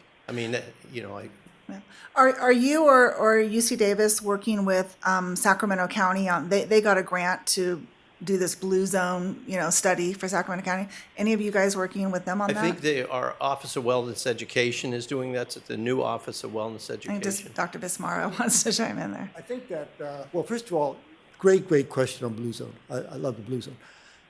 The issue is that it's not either or. The blue zones, when do they start? They start when they're kids. And we certainly want to promote that. That's why having a multi-generational, integrated community is really, really critical. And again, a key aspect, I think, would really be the opportunity of seniors working with young kids working with their parents. This is a critical component of that is really the culture of it, the infrastructure, the services and supports. And yes, there are all of the things you already mentioned, Ms. Aquino, about, various sun cities and ranch, et cetera. But UC Davis did this, how many pages was it? 142 pages that was shown here. One of the things they did extensively was to evaluate, is there anything else like this in the world? They looked at all the blue zones, et cetera. And so the idea is to take the best practices, but to really do something that nothing else like this exists in the world. And this is the research that they did, was exactly to look and to address the questions, the very important question that you asked. With regards to the blue zone, David Lebarsky, who's the CEO and has been involved, he was involved in kind of that evaluation of blue zone. I've also talked to Donna Lucas, who is very much involved with it. And we certainly plan to reach out and to partner and collaborate with anyone and everyone who is interested in participating. But it's really not either or, it's really both. Okay. I hope that's helpful. Thank you. Thanks. I just have one question for Pam, and that's, are there examples in California where a city sits astride a county border? Is that a thing? Can you do that? Could a city be in two counties in California? I don't know. Okay. And I'll say why I'm thinking this came to mind is that as I was like noodling out, if we were entering into a negotiation of what I had to have in order to say yes to something like this, it would be a lot of we've got to get to neutral, right? It's got to have no effect on existing residents from an economic standpoint, from a water standpoint, from a arena standpoint, from a VMT standpoint. And if that's the goal, and we're trying to ultimately negotiate to an island, should it be its own jurisdiction? That's why that question came to mind. But I will hold any other comments for later and entertain public comment now. Okay, so we have about 18 speakers under this item. I'm going to go ahead and call your name. If you could go ahead and approach the podium here. Eileen Lucasio will be the first speaker, followed by Deborah Grasso and Sandra Lunsford. So Eileen, go ahead and approach the podium. And just, I want to quickly note that we did also receive about 40 comment letters, and about 30 of them were in your staff report packet, and then an additional 10 were provided to you through the additional information transmittal this evening. So I'll just keep this public comment list up, and it kind of summarizes the different categories of inputs that you received. Thank you.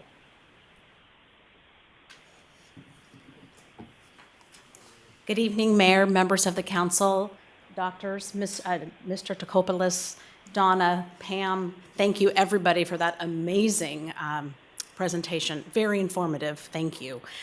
When I first became aware of the project, I think it was the title that grabbed my attention the most. Community for Health and Independence. You had me right there. Folsom has a tradition of being historical in many ways. We were the endpoint of the Pony Express. We were the beginning point for the California Railroad, and we have an opportunity to perhaps do something really amazing on a global scale for aging and aging in place. I guess I should have told you my name is Eileen Lucasio. I'm a resident of Folsom, a happy homeowner here, and I absolutely love being a citizen of Folsom. As I have been a primary caregiver for my husband's parents, one who had Parkinson's and one who had severe dementia, and a caregiver for my mom, who was 18 years with Alzheimer's before she passed away, and my dad with Parkinson's. I've had a lot of personal experience helping to take care of aging parents who have a lot of challenges. And this community really sounds very beneficial to the city of Folsom and to the citizens of Folsom. And in the interest of their 17 other people who want to comment, I simply would like to say, please move forward with studies on this project. Thank you. Good, thank you.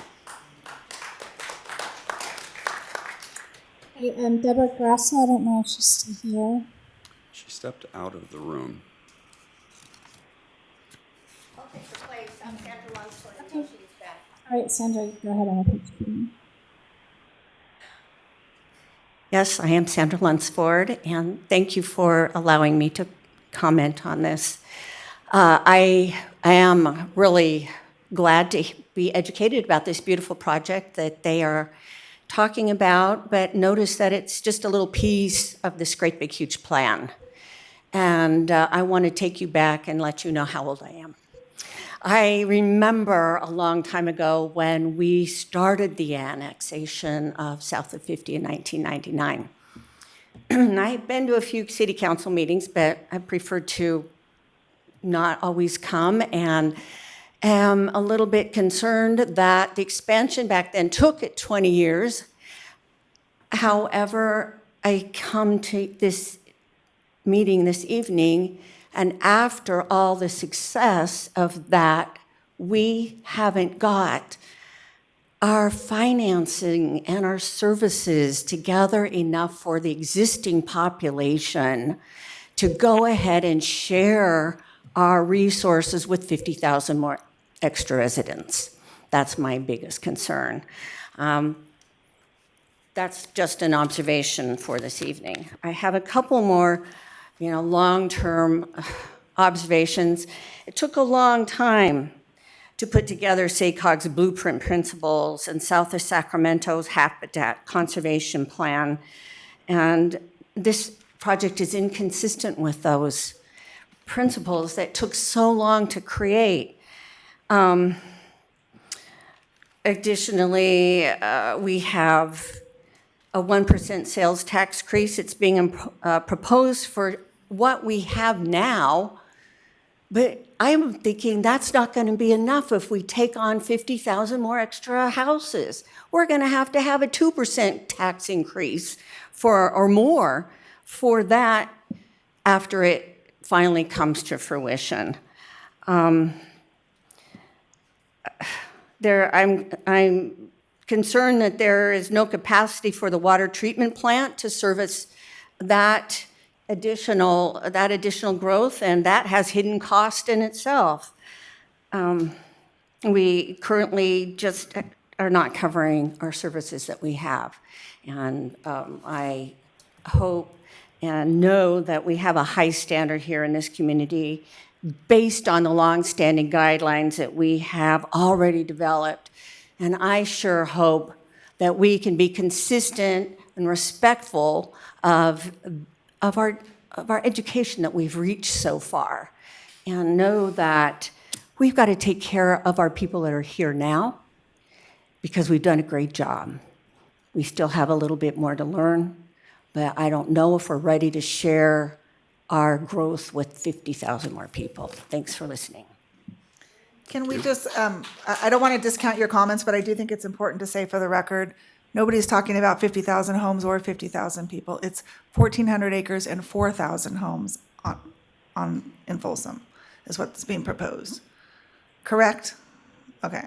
4,511 homes, but it seems like there was going to be a lot more. Those are 50,000 residents.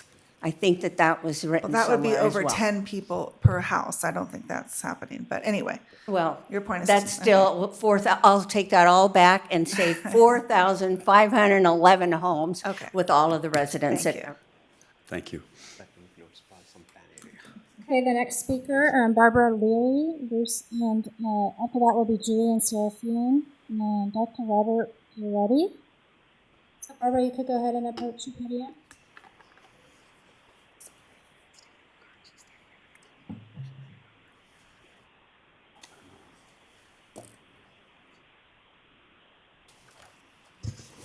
Good evening, Mayor Kozlowski and council members. Barbara Leary, and I'm actually a former nurse practitioner at UC Davis for 31 years. I was one of the first 5 hired to work there. I'm used to working in academia. I've also been on the Planning Commission and other commissions here, and I'm saying all of that because I think it's important to know that there's a disconnect between academia and how things really happen. And I think that this is a lovely plan. We certainly need supportive services for the elderly and our disabled, but there are a lot of other impacts that need to be considered, and we've already talked about water. We've already talked about the budget shortfall that we're experiencing currently. I understand that this project will take 20 years.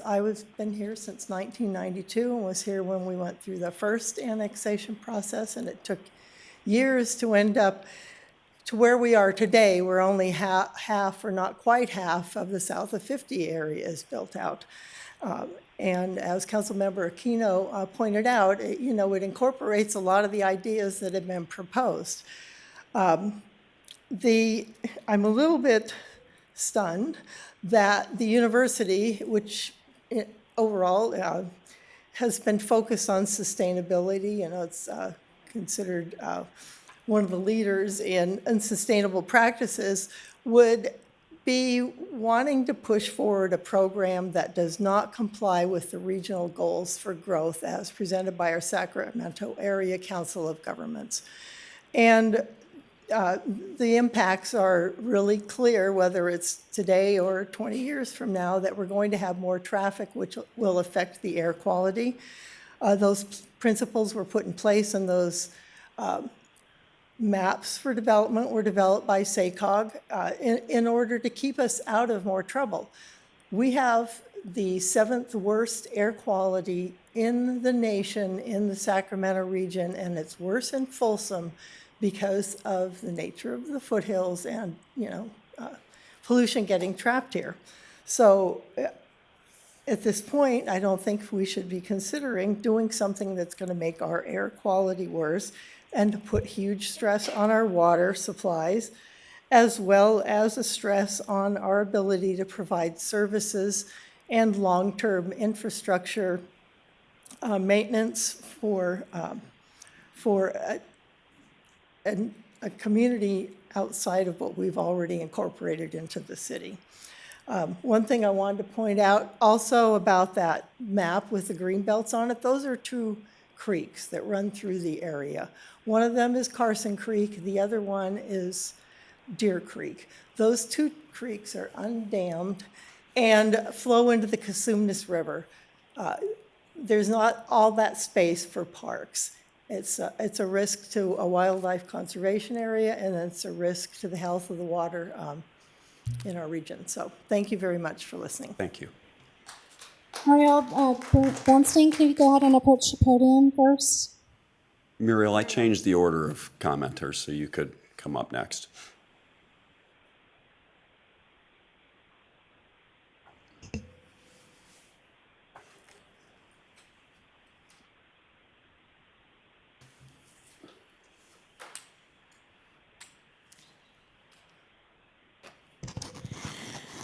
My name is Muriel Brownstein. I've lived in Folsom for over 30 years. I attended a city council meeting about 30 years ago when they were discussing annexing south of 50. We were told at that meeting that Folsom never intended to build on that land. They just did not want Rancho Cordova to annex it and build right up next to the Folsom boundary.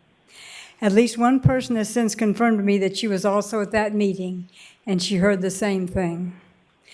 Several years ago, I was telling this story to someone who told me that the developers have owned this land for many years and that they were just waiting for the right time to build and make their profit. So what we were told at that long ago city council meeting was a lie. The new project is also about the developers who have been holding on to this land and waiting to make a profit. We do not have enough water now. We do not have enough money for adequate police protection now. We have too much traffic congestion now. The city of Folsom cannot afford to further lessen the quality of life for its citizens. The question is, does the city council care more about the citizens of Folsom or the developers? Thank you. Okay, Julian Serafine, then followed by Robert Perietti, and then Loretta Hedinger. Thank you, Mr. Mayor. Thank you, members of the council and the public. By way of a short introduction, hello, my name is Julian Serafian. I'm a born and raised Folsomite. When my parents moved here in 1991, they would tell me that there were only 4 stoplights. And fast forward to when I'm in high school and Palladio finally opened. The only thing at the time were the movies and Pinkberry.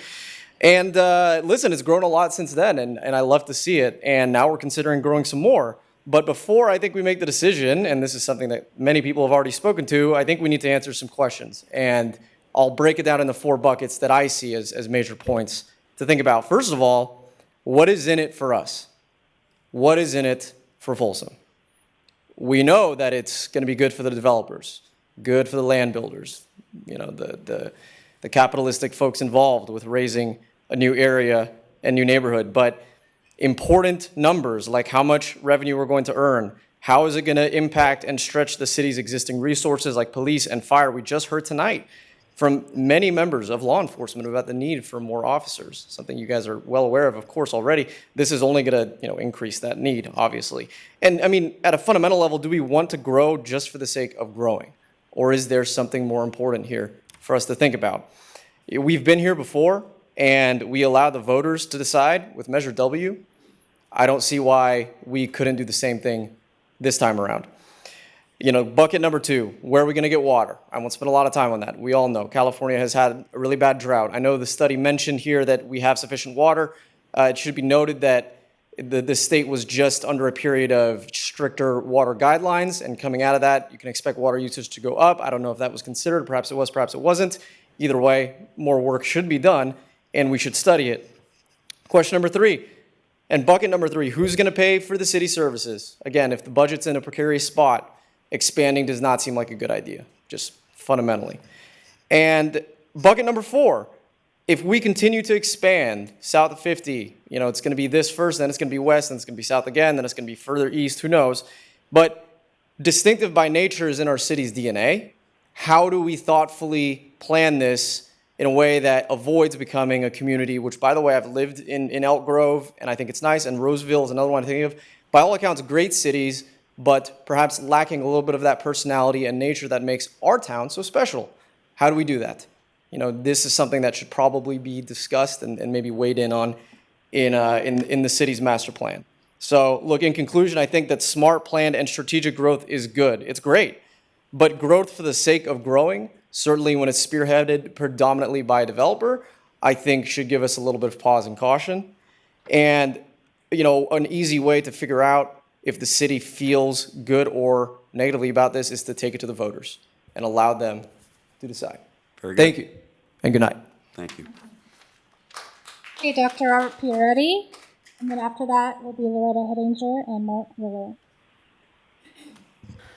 Good evening. Thank you for the opportunity to comment tonight. I'm Dr. Robert Peretti. I'm a speech-language pathologist. I'm Associate Dean in the College of Health and Human Services at Sacramento State. My comments were developed in consultation with Dr. Tanya Altman, who is the chair of the School of Nursing. She's here tonight with me, and Dr. Andrea Becker, director of the Health Science Degree Program at Sacramento State. I'll read our comments just to make sure I capture everybody's, all 3 of our points that we'd like to make. At Sacramento State, we're committed to inclusivity and support for all members of our community, particularly older adults and individuals with disabilities.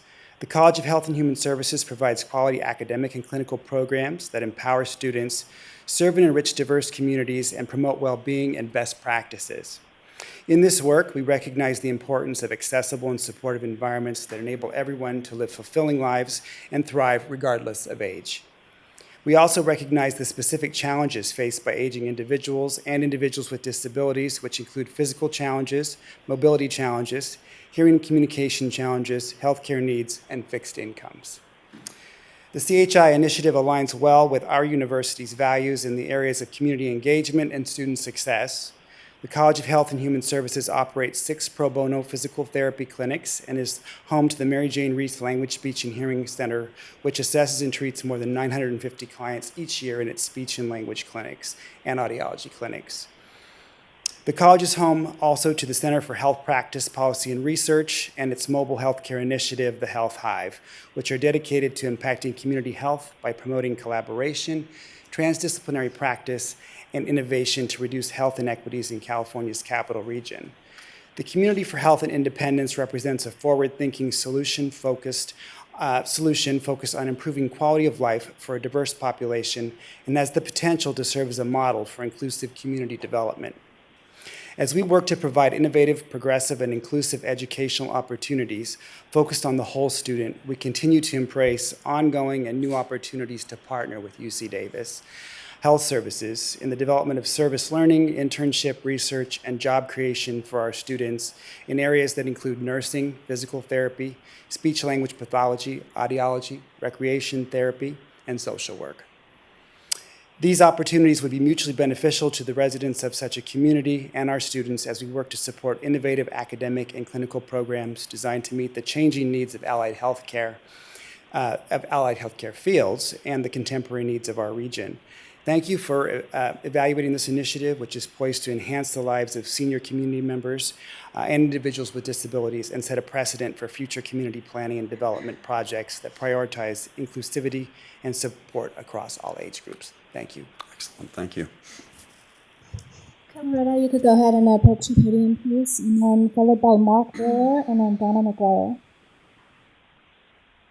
Before you start my time, there must be something wrong with your microphone. It's very hard for people in the back to understand you. Would you just have that worked on?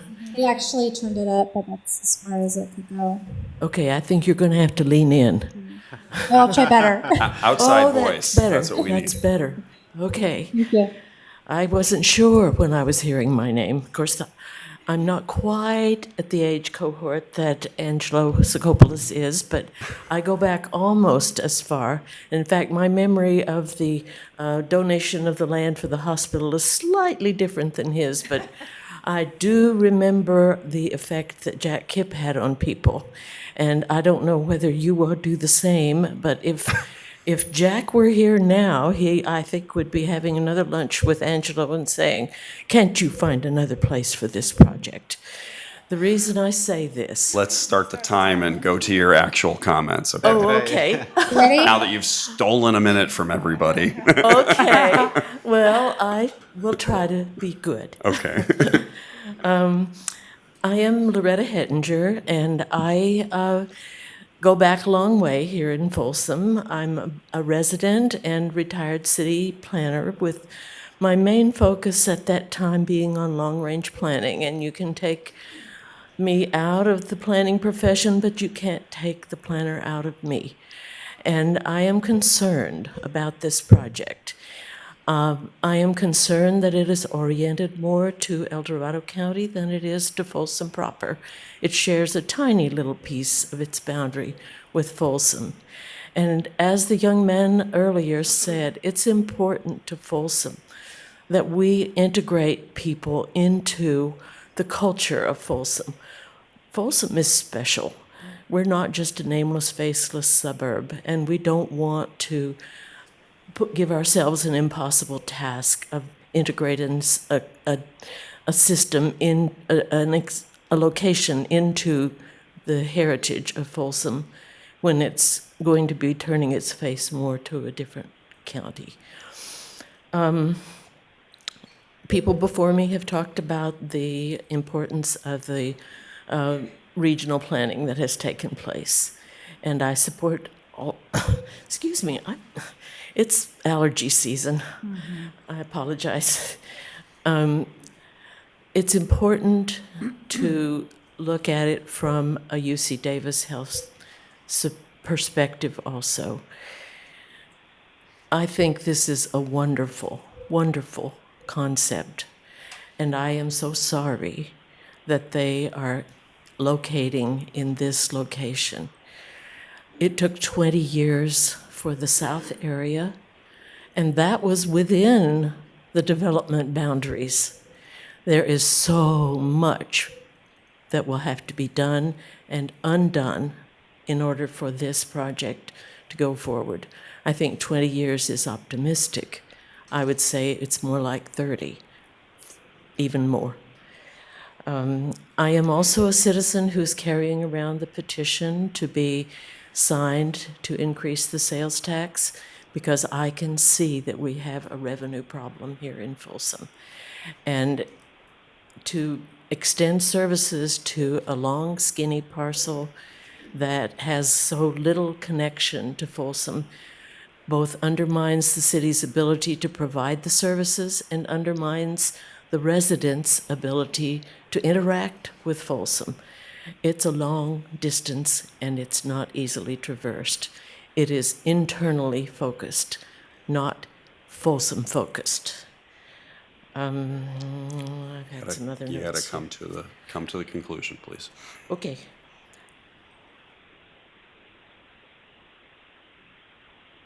I don't think that these issues are readily fixable. So I will just leave it there. Let's find them another place here in Folsom, but not out in the boonies. Okay. Thank you very much. Okay, Mark Wheeler, and then followed by Donna McGuire and Jamie Bahow.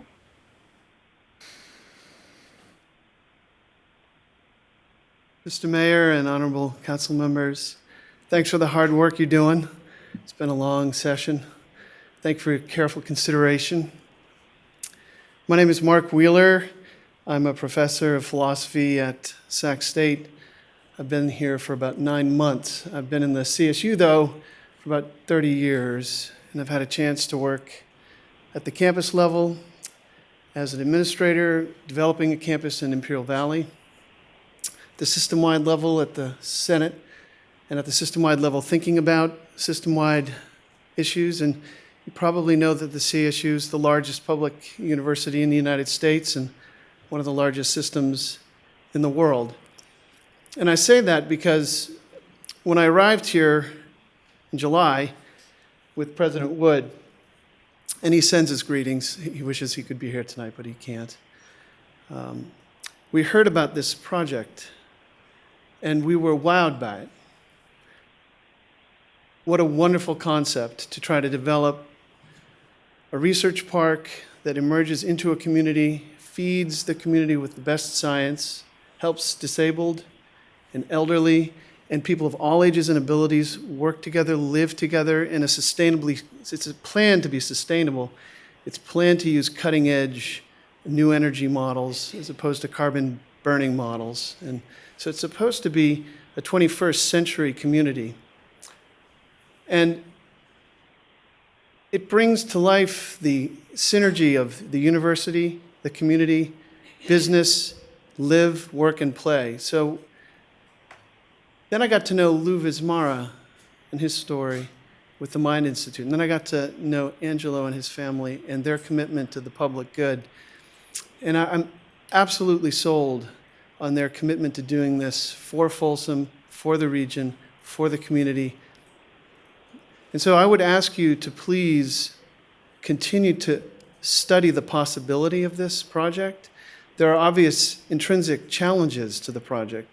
The fact that one part is in El Dorado, one part is in Folsom. The fact that it's in a part of the unplanned or the part of your zoning that isn't designed for this. But on the other hand, we're facing a crisis with respect to the aging, with respect to the disabled. The silenced populations that this community will serve will be a world standard for planned communities for the 21st century and beyond. That is so exciting that I urge you, and the President urges you, President of Sac State urges you, to please at least study the possibility. And thank you, again, for all you're doing. Think hard for Folsom. All right. Thank you very much. Okay, Donna McGuire, followed by Jamie Bahow and Megan Rose.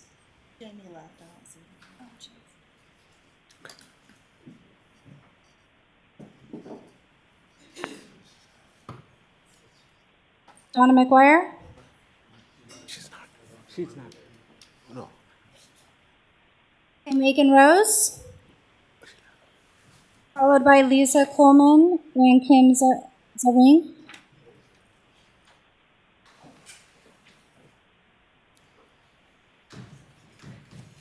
Good evening. Thank you for having me. My name is Megan Rose. I'm the General Counsel and Chief Government Affairs Officer for Leading Age California. I'm an advocate for older adults and housing and homeless policy. I also serve as the board chair representing Sacramento County for the Area 4 Agency on Aging. I'm also on the Sacramento Continuum of Care Board. In Today, I'm here as a resident and homeowner in the city of Folsom. I was born and raised here.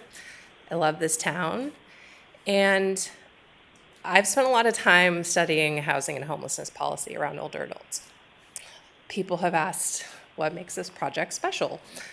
I can think of two things. One, this project would seek to create an inclusive space for our older adults to age. What could be more special than that? The other issue that we spent a lot of time hearing about tonight is homelessness. And the fact of the matter is that you cannot solve homelessness without housing. Half of California's homeless population is age 50 and over. We need housing for older adults, and this project would provide that. So I urge you, consider the older adults in our community, and please consider allowing a study to move forward on this. Thank you. Okay, Lisa Coleman, followed by Kim Zaring and Ann Hutchinson. Good evening. Thank you, Council and Mayor. My name is Lisa Coleman. I'm the Legislative Director with the California Commission on Aging. The California Commission on Aging is in our state statute as the principal advocate to the governor, to the legislature, to the federal and state agencies on all things impacting older adults. The Commission has been and continues to be very engaged in the development and the implementation of the California Master Plan for Aging. And as Dr. Young explained earlier, the Master Plan of Aging is the state's 10-year blueprint for advancing California all ages and abilities. To ensure that this isn't a report that just sits on a shelf somewhere, what California must have is a combination of leadership in private and public sector combined with commitments from local and state agencies. And that's why I'm here today to talk to you. When the Commission first learned about this proposal, the staff, we got very excited. An intentional, livable community. It is, in fact, a unique concept in the state of California. Just last year, the Commission held a forum on housing issues impacting older adults. And this white paper will be released at the end of this month. And I do encourage you to read these recommendations from the Commission. But I'm going to go ahead and give away the punchline to you tonight. For our state, and specifically for the Sacramento region, with an anticipated greater than 500% growth of those over the age of 65 over the course of the next 40 years. We are one of the fastest aging regions in our state. Unless you think 40 years is some can you can kick down the road, I'd like to point out that in just 6 years, your oldest baby boomers are turning 85. 85 is the year in which we utilize the most long-term care services and at the highest expense. When we're talking about families, children, working parents, we have to create intentional, livable communities so that grandparents live near their children and grandchildren, that the services that support older adults, the doctors, the retail stores, that these are all centrally located, intentionally designed communities. I want to be very clear, however, that I am speaking as the Commission on Aging, not representing this particular development or this particular developer. What I'm saying is I'm urging the Council to take a proactive role in incorporating home designs that are better suited to support intergenerational, multifamily housing within the city's housing development strategies. We need to create and promote affordable housing for older adults, livable communities prioritizing accessible transportation options. These incorporate beautiful parks. Ms. Coleman, I need you to bring it to a close. I do apologize. Thank you. So specifically, we are looking for best practice housing developments as the Commission, and I encourage you to be the first to pave the way so other counties can follow you. Good night. Thank you. Okay, Kim Zaring, if you could go ahead and approach the podium, followed by Ann Hutchinson, and then Mayat Schneider. Good evening. Almost good morning. My name is Kim Zaring, and I'm here on behalf of Disability Housing Alliance, a regional group of volunteer families with adult loved ones with intellectual and developmental disabilities, or IDD. Disability Housing Alliance works with Alta California Regional Center, the State Council on Developmental Disabilities, and other disability advocacy agencies to support a range of housing options and necessary supports to enable adults with IDD to live in the community of their choice. We represent a number of families, many of whom cannot be here because they are needed at home to provide care for their IDD loved one, including those from Folsom. Opportunities for young adults exiting the public school system to move into homes of their own are very limited. The lack of available housing continues through the lifespan, with a large majority of adults with IDD continuing to live in the family home with aging parents. Over the past 10 years, the number of adults with IDD living in the family home has grown 70% in Sacramento County, and it is very likely that the numbers will continue to increase. There is an urgent need to accelerate efforts to develop a range of housing options for transition age young adults as well as older adults. These are photos of just a few of our members from the Disability Housing Alliance children. They range in age from teens to mid-40s. This is my daughter up here showing off her pink nails. Several parents in our group are in their 70s, and we've been brought together over this common worry about where our children will safely live as we age and can no longer care for them, especially once we're gone. It's what keeps us up at night. It's what drives us to come and advocate with elected officials and bring greater awareness to the general public about the urgent need for IDD-specific housing. We are their voices, and we ask that you recognize our voice as this organization in this matter. We urge you to move forward with the studies on the proposed Community for Health and Independence, which aims to include this important but often ignored population. Thank you. Ann Hutchinson, if you could go ahead and approach the podium. After that would be Maya Schneider and then Denise Taylor. Good evening, all. Thank you for staying this late to hear all the comments. My name is Ann Hutchinson. I am a resident of Folsom. I know that I speak for many families that live here in Folsom that have aging parents, that have children with disabilities or other family members with disabilities. My daughter, Julia, has intellectual disability and autism, and I worry where she will be. She is a Folsom resident, and I don't know where she will go if there aren't other opportunities for her. I think that this project would provide so many benefits to the culture, the community. There is a possibility for growth that also respects Folsom's distinctiveness. I didn't grow up in Folsom, but Folsom welcomed me when I moved here. And so if people that are not from Folsom do want to live in this community, I would hope that Folsom would welcome them just the same. I know that this isn't an action for you, but definitely your support is greatly appreciated to just study the feasibility to determine if this is something that can be a benefit for all of our community. So I urge you to support this study. Thank you very much. Maya Schneider, followed by Denise Taylor and John Decker.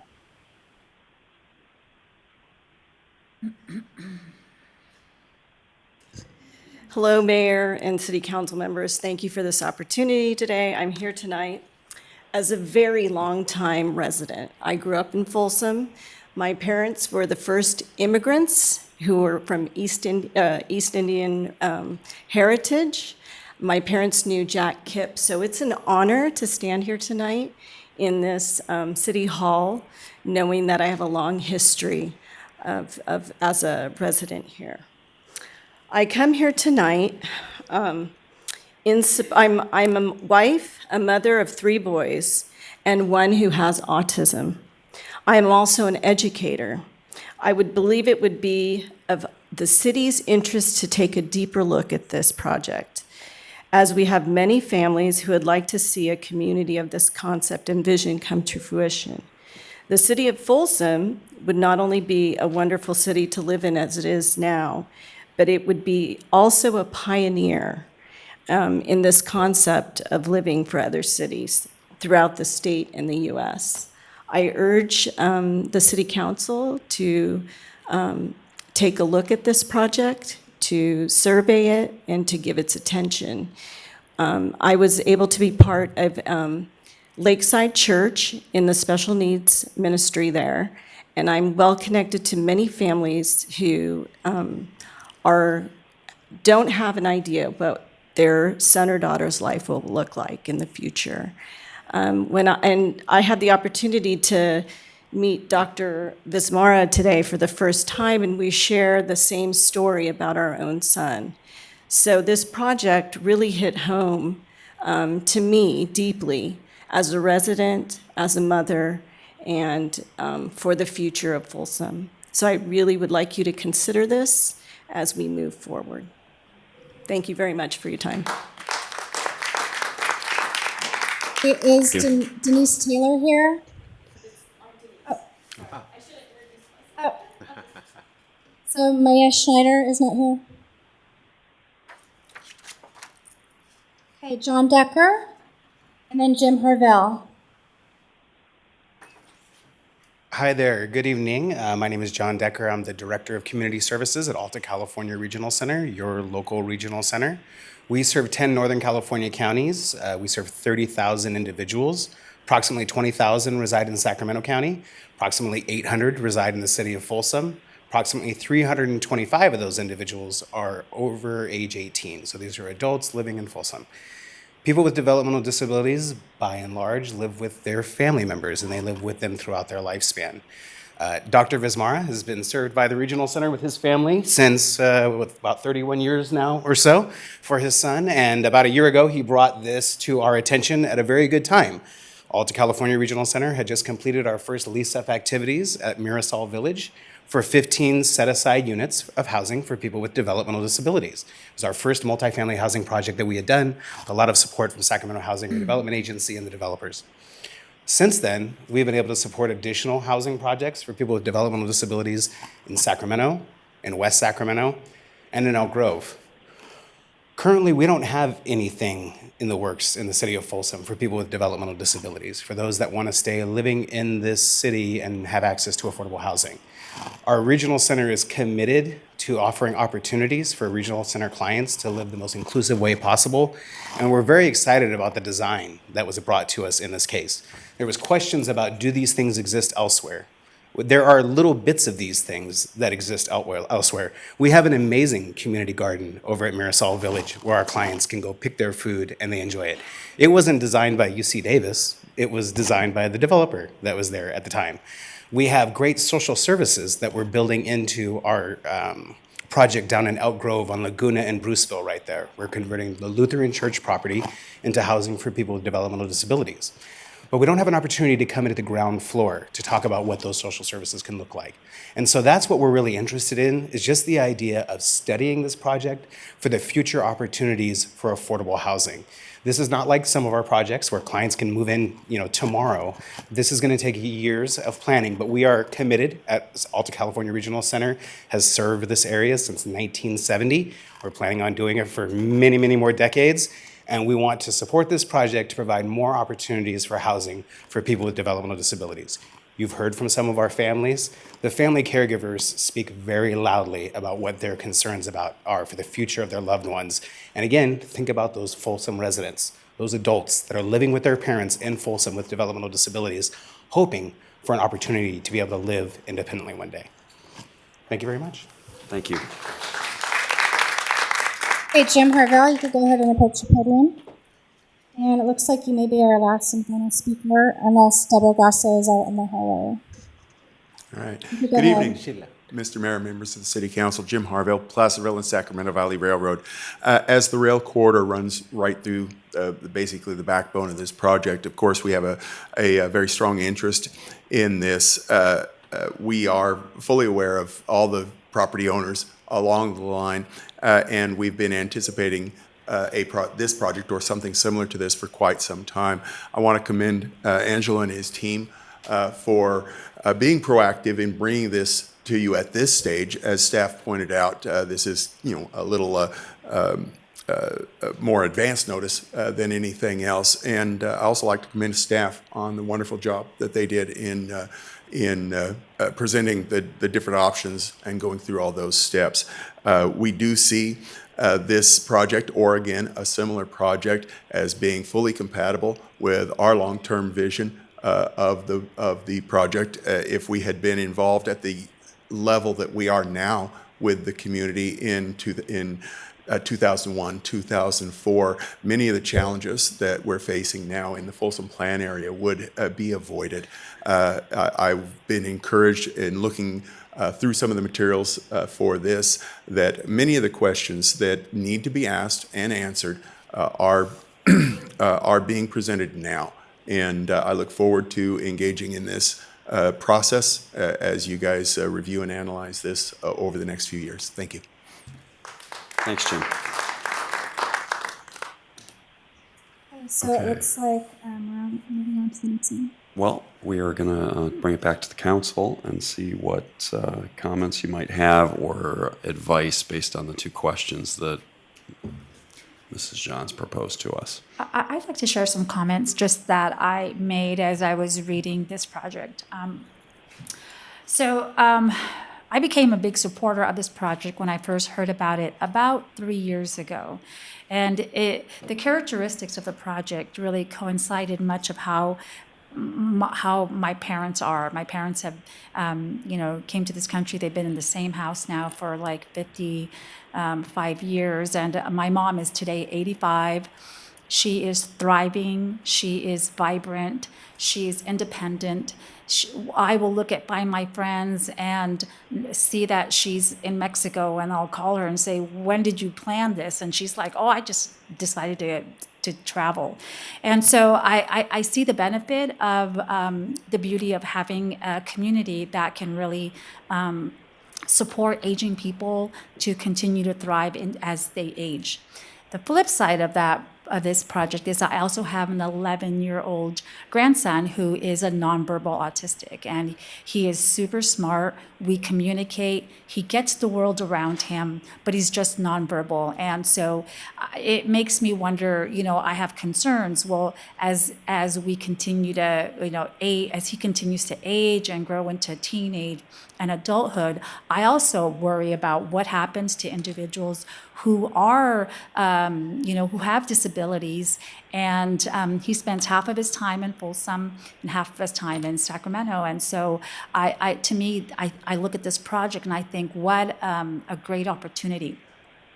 I also went and thought of this land is going to eventually get developed, whether it's the city of Folsom or the county of Sacramento or some other jurisdiction. It will eventually happen. This is just the way of California, and that's the reality of living in this state. But it gives us two choices. Call me a control freak, but the city of Folsom has an opportunity right now to just to approve this study, or to eventually take this project on its own and be able to dictate how this project will eventually come about. Or the other side, and let me give just a little history. Angelo and his team live in the region. They have family in the region, and I'm sure they're going to have future generations that will live in the Sacramento region. And when I think of having a developer that has a unique interest into the region, I think this is a project that would basically have a lot of love and care for its community and the impact that it has. On the flip side, you have projects like one in Solana County where a billionaire venture capitalist snapped up a bunch of land and developed it and didn't really have the heart for the community and the impact that it had. And so those are the choices. We have a developer who really does care about the community and has a history of it. I also made a note myself that California continues to have a housing shortage. That is, it is a reality. Somebody mentioned here that, the impact that we have on the aging community and our homelessness issues, and also the fact that for many of us who have 20 to 30-year-olds that cannot afford a home because we have a problem with supply and demand. And to have a community where families can be close to one another, but also where aging people can go and leave room for some of the homes here on this side of Folsom for people. As long as we continue with the shortage, we're going to have the high cost of housing. Sacramento became the third highest in demand in the United States during the COVID era. People want to move to the Sacramento region. The reality is that Sacramento has incredible, it is a great place to live. It's beautiful. There are many amenities that make this region as a whole very attractive for people. And so if we want to continue to control that, even the cost of rents, I think housing is really important. So I do support moving forward with the study for this project, just for many of the reasons of what I mentioned above. That's it. Okay. Anna, would you like to comment? Just a couple comments. I really appreciate it. Everybody, I was surprised that there were so many for it that came tonight. And our emails have been pretty balanced as well. Very good insight. I think it's important to emphasize that we aren't making any decisions, but I do appreciate the landowners being here and listening to our audience and receiving our comments. I think the project itself, the idea of it is well received, and I think that I'm tired. A few people made some really good comments. What's in it for Folsom, and then can we protect our city services here? And then along that same line, feedback I'd give is there going to be services? The idea is there going to be services that it can be self-containing, or are the residents going to be coming over? And I think the big one is crossing over south of 50 and onto East Bidwell. Will we have Empire Ranch interchange done? That's a big one I've heard. But overall, I think the big thing is the big thing to make sure that we study as the guideline is distinctive by nature. I think that was really good of that young gentleman to bring it up. How do we make if this happens, if it goes forwards, as you're doing the studies, keep that in mind, and how do we make this even more unique than maybe even thought of so far? So I just don't think I have enough information to say yes or no on this. I wasn't here during the annexation of south of 50. I've only been here 4 years, so I'm really just absorbing it, listening to the developers and listening to our residents, and really looking to what's best for Folsom in the long run. So I think the studies are important.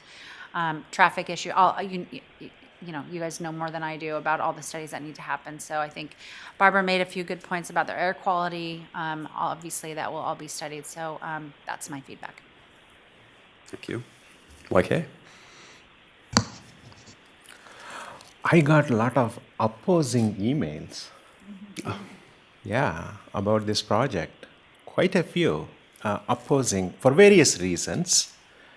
Because the point they make, developers, they make things, promises, and even the definition of this project is community for health and independence, right? So it's very attractive. So one quick question I have, since I have to answer this, under what circumstances, right? That's what I'm going to go. 4,511 homes. It's a very accurate number. What percentage is the senior living and what percentage is the support services? Just some curious. Because are there any commercially supporting projects inside this? What percent of the seniors and what Yeah. percent of the support services? Thank you for the question. With respect to what I think I understood to be the first part of the question, I believe we were allocating about 20% of the units to age restricted, and we had not allotted any percentage to serving individuals with physical or intellectual disabilities at this time. So at least the 20% is the first one for. Correct, and while you noted 4,570, whatever it is a precise number. There's no magic to it. We're here and open to feedback. Right. Thank you again. Before I know it's going to pass. The witching hour. Right. So, first of all, I just want to sincerely, thank all those, extremely talented doctors. And I'm sure you have gone through some innovations in healthcare services and you want to save a life or extend a life span. So thank you again for all the doctor community here. And education also, I saw the Sac State is here. Thank you so much for investing in the healthcare world because we made Folsom as a healthcare hub. I'm sure you all know Dignity, UC Davis is here, and also our Kaiser Permanente. So it is, the domain is very well matching. But I do have a job. I got to listen to my public, 85,000 people out there, and I got most of the no messages. My number one thing is, I'm sure some of you know already, water, water, and water. Because when I got into this council, I think the first question I asked city manager and our environmental director, Marcos Yasutaki, 94% of the Folsom is relying on the surface water, which means purely from the lake. And we all have seen 2019, the drought. Everybody has seen it as low as what? We went to the 90,000 acre feet, 90,000 acre feet. So if there is no water in the lake, Folsom is in a big trouble. Of course, that's not going to happen. Let's knock on wood, right? So that's a big one for, as an elected official, we got to take care of people. Water, water, water. Anything you can do, even to consider this one, because all the great things are out there already. Healthcare, and I'm coming very close. In few years, I'm going to qualify for this, age thing. And the other one is also, I'm sure you have heard about it, the infrastructure. Infrastructure, and one of my colleagues mentioned, Empire Ranch. Anything you can chip in, I'm sure you're already chipping into the UC Davis labs and the Sac State to make that as a viable thing, build sooner than later. Because city has to chip in a good chunk of funds to build that Empire Ranch interchange. We can get the federal funds and state funds, but city still has to.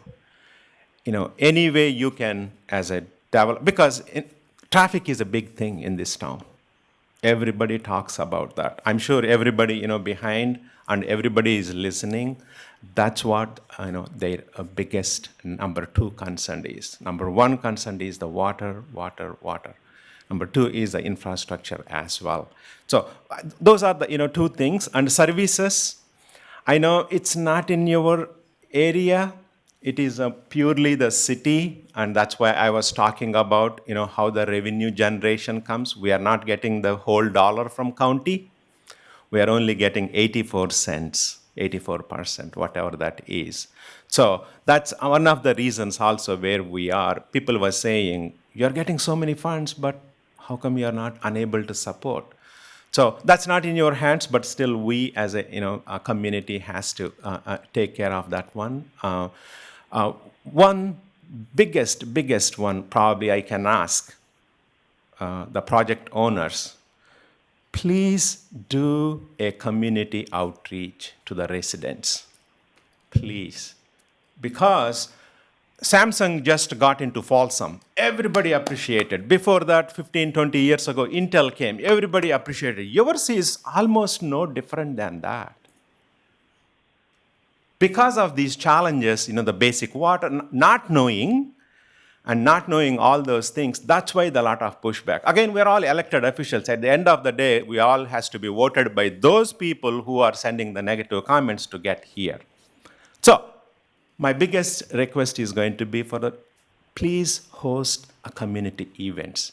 Make them understand, like the people who came here and spoke, majority of them are in support. Even though a few emails, came, a negative side. So that helps us, at least me as an elected official, yes. If they have any questions or challenges, you can answer to them. Right? So that's the biggest one I can ask, on top of the water and the infrastructure and all those. So those are, I think, at least I want to give more tangible one. Talking on the other side about the project, I'm a technologist. My only question is maybe for Chad, based on all the robotics and technology use, are these going to be affordable for a common man, these homes? With incorporating so much technology. Yeah, it's certainly our intent. I'm not in a position to tell you here today what a home is going to cost, but obviously one thing we know about technology is it gets better and it gets cheaper, and there are a lot of people studying what this looks like, including the folks behind me at UC Davis, and that's going to be a very important part of this project, is to figure that out and figure out a way to deliver this project in a way that's affordable to people. Yeah, I did read through it, on the affordability side. I just want to, emphasize that one, to give that opportunity for those people who really can't afford. Because you're right, 100%, technology. I came from technology world. Nowadays, technology is so cheap. Yeah. We can incorporate that one. Anyway, those are my clear guidelines, requests as well, and work closely with my city staff. They are the experts. I'll be relying on them than I do research. Thank you. So Councilmember Chalam-Churla, I just want to make sure I understood. You are willing to consider expansion Folsom south of White Rock, and you do want to continue studying it. Is that the bottom line? Under what circumstances would I, as a council member, support? Number one, the biggest one for our town is water. Okay. Biggest one, right? There is a big condition. And number two is we all talk about the heavy traffic in this town. So the next biggest one is, I know Mark Rakavan is here. It's going to cost us, $100 million to get to that Empire Ranch interchange, give or take. We have a fair share from our pocket also. How, as a developers, can help us in that process as well. Because water, traffic, those are the things, and of course, all those not SACOG, what are those studies, Mayor? CEQA studies, not SACOG. Studies and all the things you have listed, that is anyway. Since, Vice Mayor is asking this question, I know Rosario already mentioned, that's why I was asking Pam the original question on the Folsom Plan area, whether Folsom Plan area has been already titled and moving in that direction. Someone is going to build, if not Folsom. And in this situation also, I know we have an elected county supervisor here, someone is going to build, if not Folsom. So are we going to tie our hands as a Folsom? So those are the things we have to really think as well. And no, we don't need to extend in Folsom, but if they still build, traffic is going to be there. We can't put any gates at all. People can't come to Folsom. They can't come to our Costco. So if it is targeted for growth and the owner of that property already invested so much time to do the partnership thing, in my gut feeling, it's going to move forward. in order to do at least the infrastructure related, water related, and other things can be supported by the project owner. That's why. Okay. I feel very differently than my colleagues. I am not willing to consider expansion south of White Rock Road. And I'm not willing to spend any staff time or resources to study it. And I want to explain my reasoning. There are basically two reasons that I feel that way. And one of them has to do with the same reason that I would not support a request for an expenditure outside of our budget process. We have a general plan that was adopted by a previous city council, not 5 completely different people than sit up here now, in 2018, after a robust public outreach. And that general plan details how this city will grow and develop, how and where it will grow and develop from now until 2035. And we have a plan like that so that growth is orderly and it's thoughtful and it's deliberate. And if we're going to have the conversation as a community of should we grow again? And if yes, where to grow, how to grow, that should be a holistic conversation where we look at the context of potential future growth as it relates to the city as a whole. And if we open up development south of White Rock Road, this will be the first of many annexations. And we are going to end up with, in my opinion, a patchwork quilt. If we were going to, if the will of the community was to annex south of White Rock, does anybody think it would look like the map that is proposed, where it's this zigzag, upside down staircase? I mean, it doesn't make any sense for anybody but the applicant. The idea that, well, if we don't do it, somebody else will. Well, I've never thought that was a good reason to do much of anything. I don't think that is good public policy, but I also take exception with that. This is outside Sacramento County's urban services boundary. I don't think they will develop it, but let's just say they did, or let's say the whole entire project goes into El Dorado Hills. People who live and work in this community will come shop and dine and spend their money in Folsom, yet we won't be on the hook for providing any of the services. I call that a win-win. The second reason that I won't support this is we cannot afford to take this on. We can't even afford to consider taking this on. It is no secret that we are facing a structural deficit come July 1st. It is no secret that we are understaffed in every department, particularly in our police department, as we heard about tonight. You could argue pretty convincingly that we can't afford the city we have. And I think it's incredibly irresponsible for us to consider taking on more responsibility.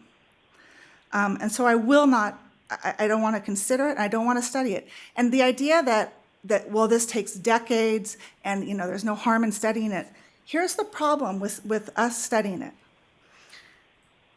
Every minute that our staff, and it's not just community development, it's the city attorney, it's public works, it's water, it's public safety, it's finance, it's everybody. Every minute that they spend studying this project that is outside of our boundaries is a minute that they're not spending studying something that is in our general plan and is in our strategic plan. Things like the zoning code update, the revitalization of the central business district, the river district master plan. All those things, something has to give. They cannot do both of them. And so whatever resources we devote over here is not going to happen over here.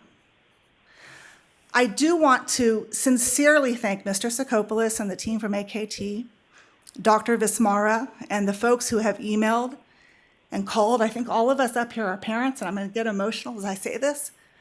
I have 2 able-bodied children who will do just fine when my husband and I pass on. I cannot imagine the worry and the angst that somebody like Dr. Vismara feels, knowing that your child is going to outlive you and hoping that you have set aside enough money and that you have loving siblings or cousins or somebody to take care of that child and to watch over them when they become an adult and you're gone.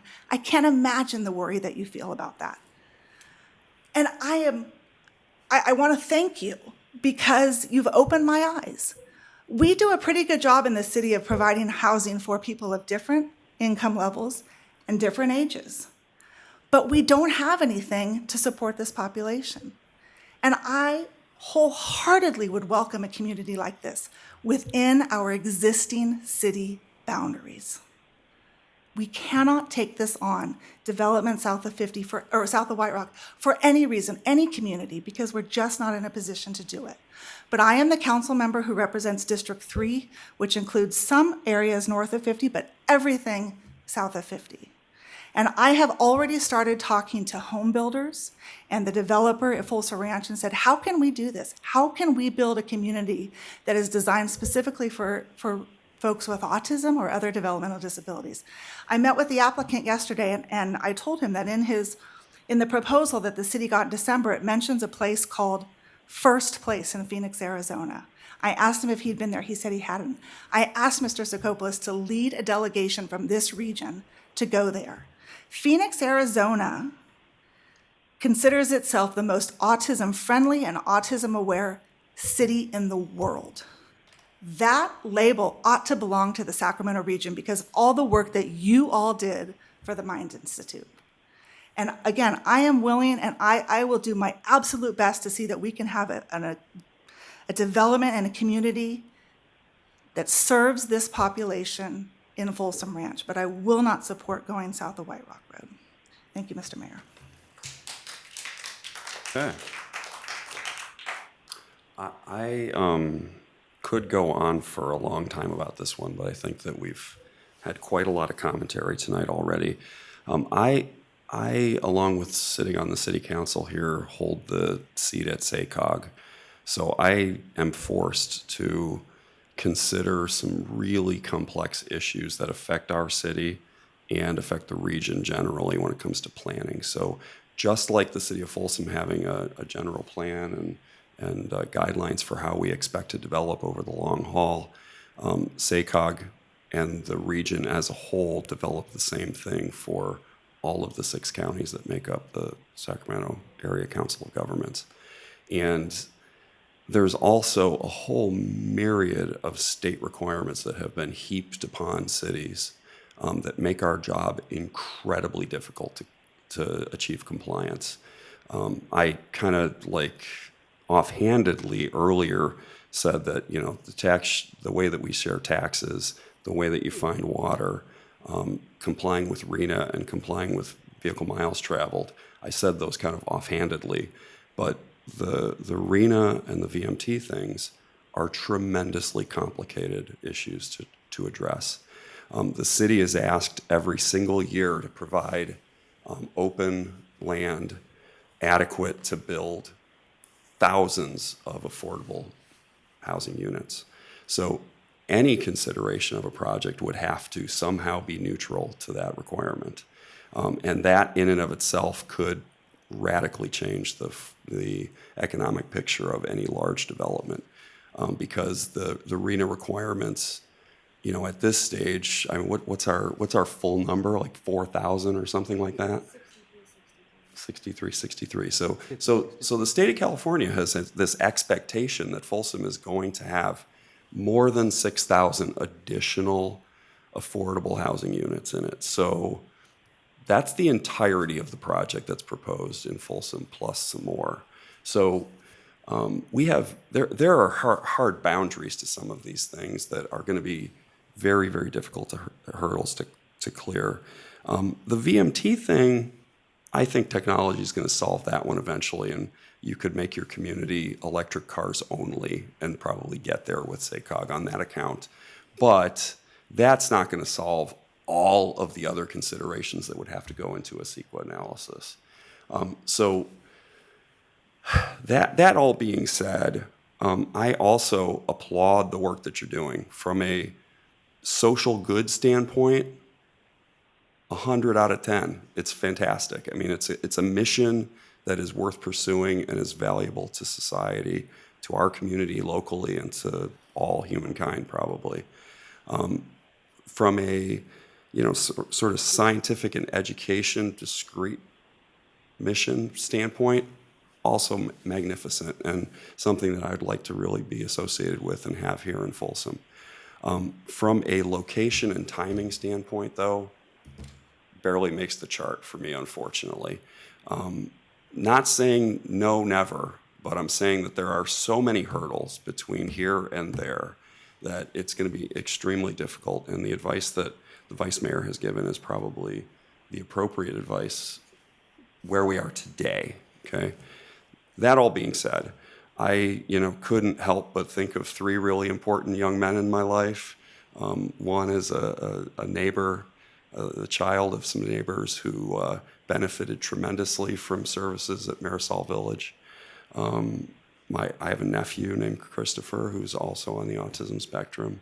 And I coach high school track and field, and one of the least effective shot putters I ever had on my track team was also one of the most fun kids to have on the track team.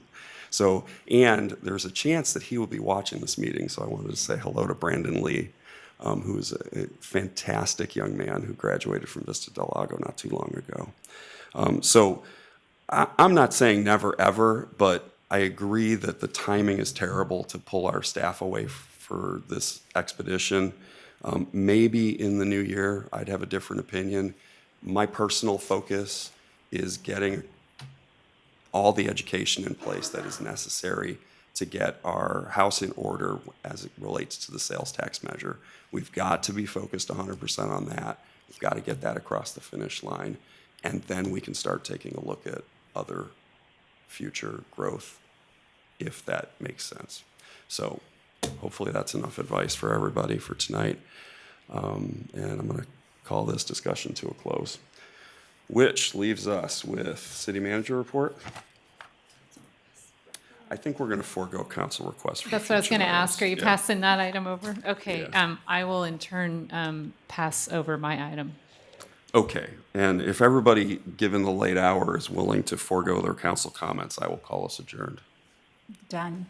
Okay, thank you very much.